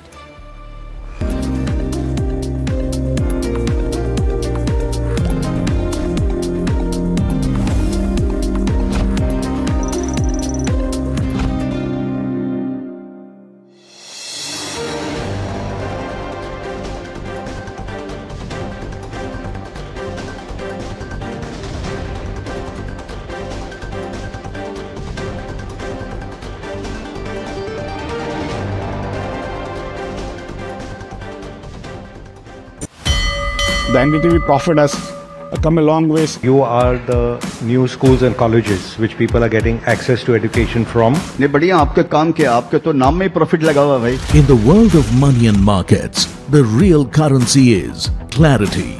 So you guys democratize information, and I think first you seeded the market, now the market is seeding you back out there. Decisive, discerning, distinct. NDTV Profit isn't just business news. We are like visiting faculty occasionally who come and get a chance to share what we can, but I think it's a great service. It's the new language of markets, and the voices that move markets know it. Understand markets, decode money through the masters who shape them. I think you're trying to get knowledge to smaller cities and towns, making it simple for retail investors. I think what you're doing is also contributing to the Indian capital markets and Indian economy. When leaders speak of markets, they speak to NDTV Profit.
We unveil NDTV Golf Pro-Am, India's #1 golf pro-am, the course of champions, the conversation of leaders. What a stellar lineup we have here on the stage of the NDTV World Summit to announce the launch of the NDTV Pro-Am. Arguably India's greatest cricketer, one of India's most distinguished bureaucrats, a top international golfer and also a top Indian pro at the moment. One administrator who's doing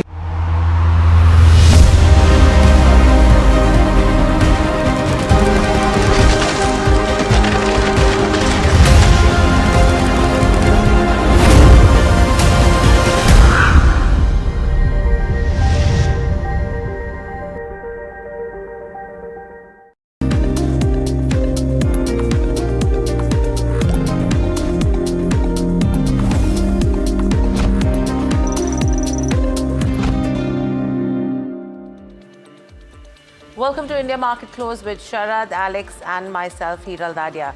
Clearly, if you see in terms of markets, an interesting day of trade because we've reclaimed that 26,000 mark yet again. And we're trying to again inch towards that, but 25,994 is where Nifty 50 is trading at. Let's pull up Bank Nifty on the screens because we already hit a record high in terms of Bank Nifty early in trade today, and that's where Bank Nifty has maintained itself. Let's look at the contributors on Nifty 50 as well, the ones which are actually contributing to the kind of gains that we are seeing there. Coming in from HDFC Bank, Eternal, M&M, ICICI Bank, that's what is giving that kind of support. Whereas what's trying to pull broader markets or even markets lower is a Reliance Industries, Adani Enterprises, because of the rights issue, is adjusting its pricing today. ITC also slightly under pressure, as well as Ultratech Cement. In terms of broader markets, let's pull up the mid-cap and the small-cap index and see what they are doing in trade with the kind of surge that's coming in terms of Nifty and Bank Nifty. Again, you have the mid-cap 150 also, which is nearly at the day's highest levels with gains of 0.7% coming in there. And the small-cap 250 at the day's highest levels with gains of 0.7%. So that's what the markets are looking like. But let's also get in Sunil Kaul, Global Emerging Market Equity Strategist at Goldman Sachs, to talk to us about how Q2 has been so far and what could be anticipated going ahead. Sunil, welcome to the show and always a pleasure to speak to you at NDTV Profit.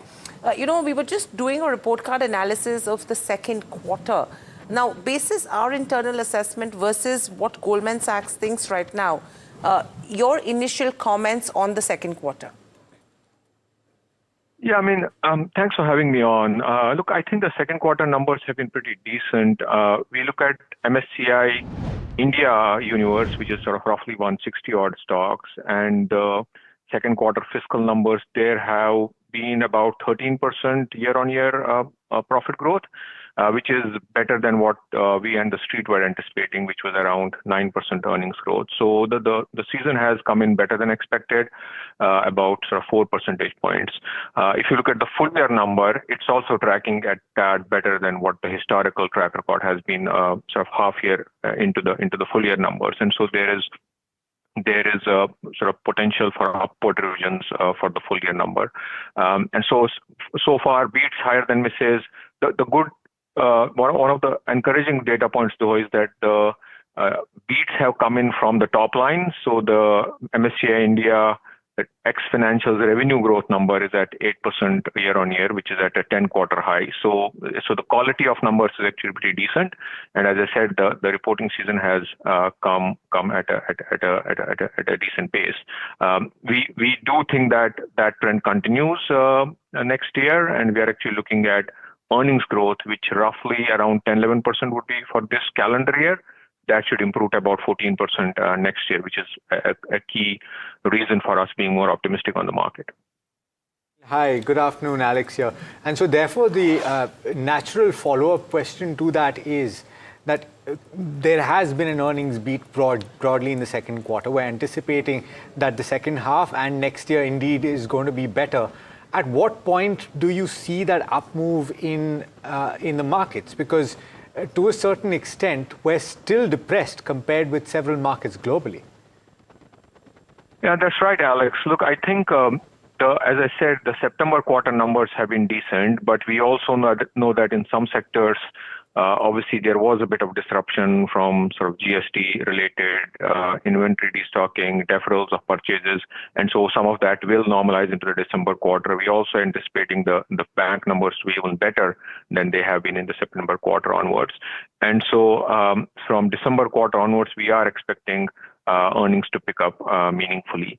I would say, look, I think as I said, for MSCI India, our profit expectations are around 14% for next calendar year, calendar 2026, which is broadly in line to a tad better than what we have for the emerging market pack as a whole, which is 15% or so, and Asia. But they are also upwardly distorted by a couple of tech-heavy, AI-heavy markets like Korea and Taiwan, where earnings continue to be at close to 30% plus. And so if you adjust for those couple of markets, India actually stacks up pretty well relative to the region, probably at number 3, number 4, after Korea and Taiwan, which still have very, very strong numbers this year, but also will carry into the next year.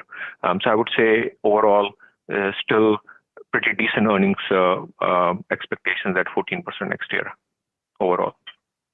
Hi, this is Sharad here. Sunil, speaking of financials, a lot of good numbers had come in. Even the PSU banks, private banks, they did give a good kind of H2 numbers outlook as well. So how are you looking at this financial space? Where does the risk reward lie right now? Yeah, I mean, that's a great question, Sharad. Look, we have been positive on financials. In fact, when we upgraded our market, India, to overweight a couple of weeks back, we continue to remain positive on financials. We think financials will be one of the leaders in the market. As you said, numbers have been decent. I mean, asset quality has been stabilizing. We think a lot of the measures that the RBI has done over this year or so, I mean, right from not just rate cuts, but improving liquidity, and then the recent measures about easing bank credit, we think cumulatively a lot of those measures should free up about 2 percentage points of total bank credit into the system.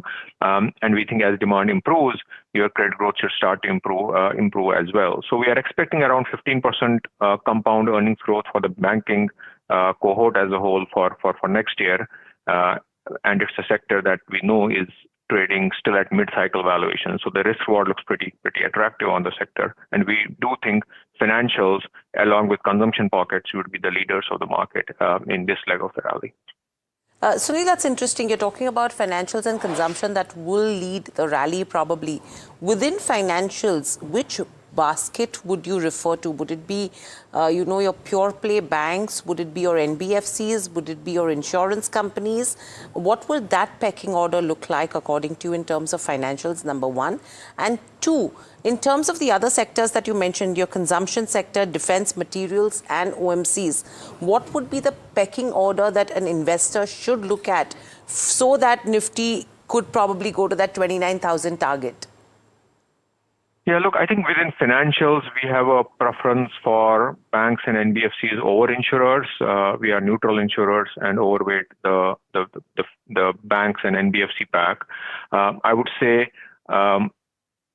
large private banks, maybe the largest sort of PSU banks, we sort of favor both. So we don't have a strong sort of preference between private versus sort of the large cap PSUs.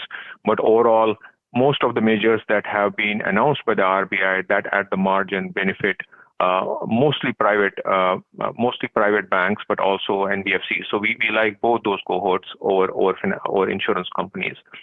Regarding consumption, we like to play it through a variety of sectors. We are overweight staples pack. There we think the volume numbers should continue to improve going forward, given not just the GST related tailwinds, but we think that could persist over time. But you also have, as we look over the next couple of years, you have more elections coming up. You also have the pay commission. The tailwinds from those should also help the staples back. We continue to like the autos. They have done well, but we think it's still a much under-penetrated category compared to staples, and we still like within autos the mass market and the compact SUV segments. So both those packs, autos and staples, should do well. We have upgraded recently durables as well.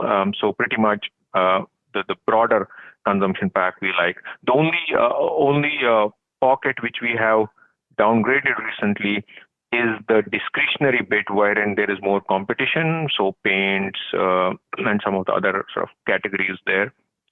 But otherwise, like the broader sort of consumption theme, including tourism, by the way, which we play through both airlines, but also some of the online players.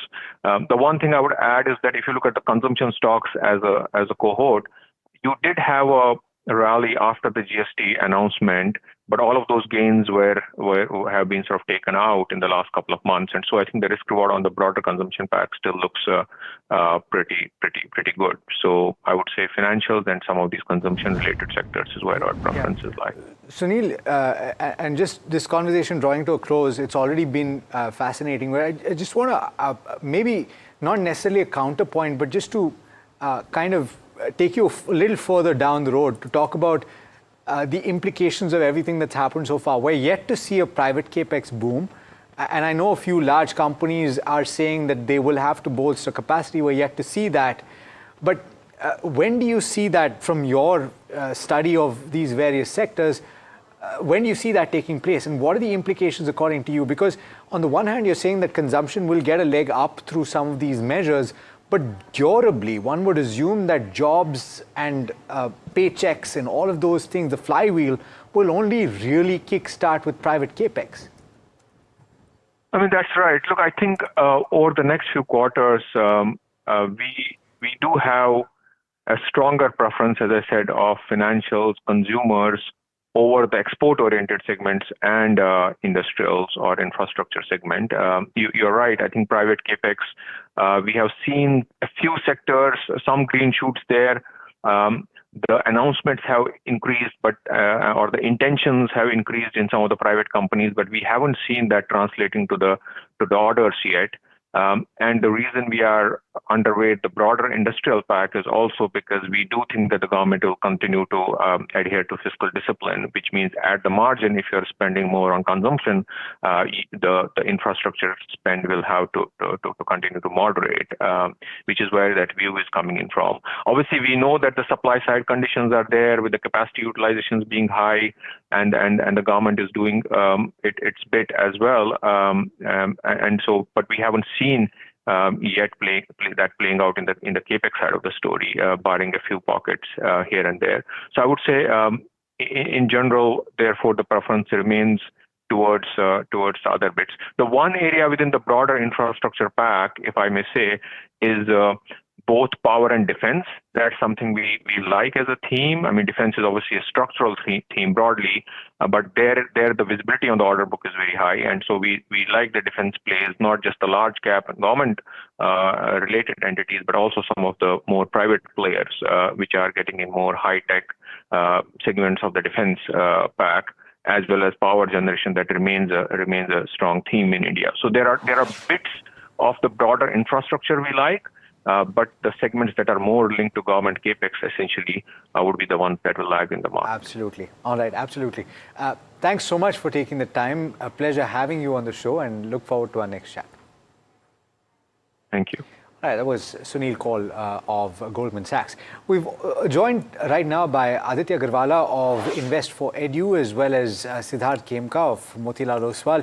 Gentlemen, thank you so much for taking the time. As always, pleasure having you. Good afternoon to you. Aditya, I'll start with you because we're seeing a bit of an up move, right? And we've reclaimed the 26,000 mark. We're currently trading just nudging above that. The question is that going to be durable? And we saw a similar move upwards in the last half hour of Friday. Do we see a significant up move from this point, or do we consolidate a bit here? Afternoon, Alex. Thanks for the show.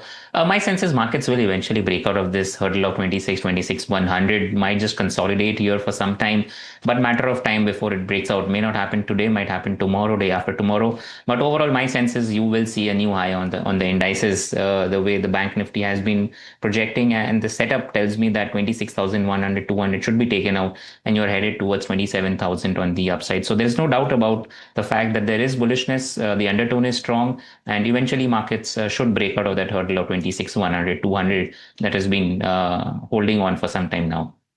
Okay. What about individual stocks that you're looking at? And indeed, we're seeing the 26,000 mark being pretty hard to hold on to for the benchmark Nifty 50. But what individual stocks are you liking right now? A couple of them, Alex. One is from the capital market space, capital goods space rather, cap goods. BHEL is looking quite interesting to me. After a bit of a run-up, stock went into consolidation. We are seeing an up move again in trade today. My sense is it will build onto this move and further gains will be seen here. So for a target of 310, I'll be a buyer here with a stop loss at 275 on the downside. And Biocon from the pharma space is the another call. Again, this is one stock which has suddenly made a move and charging ahead. So at current levels, I still believe there's room on the upside. I would recommend a buy here for a target of 435 on the upside and a stop loss at 410 on the downside. That's pretty interesting. Biocon coming in, stock is up almost 2%. Hi Siddharth, good afternoon. Sharad here. Siddharth, we are speaking about defense stocks also, and defense stock seems to be a structural story. But in this case, how is the defense and the PSU, I mean to say only the defense pack, what's your view on that? Will we see more sustenance going forward in the long-term basis? Hi, Sharad. Good afternoon. I think if you look at one space where the capex continues to remain strong, has been defense, and for unfortunate reasons, you may say so, but that is one space where we are seeing continuous flow of order inflows, special budgetary allowances is being given. And we also see that the government has been supportive of the sector in the sense that a lot of new orders that are being given out even to foreign players. There is a minimum quantity that needs to be made in India, the technology transfers. So I think this is a structural story for the next 10 years. I think defense as a space, both the public sector defense companies as well as some of the private sector companies will scale up and not only provide for the Indian government needs, but exports also forms a big part of the government's plan of reviving the sector. So we remain very positive on the defense space. We believe that it's, as I said, as a long-term structural story. Now, within the stocks, I would say some of the leaders in their space, respective space that we like, Bharat Electronics, Bharat Dynamics, HAL. These are some of the preferred picks, even in the shipyard, if you look at Mazagon Dock. So all 3-4 of them have pretty strong order book. Execution has picked up. And I think valuations compared to the opportunity size is still comfortable. So we definitely see a lot of room for upside at current levels. Interesting names that Siddharth is giving out, and in fact, the defense rally is just yet to stay. Stay with us, Aditya and Siddharth, because right now it's the time to do the bull versus bear case, and it's a perfect example. A stock which actually opened lower, saw a recovery to the tune of almost nearly 4 to 5% from the opening lows, and a good recovery, whether the sustenance will be there or not. It's Glenmark that we're talking about. After that recovery, again, it's turned negative. We're seeing cuts of nearly 2% coming in on this counter. Let's pull up all the bull and the bear case scenarios for Glenmark. Now, first up, if you see in terms of the first bull case, what has happened is almost a 3,670 crore AbbVie payout is what they saw, plus the ISB 2001 licensing that Glenmark did, that came in as a booster for the counter. And this is what actually gave Glenmark a huge financial flexibility to go ahead and clean up their legacy issues and fund growth. Now, to counter this, if you talk about the bear case, they've done a heavy cleanup, and that is what actually masked your second quarter as well. If you see in terms of the core operations, they were weak because their operational performance was mainly on the back of large write-offs that they saw. They did good amount of provisioning. There was correction when you talk about the India business as well. Inventory and R&D were concerns. Now, when you talk about the other bull case right now, we're talking about in terms of US and the European Union business, good growth in that range of 7 to 8.5% that did come in. But it was mainly the India sales which crashed to 165 odd crores, and that is a concerning area there. In fact, in the conference call, they did mention as well that India business will come back to normalcy from the third quarter of FY26. They are expecting a strong second half because their outlook is around 8,000 crores in terms of revenues. And if you counter this bear case, they are expecting two major cleanups in 2 years. Now, they've done two major cleanups in 2 years, and this is what is the major concern. Because further down, if they do any further cleanups, it would be cumbersome. And secondly, they've said that their provisioning is going to be next to negligible going ahead. If you see their guidance for FY27, 17 to 18,000 crores in terms of revenues and 25% margin is what they've guided for. In fact, 23% is what they're expecting in the second half of the year as well. However, their near-term margins are still uncertain. So in spite of the 23% guidance, how will they be able to achieve that is the key question over here. Moving on, if you see in terms of the other aspects, their cash position post the cleanup is looking pretty strong. However, on a bear case scenario, their working capital has deteriorated, and this is despite lower revenues, and that is what takes you to what can be considered from here on. If you talk about their free cash flow, that has seen a surge. Their gross debt, that is expected to be zero by FY26, and the near-term margins still remain absolutely uncertain. So both the cases are pretty strong over here. The key over here is your earnings in terms of the second quarter was very weak. There was a lot of provisioning that was done, and that's the reason why the stock reacted negatively. The commentary that the management has given in the conference call is extremely bullish, and that's the reason why you did see that recovery that did come in as well. But Siddharth, let me take this question with you first. Between the bull and the bear case, earnings which are extremely weak, the commentary extremely strong. The company has done twice a cleanup in terms of their balance sheet. Would you still prefer buying a Glenmark at this juncture? So Hiral, I think a very weak set of numbers. If you clearly see in terms of the near-term outlook, I think I would remain cautious. Weak fundamentals, high inventory-led adjustments, and as you rightly said, 2 times the adjustments have already been done. And if at all there was a case of another inventory write-off around the corner, I think the market will definitely punish the stock. Long-term, lot of opportunities, specialty portfolio, the ADCs, the derma, as well as the international markets. So I think, as you rightly portrayed, both between bulls and bears, the case right now, purely on back of the management confidence, one can see that the downside could be limited. But for the upside to resume, I would wait for at least Q3, Q4 numbers for the numbers to start delivering what the management is promising. So Glenmark down about 1.6% off the high point of the day, certainly, and quite wobbly, quite volatile in trade. But let's talk about certain other stocks that you should keep on your radar, and this is in our special segment that my colleague Somit Sarkar brings you. It's called Heard on the Street. This is all the chatter from the dealing room. Somit joining in now. Somit, good afternoon. What's on your list today? Good afternoon, Alex. Multiple stocks remain in focus in trade today. Firstly, it's Emphasis, where there are sell flows on large HNI desk, and what dealers are indicating for Emphasis is the fact that there could be a potential block deal that could happen in the counter very soon. The promoter Blackstone is expected to be the seller here, and that's the reason the stock is down 2.5% on the back of a buzz of a potential block deal that is expected to happen soon. Apart from that, multiple stocks when it comes to large cap where we are seeing strong flows. Axis Bank, Dixon Tech and RVNL, there are buy flows on institutional desk on all these three counters is what dealers have indicated. Dixon Tech in fact was part of a segment a few days back as well, where we had seen strong flows on the back of strong export and strong orders expected, and again today it's highlighting in the dealer desk that there are strong flows coming in for Dixon Tech, and delivery volumes are also expected to be on the higher side for these three names.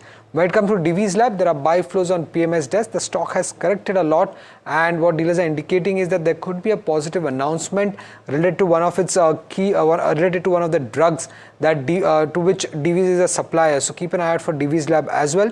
For SRF, there are buy flows on large HNI desk.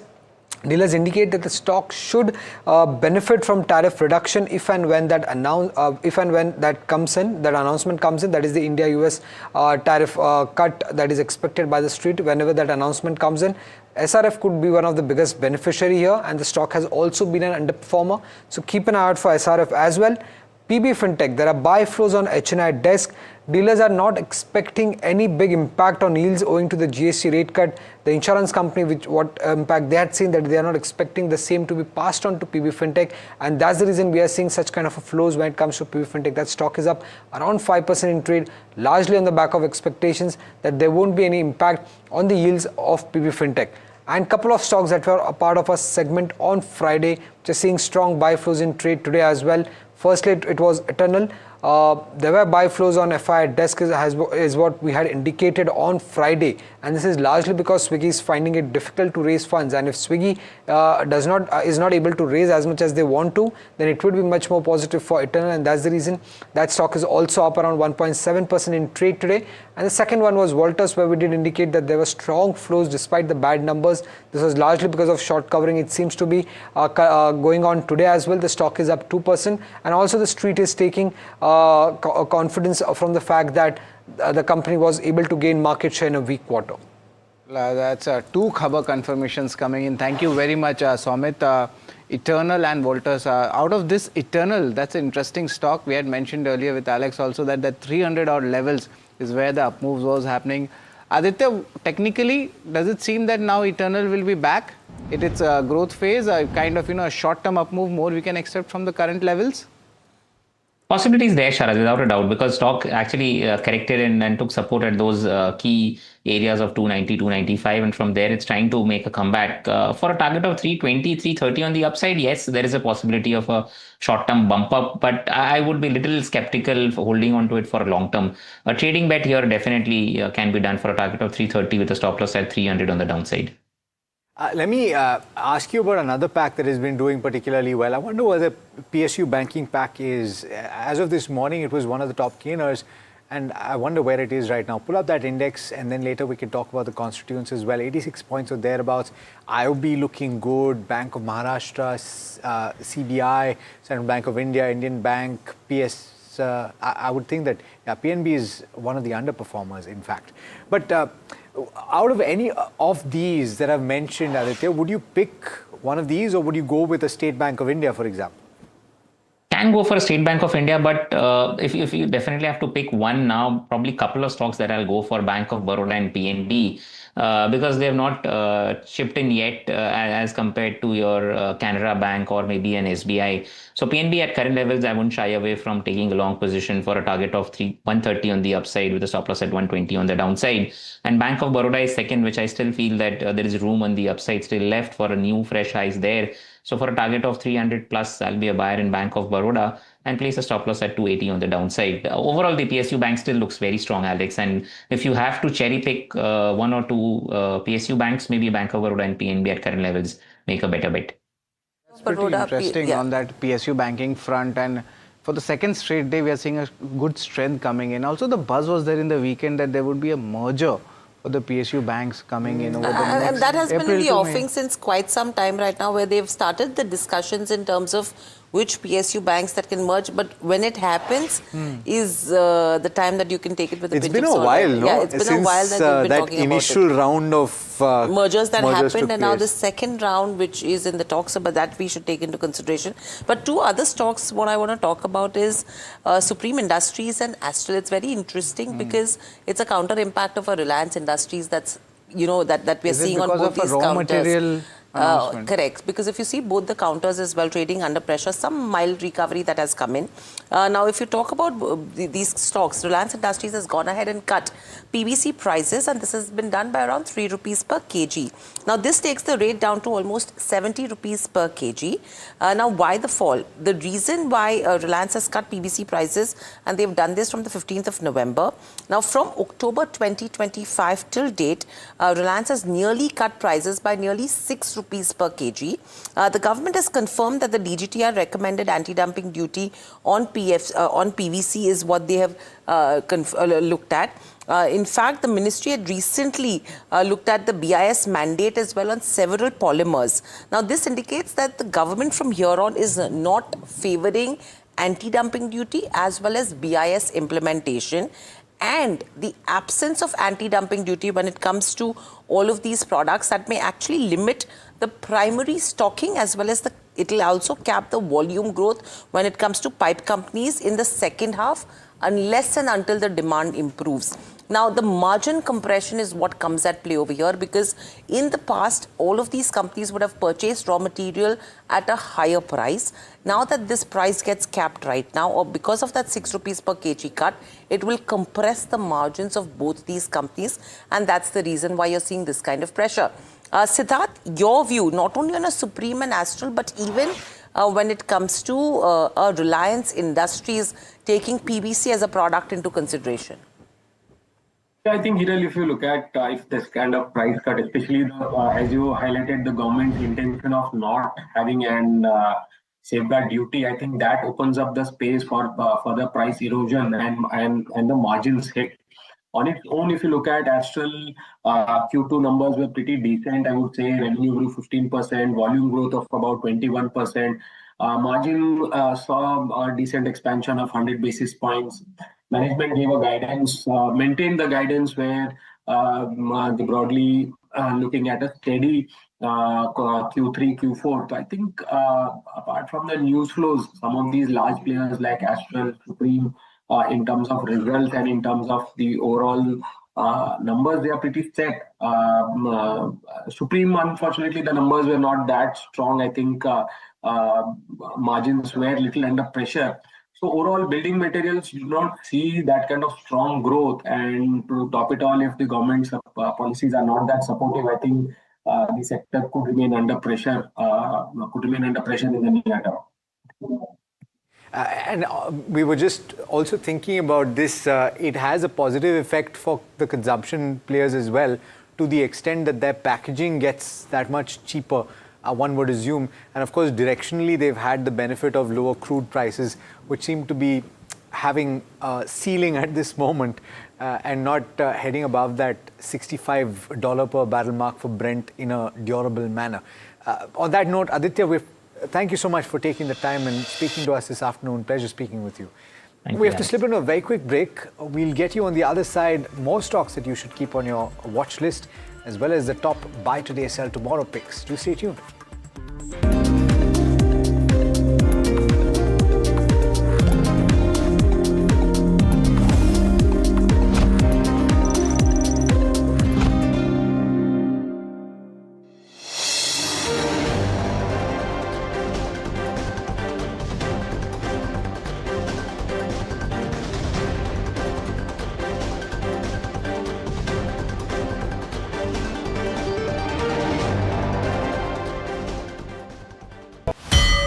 The NDTV Profit has come a long way. You are the new schools and colleges which people are getting access to education from. नहीं बढ़िया आपके काम के आपके तो नाम में profit लगा हुआ भाई. In the world of money and markets, the real currency is clarity.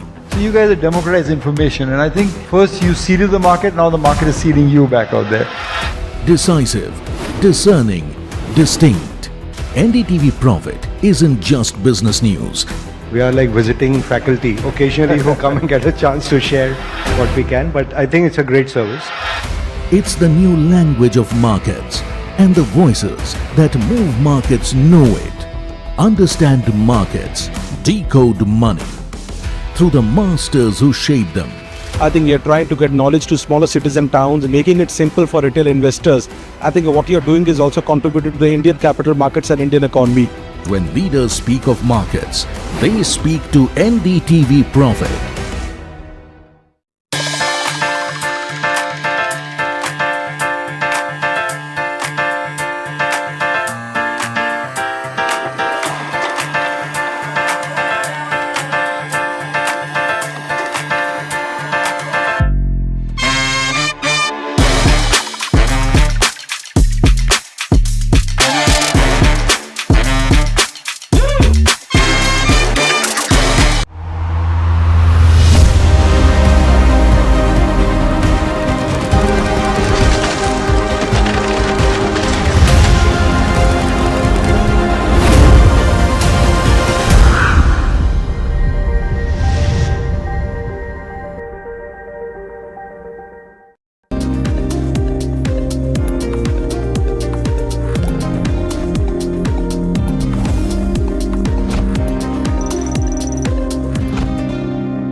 Hello and welcome to India Market Close. You are watching NDTV Profit, and looking at Nifty right now, it's near its day's high levels, comfortably above the 26,000 levels. Let's pull up the chart. It's near the day's high level, comfortably above the 26,000 mark. Of course, we'll be talking about the auto stocks as well, as Morgan Stanley has released a note on Hero Moto. They're upgrading it to overweight with a hiking target price to 6,471 rupees. Let's get in Puneet to actually understand why this broking upgrade has happened.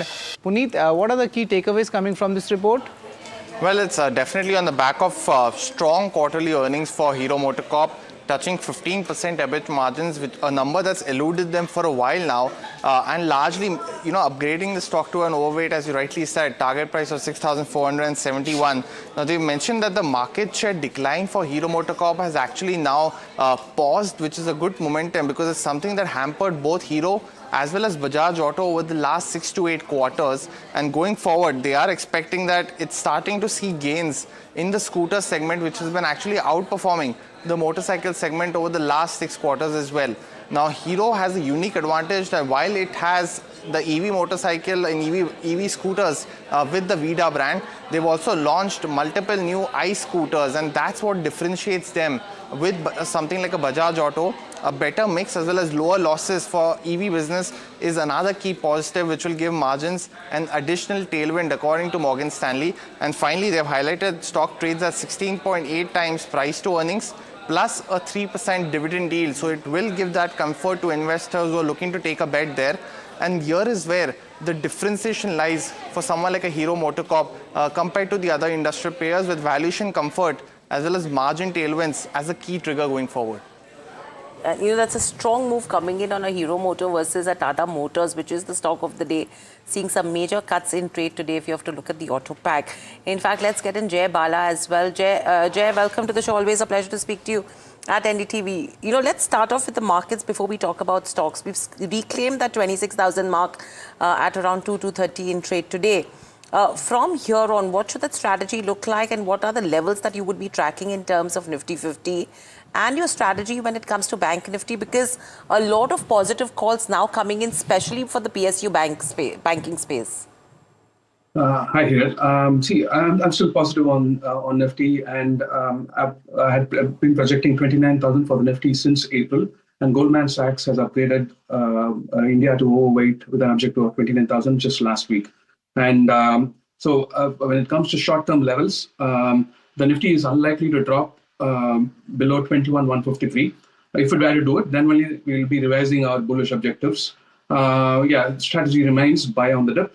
And when it comes to the banking index, I'm anticipating the banking index to scale fresh 52-week highs past 59,000 and 59,940. And it's already at fresh 52-week highs, fresh all-time highs. And the mid-cap index clocked fresh all-time highs just last week. And I'm sure the Nifty is set to follow these two indices. And the fact that mid-cap indices clocked record highs is a signal of the market breadth widening. So I'm sure the Nifty struggle around 26,000 mark will be just fleeting, and once 26,104 is taken out, the only resistance for the market is the all-time high.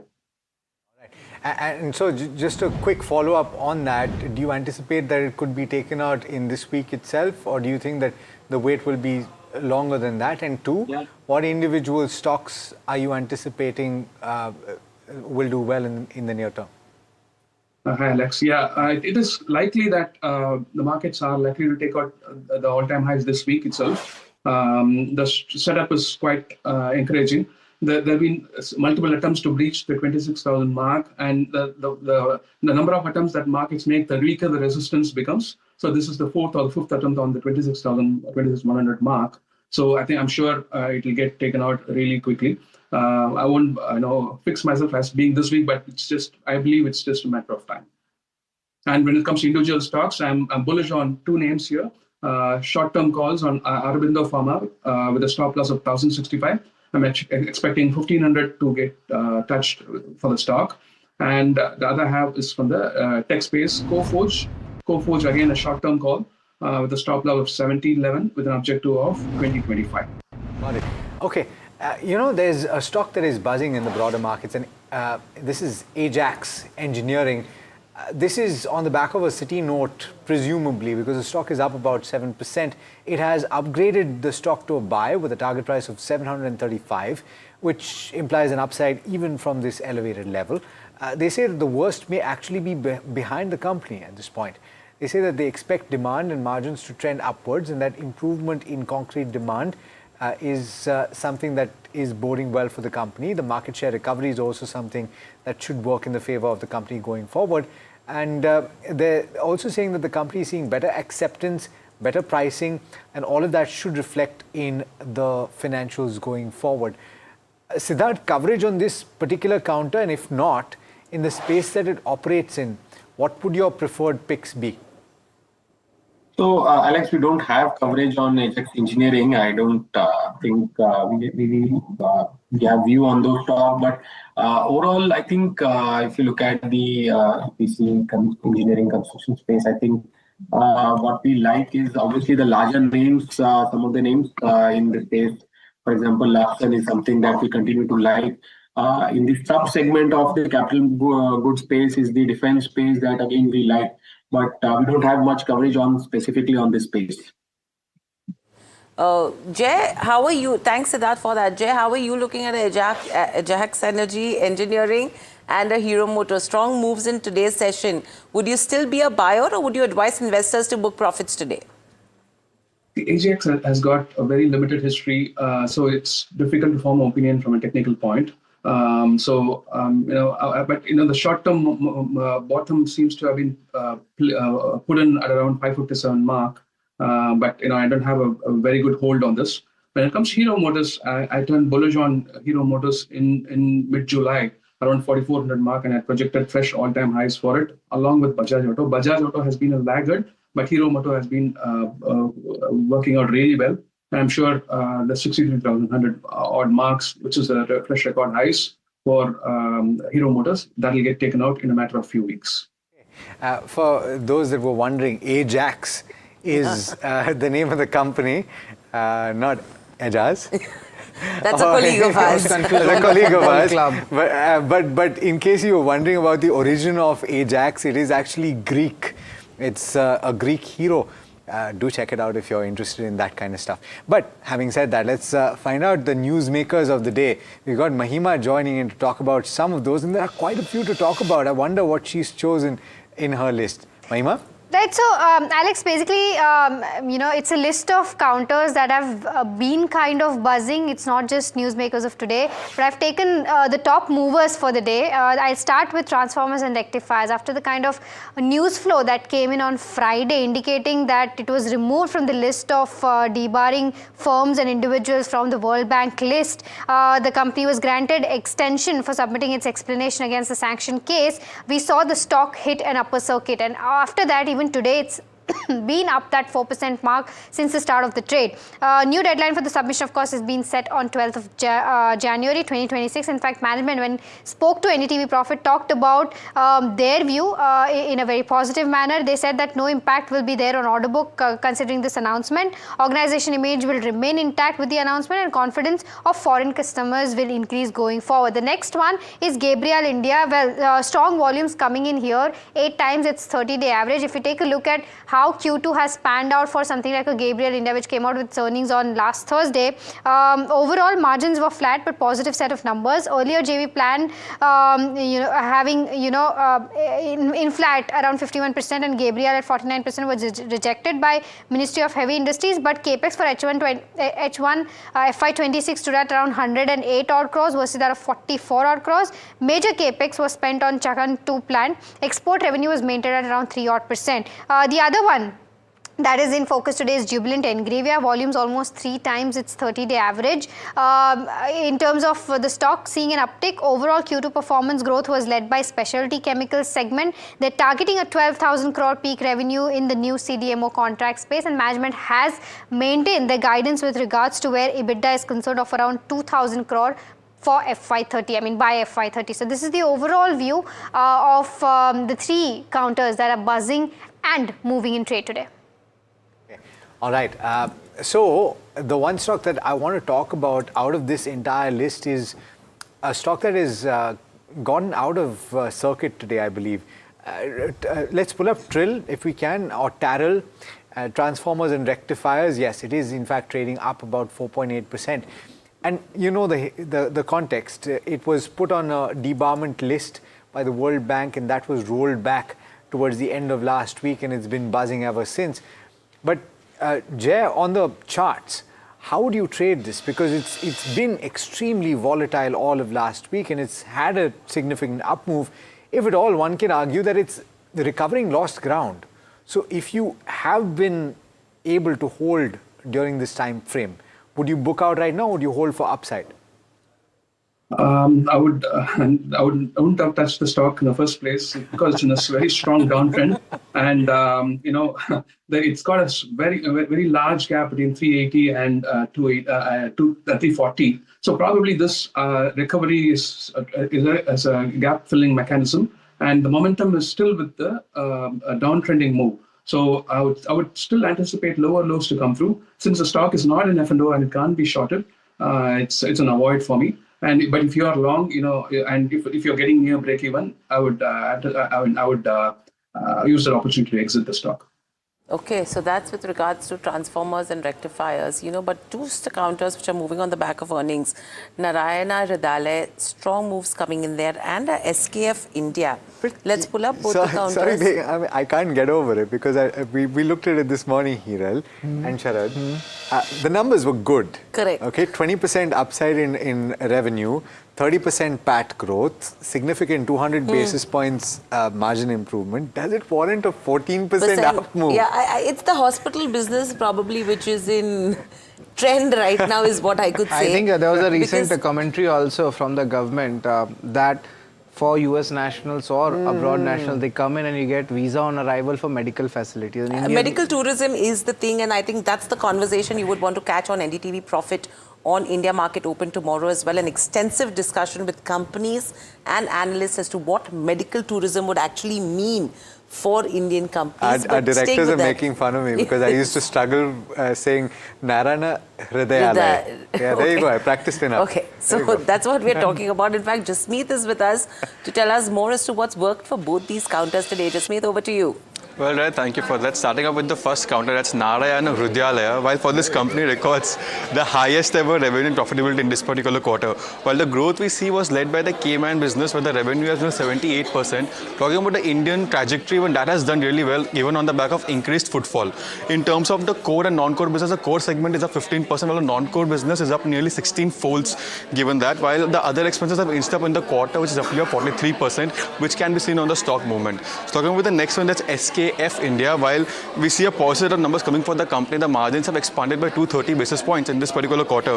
If you look at the overall revenue, that has inched up faster than the cost. That's why the EBITDA and margin expansion. On the other hand, management has reduced the purchaser in this particular quarter, which is helping the margins. While if you look at the overall purchases, they're down to 35% YOY basis. In terms of the demerger, management makes a commentary stating that the demerger will be effective from 1st of October, which impact can be seen from the Q3 itself. And in terms of the capex plan, the SKF Industrial to invest roughly 800 to 900 odd crores by 2030, while the SKF Automotive to invest roughly 400 to 500 crore by 2030. For that, Jasmeet, in fact, strong moves in SKF India, but that stock has cooled off slightly. Another counter which comes to my radar right now is a Neogen Chemicals. A strong surge coming in on this counter. In fact, their con call transcript is out. I'm sure there could be some commentary and that's the reason why that stock is buzzing in trade. Bector Foods is another one. 8 to 9% upside coming in the last hour of trade on a Bector Foods as well. Equitas Small Finance Bank, a 7 to 8% up move, and a MRPL, a 7% upside on this one as well. In fact, let me come to you, Jay. Neogen, Bector Foods, Narayan Hrudayalaya, Equitas Small Finance Bank, MRPL.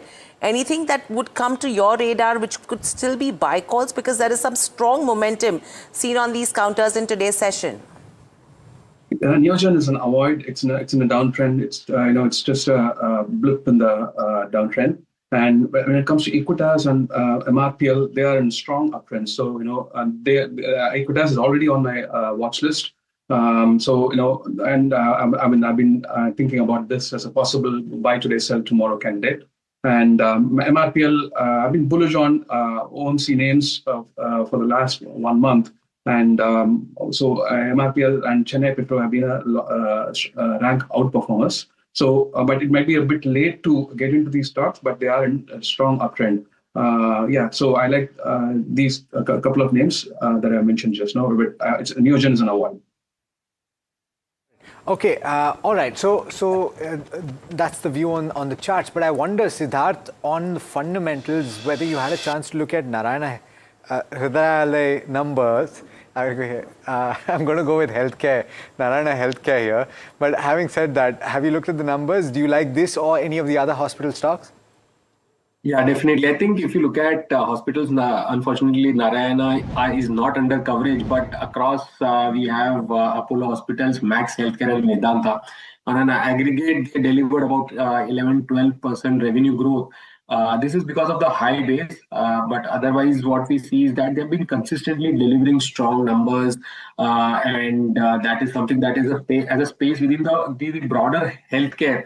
I think we continue to remain very positive on hospitals. Purely domestic story, the average room rates, the occupancy, I think that is going up. And even in terms of margins, some of the players like Max Healthcare have been consistently driving growth through both greenfield as well as brownfield expansion. And I think between the three stocks that we cover in the healthcare space, which is your Apollo Hospital, Max and Medanta, our top pick is Max Healthcare. Okay. Well, that's a pretty interesting take coming on these stocks. But in our profit intelligence, we will be getting you all the stocks which were a turnaround in the second quarter. I have purposefully taken mid-cap and small caps where we have seen the amount of profit actually coming as if you see a turnaround by definition from loss to profit or an increase in numbers maybe after 6 to 8 quarters of suppression coming in. But one by one, let's pick out these companies. First company comes into mode is Tattva Chintan Pharma. The financial parameter which turned around was the EBITDA margin and the net profit. Now, what led to this? There was an improvement in the product mix and operating leverage kicking in. Outlook ahead, there's a recovery in the SDA agent segment and the margins. They are expected to normalize going ahead to in 2026 between 20 to 22 odd %. Also, looking at Asian Paints, financial parameters, a significant parameter turnaround happened, moved from losses to PAT. And looking at the overall turnaround that's coming from the decorative business, the volume growth stood at roughly around 11 odd %, and that actually surprised the street as well. Outlook looking like for Asian Paints, it's broad-based growth both in urban as well as rural segment. Honasa Consumer, a very strong top-line growth coming in and a better gross margin as well. Now, what led to this turnaround? That's very important. A 17% volume-led growth came in, and the growth trajectory was also on the stronger side. Skincare brand, that's where the bullishness is happening in the outlook front.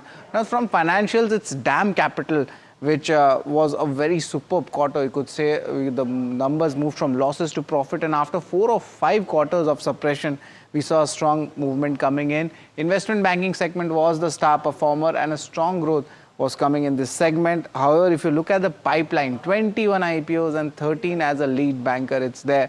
So that is something which the street will be watching for. And lastly, Rain Industries is the 5th company where we saw turnaround, and EBITDA rebound was there, and this was led by the carbon segment, cement realizations, and a favorable currency for them. And a lot of exports happen in Europe, and that is why if you compare that with the Indian rupee, it augurs well for the company. So these are the 5 important turnaround stocks in the second quarter.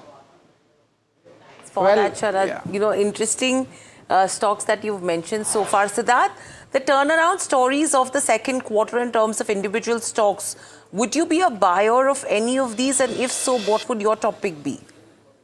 I think some of them are really interesting names, especially if you look at the retail space. V2 retail, that is something that has caught my attention. I think even Vishal Mega Mart, they delivered another strong quarter, 22% growth led by store additions plus robust almost 13% adjusted same-store sales growth. I think some of them may not be a pure play buys, but definitely worth a look at it. As I said, within the retail space, we like a Vishal Mega Mart, strong quarters, strong results on all fronts, buy rating with a target of 180.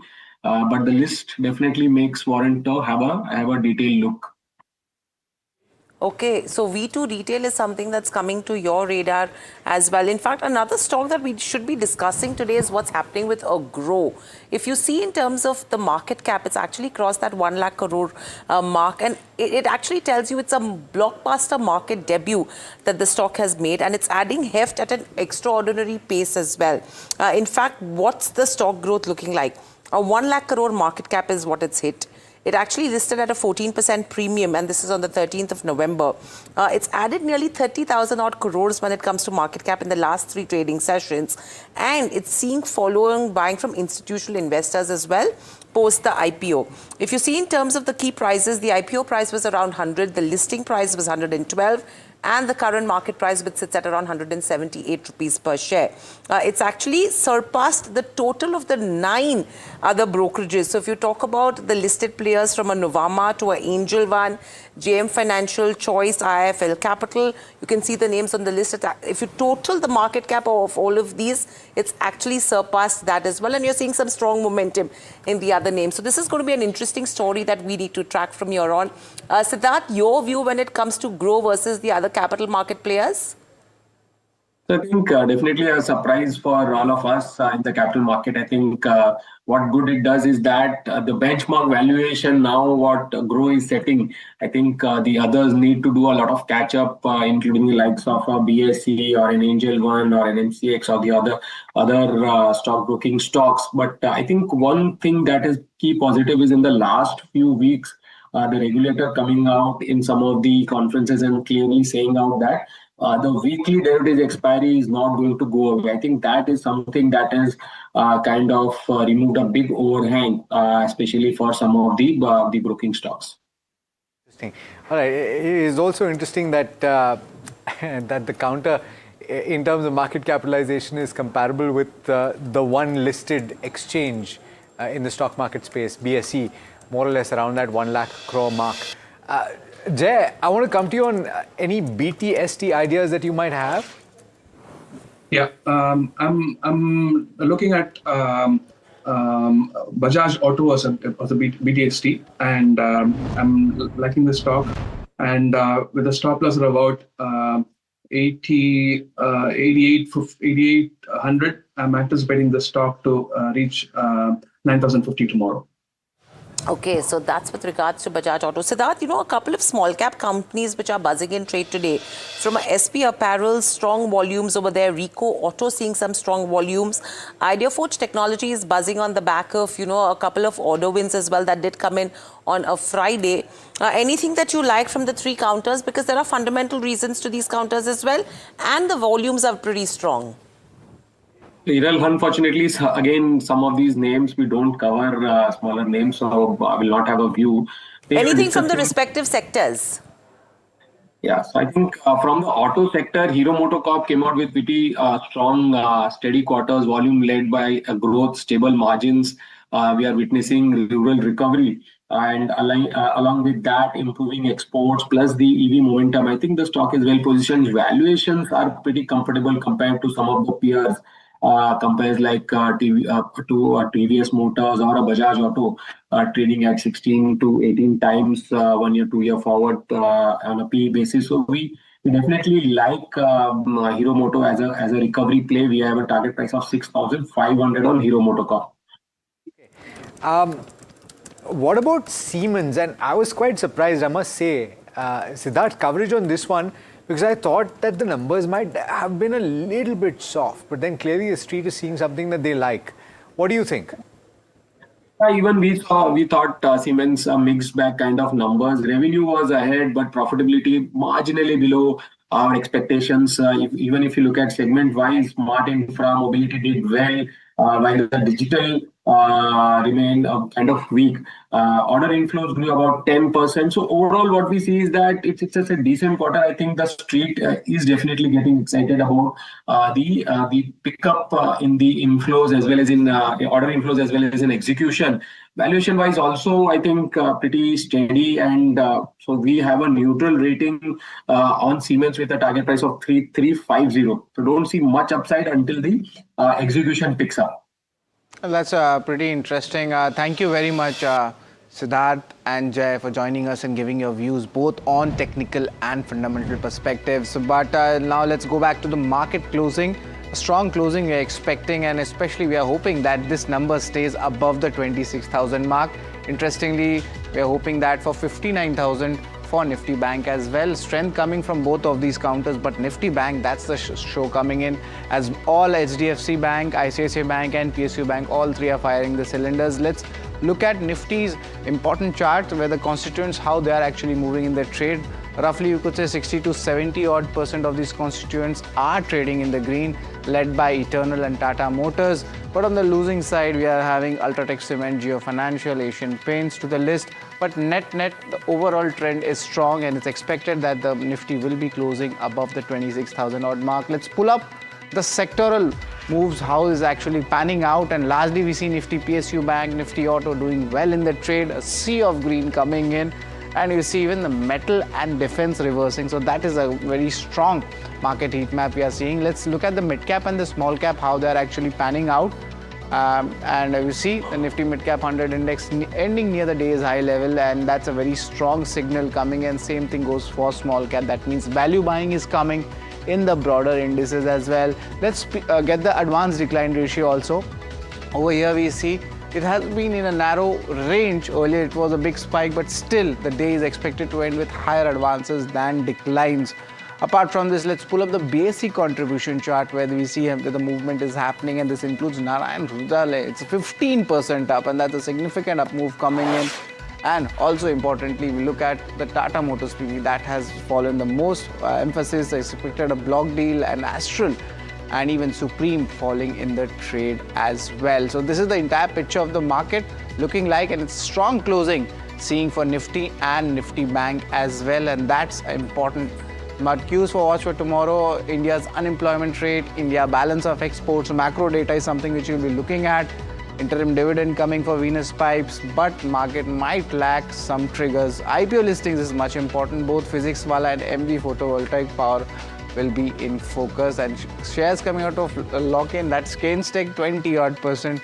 So that is something which we'll be watching out for. But that's all for today at India Market Close at NDTV Profit. But after this, there's an interesting show coming up. Himangshi is getting us for Market Express.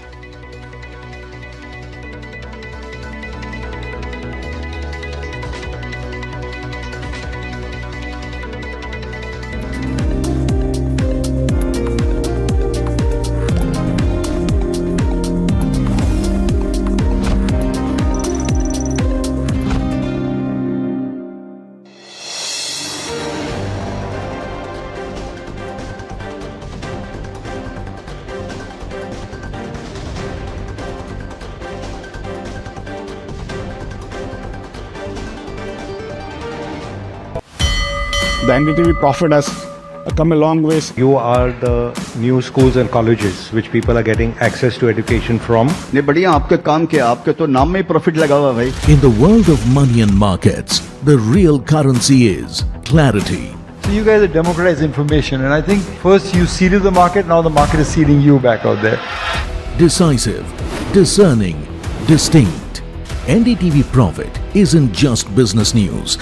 We are like visiting faculty occasionally who come and get a chance to share what we can, but I think it's a great service. It's the new language of markets, and the voices that move markets know it. Understand markets, decode money through the masters who shape them. I think you're trying to get knowledge to smaller cities and towns, making it simple for retail investors. I think what you're doing is also contributing to the Indian capital markets and Indian economy. When leaders speak of markets, they speak to NDTV Profit.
We unveil NDTV Golf Pro-Am, India's #1 Golf Pro-Am, the course of champions, the conversation of leaders. And what a stellar lineup we have here on the stage.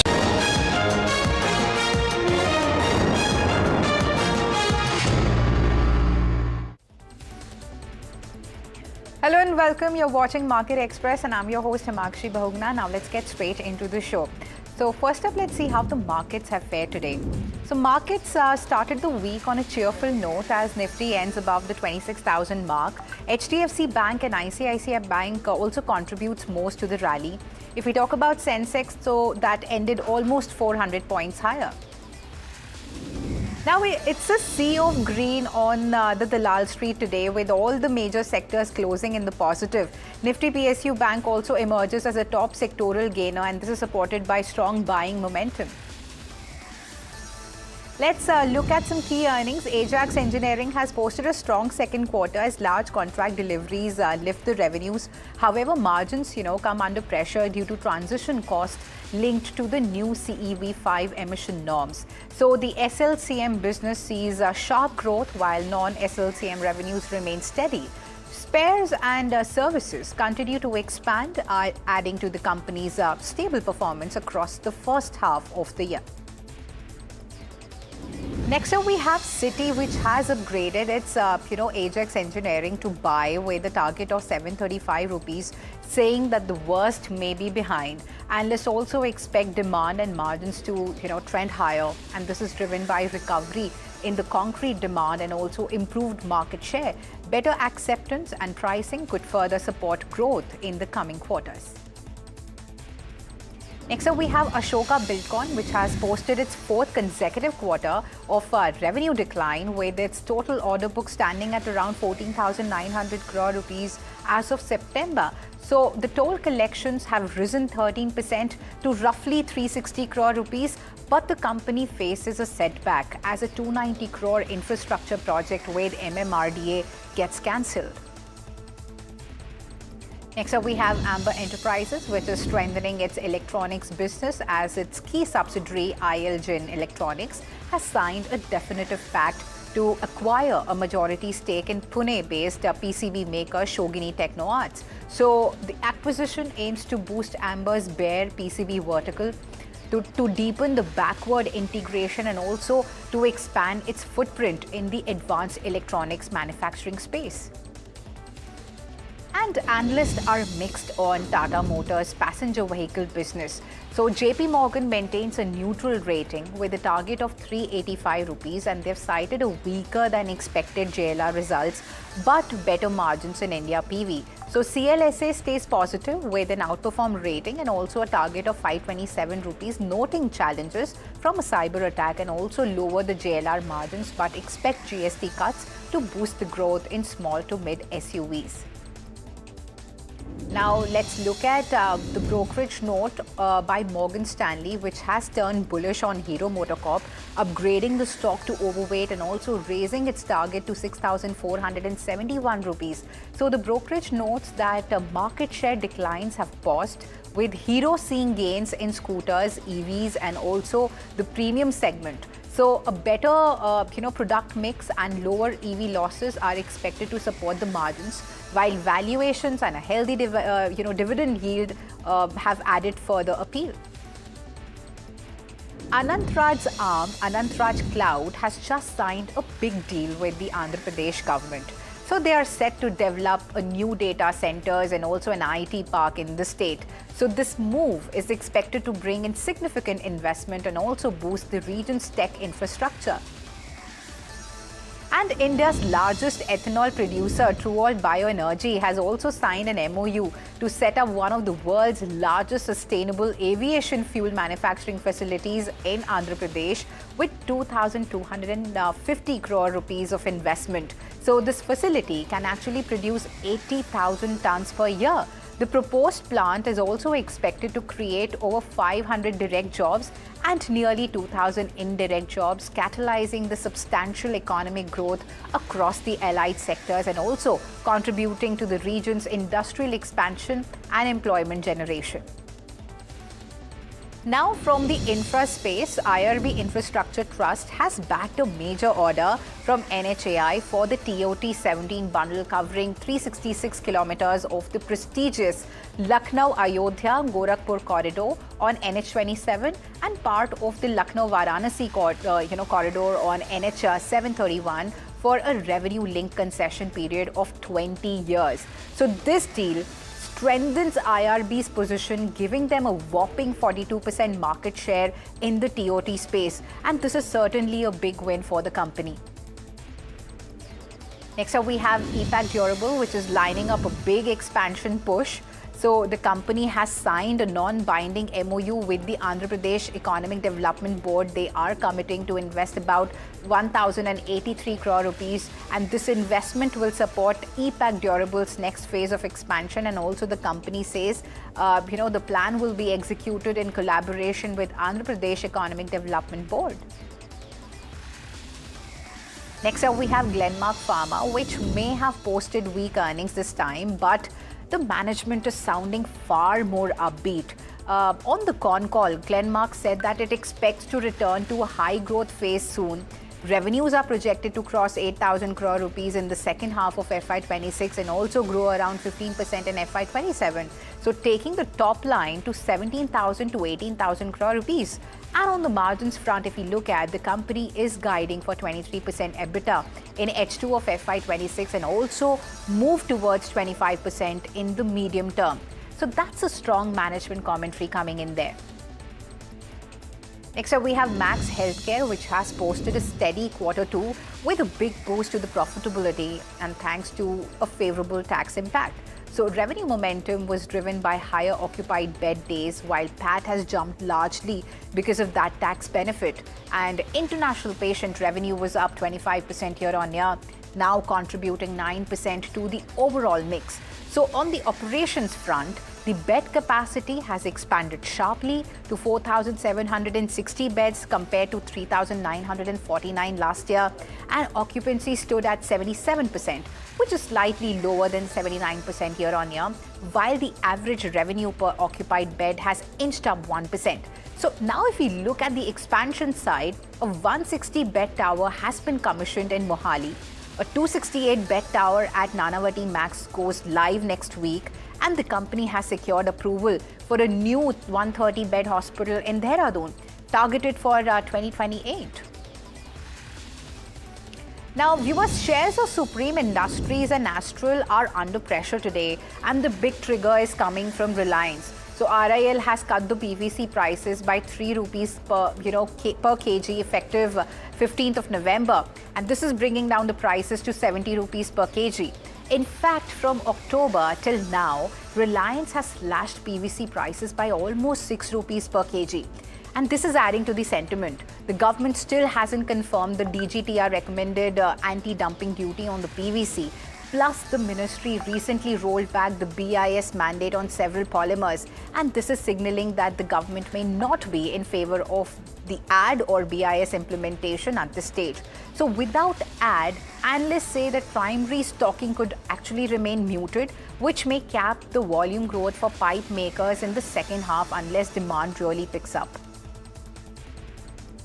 Narayan Hrudayalaya posts its highest ever quarterly revenue and profitability in quarter 2. Growth is driven largely by its Cayman business, which surges 78% year on year. The Indian market also shows improvement with strong patient footfall supporting the operations. The core healthcare segment has grown 15%, while the other segments has recorded a remarkable 16-fold increase. However, other expenses have risen 43%, and this is reflecting higher operational costs during the quarter. Next up, we have SKF India. That has posted a strong quarter 2 with margins improving as revenue grows faster than cost, and this is supporting EBITDA. So overall business activity has risen, and the ongoing demerger is also expected to bring clarity and also accelerate the growth. So looking ahead, both the SKF Industrial and Automotive plan significant investments over the next few years to drive its expansion. Viewers, Indian Hotels Company is planning to step into the integrated wellness space with a strategic acquisition. So IHCL will pick up a 51% stake in Sparsh Infratech, which is the owner of the premium wellness resort At Manthan in Mulshi, Maharashtra. So the company is likely to invest around 240 crore rupees, valuing the target at an enterprise value of 415 crore rupees for the transaction. So Sparsh has been growing steadily, with revenues rising from 49.7 crore rupees in FY23 to 76.7 crore rupees in FY25. In fact, brokerages are also welcoming this move. Morgan Stanley has maintained its overweight rating with an 811 rupees of target and calling this an interesting foray into the holistic health. So overall, if we look at IHCL is positioning itself to tap into the fast-growing holistic wellness market. Now let's also look at some brokerage notes on Voltas, and they seem pretty divided. Goldman Sachs has maintained its sell rating with a target of 1100 rupees, saying that the unitary cooling products business remains weak. They also believe that the H2 demand setup is already priced in. The EMP segment is only normalizing, and a positive surprise on the AC margins look unlikely. And on the other hand, if we look at Citi, so they have maintained its buy call, but they have trimmed the target to 1775 rupees from 1800 rupees. So Citi is saying that Voltas has started regaining the market share, and the non-perishable nature of AC demand could actually lift the FY27 growth. So they also flag positives like the pent-up summer demand, GST transition, and also realty completions, and channel the inventory returning to normal levels.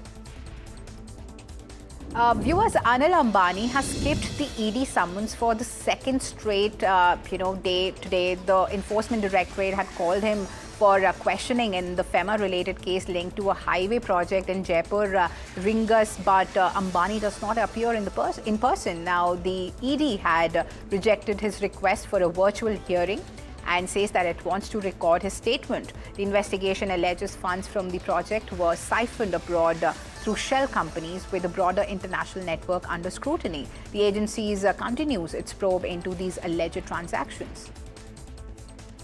Viewers, Mumbai is facing a widespread CNG supply disruption after a key gas pipeline is damaged inside the RCF compound at Chembur. So the rupture has hit flow to the Mahanagar Gas Limited's Wadala City Gate Station, which is a critical node that feeds CNG pumps across Mumbai, Thane and Navi Mumbai.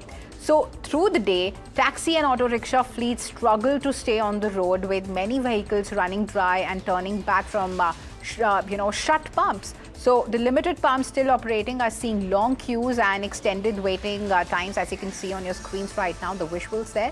MGL is saying that it is prioritizing domestic piped gas customers for now, as restoration work continues at the damaged site. So the company says that there is no definitive timeline yet for full CNG normalization, and this is raising concerns for transport operators, last mile logistic players, and also commuters heading into the work week.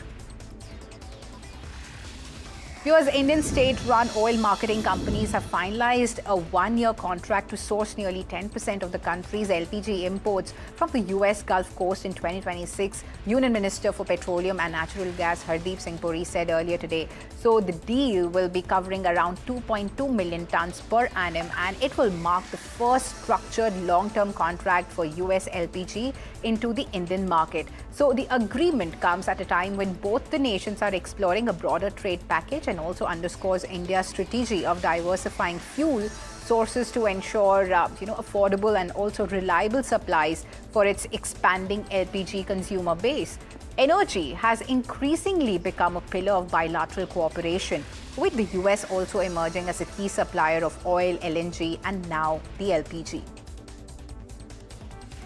The central government has cleared another tranche of applications under the Electronic Component Manufacturing Scheme with a total investment of 7,712 crore rupees. So this was mentioned by the IT Secretary S. Krishnan, earlier today. So 17 applications have been approved in the current tranche out of 249. The current tranche of applications also secured its first investment from Jammu and Kashmir. Other locations where the companies hail from include, Uttar Pradesh, Madhya Pradesh, Karnataka, Maharashtra, Tamil Nadu, and several others. So Krishnan said that the basic objective is to deepen the value chain in India, since the world, is looking at diversification of value chains, and also India is a key player in that. US Japanese investment bank Nomura Holdings is investigating its India fixed income operations amid concerns that reported profits in its rate division may have been inflated in the recent years. So the investigation is focused on how the company value trades in separate trading of registered interest and also principal of security bonds, or the strips. So Nomura's compliance unit started scrutinizing the valuation and also accounting practices of its local primary dealership about a month ago. Samsung Electronics has increased memory chip prices by up to 60% this month compared to September, amid a global shortage driven by rising demand for AI. So this price increase is affecting the server makers and actually could raise the cost for smartphones and also computers. So shares of Samsung, SK Hynix and also US chip makers have surged following the development, highlighting now the AI boom has driven strong demand for chips tailored for AI applications and the memory chips used in them. So the price hike comes after Samsung, the world's biggest memory chip manufacturer, has decided to delay a formal announcement of pricing for the supply contracts in October. Next up, we have Ola Electric. That's in focus, as the company said that it has commenced test rides of its 4680 Bharat Cell vehicles at the company's flagship stores across India. So the S1 Pro Plus is the first product to be powered by the company's indigenously manufactured 4680 Bharat Cell battery pack that delivers more range, better performance, and also enhanced safety. So the company recently announced that it secured RA certification under the latest AIS 156 Amendment 4 standards issued by the Ministry of Road Transport and Highways. So the indigenous technology is now available for customers to experience through test rides at Ola's flagship stores. US Dipinder Goyal has sparked a conversation about the potential link between gravity and aging. So in a series of tweets on November 15, the founder and CEO of Zomato, as well as the founder of Eternal, highlighted what he suggests is the most critical and often ignored health factor affecting aging. That is the plumbing system to your brain. So he spoke about the theory known as the gravity aging hypothesis, which suggests that the constant pull of gravity on our bodies, particularly the brain, may contribute to the aging process. So Dipinder, whose venture Continue Research focuses on human longevity, aging research and health tracking technologies, shared that the hypothesis is based on the idea that our upright posture reduces the blood flow to the brain, potentially leading to a decline in the cognitive function and also the overall health. Now, looking at the National Confederation of Central Government Employees, they're calling for changes to the terms of reference of the upcoming 8th Pay Commission. So the group wants pension revisions, arguing that the pensioners' payments have not kept, up with the inflation. So they have urged the Prime Minister Narendra Modi to address this ahead of the Commission's final report. The Confederation also demands better allowances and also improved pay structure for the central government employees, citing stagnation and also the rising cost of living. Viewers, let's look at some global news now. Bangladesh court has sentenced the ousted Prime Minister Sheikh Hasina to death earlier today, concluding a months-long trial that found her guilty of ordering a deadly crackdown on a student-led uprising last year. So the ruling comes months before parliamentary elections expected in early February. Hasina's Awami League party has been barred from contesting. The International Crimes Tribunal, Bangladesh's domestic war crimes court located in the capital Dhaka, has delivered the guilty verdict amid tight security and also in Hasina's absence after she fled to India in August 2024. And in a tragic accident, at least 45 Indians are feared dead after a bus carrying Umrah pilgrims collided with a diesel tanker near the city of Medina today. The passengers are believed to be Indian nationals, primarily hailing from the city of Hyderabad, though the official confirmations are still awaited. Following the accident, Prime Minister Narendra Modi has expressed condolences and said that his thoughts are with the families who have lost their loved ones and also prays for the swift recovery for all those injured. Vice President, Defense Minister and External Affairs Minister, along with other parliamentary affairs minister, have expressed, heartfelt condolences to the affected families. Now let's look at some more global news. US President Donald Trump has warned that any country that does business with Russia will be very severely sanctioned as his administration and Republican lawmakers push ahead with tough legislation targeting Moscow. So responding to questions from reporters on Sunday on whether it was time for Congress to pass the measures aimed at pressuring Russia and President Vladimir Putin, President Trump said that I hear they are doing that, and that's okay with me. The Trump administration has imposed 50% tariffs on India, among the highest in the world, including 25% levies for its purchases of Russian energy. Now on to some national news. A major breakthrough in the Delhi blast case. The NIA has arrested a Kashmiri resident who allegedly conspired with the suicide bomber in the attack that killed 10 people and injured 32 others. The accused, Amir Rashid Ali, was picked up from Delhi. The car used in the blast was registered in his name, and the NIA launched a massive search operation after taking over the probe from Delhi police. So the agency says that this arrest is a significant step forward in cracking the larger conspiracy behind the terror attack. The national capital woke up to dense smog on Monday morning as the average air quality index stood at 359 at 7 a.m., falling under the very poor category despite the Graded Response Action Plan 3 in effect across Delhi and the national capital region. So a layer of thick smog engulfed areas, showing little to no improvement from Sunday morning's AQI of 385, as you can see on your screens right now. Now on to a shocking case from Bengaluru.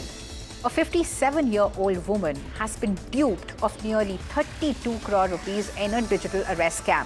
So fraudsters posed a DHL staff, cybercrime officials, CBI, and even RBI personnel, and kept her in virtual custody for almost 6 months. So a scam began after she received a call claiming DHL parcel in her name contained passports, credit cards, and MDMA, and that her identity had been misused. So the 57-year-old victim has made 187 transactions amounting to 31.83 crore rupees.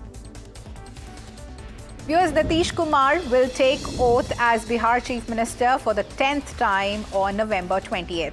Prime Minister Narendra Modi and other NDA leaders will attend the grand ceremony at Gandhi Maidan in Patna. The NDA secured a significant victory in the recent Bihar elections.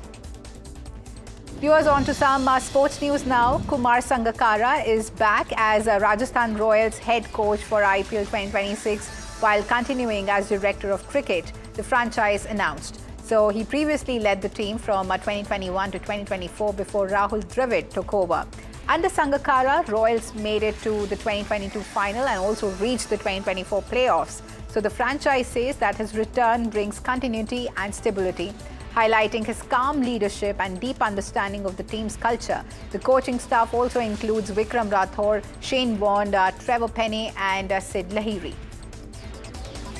With that, viewers, it's a wrap on this edition of Market Express, but please don't go anywhere and stay tuned to NDTV Profit.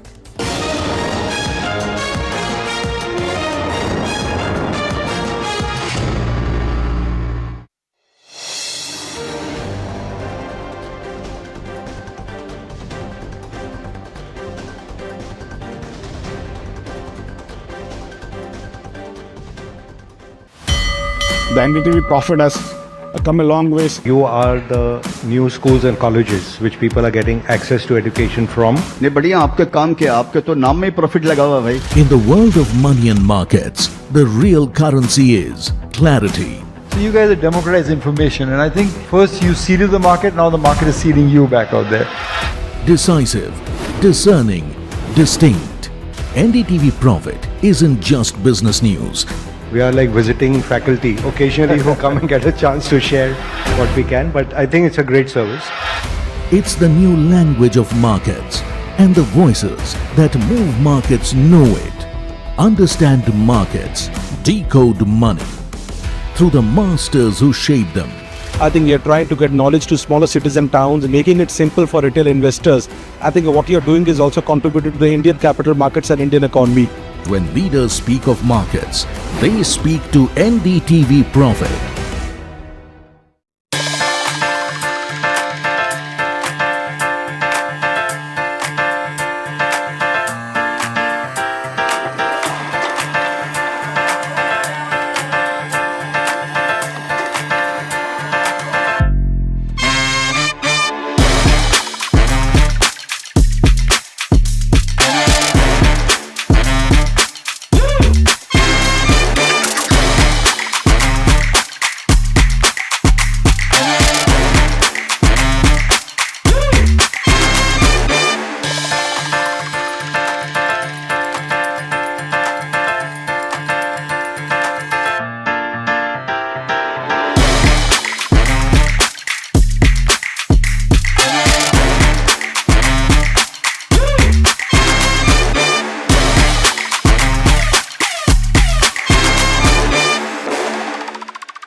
We unveil NDTV Golf Pro-Am, India's #1.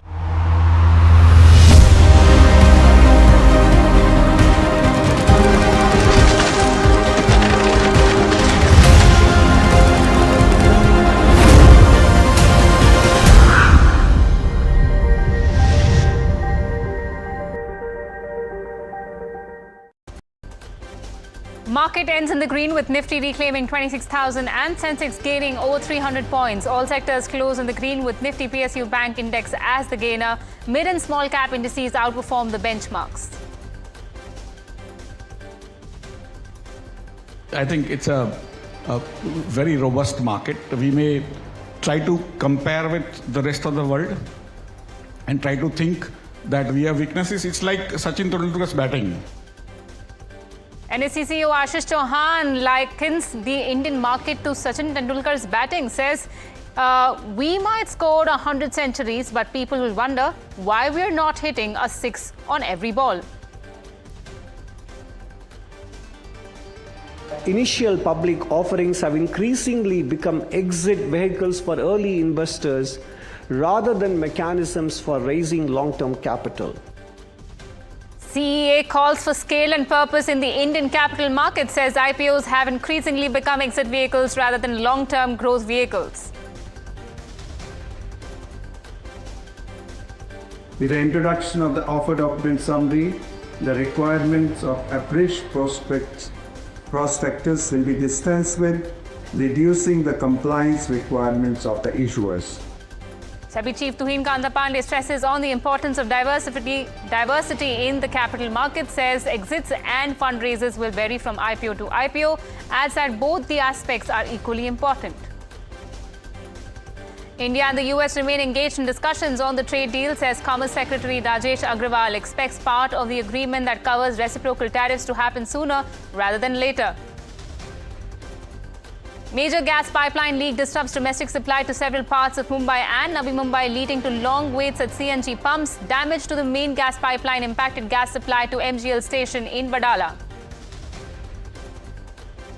Anil Ambani skips enforcement directorate summon for the second time, says he always served as a non-executive director at Reliance Infrastructure and was not in charge of the day-to-day operations of the company. Once again offers to appear via virtual appearance. Nitish Kumar is set to take oath as the Chief Minister of Bihar on the 20th of November. Sources say the BJP will have 2 deputy chief ministers in the new government. Ram Vilas Paswani's Lok Janshakti party is likely to get 2 to 3 ministerial berths. A bus tanker collision in Saudi Arabia near Medina claims the lives of 42 Indians. Reports say most passengers on the bus were from Hyderabad in Telangana. Consulate General of India in Jeddah sets up a 24/7 control room with a helpline. Bangladesh tribunal sentences former Prime Minister Sheikh Hasina on 3 counts: incitement, order to kill, and failing to take action against perpetrators and liable to be punished.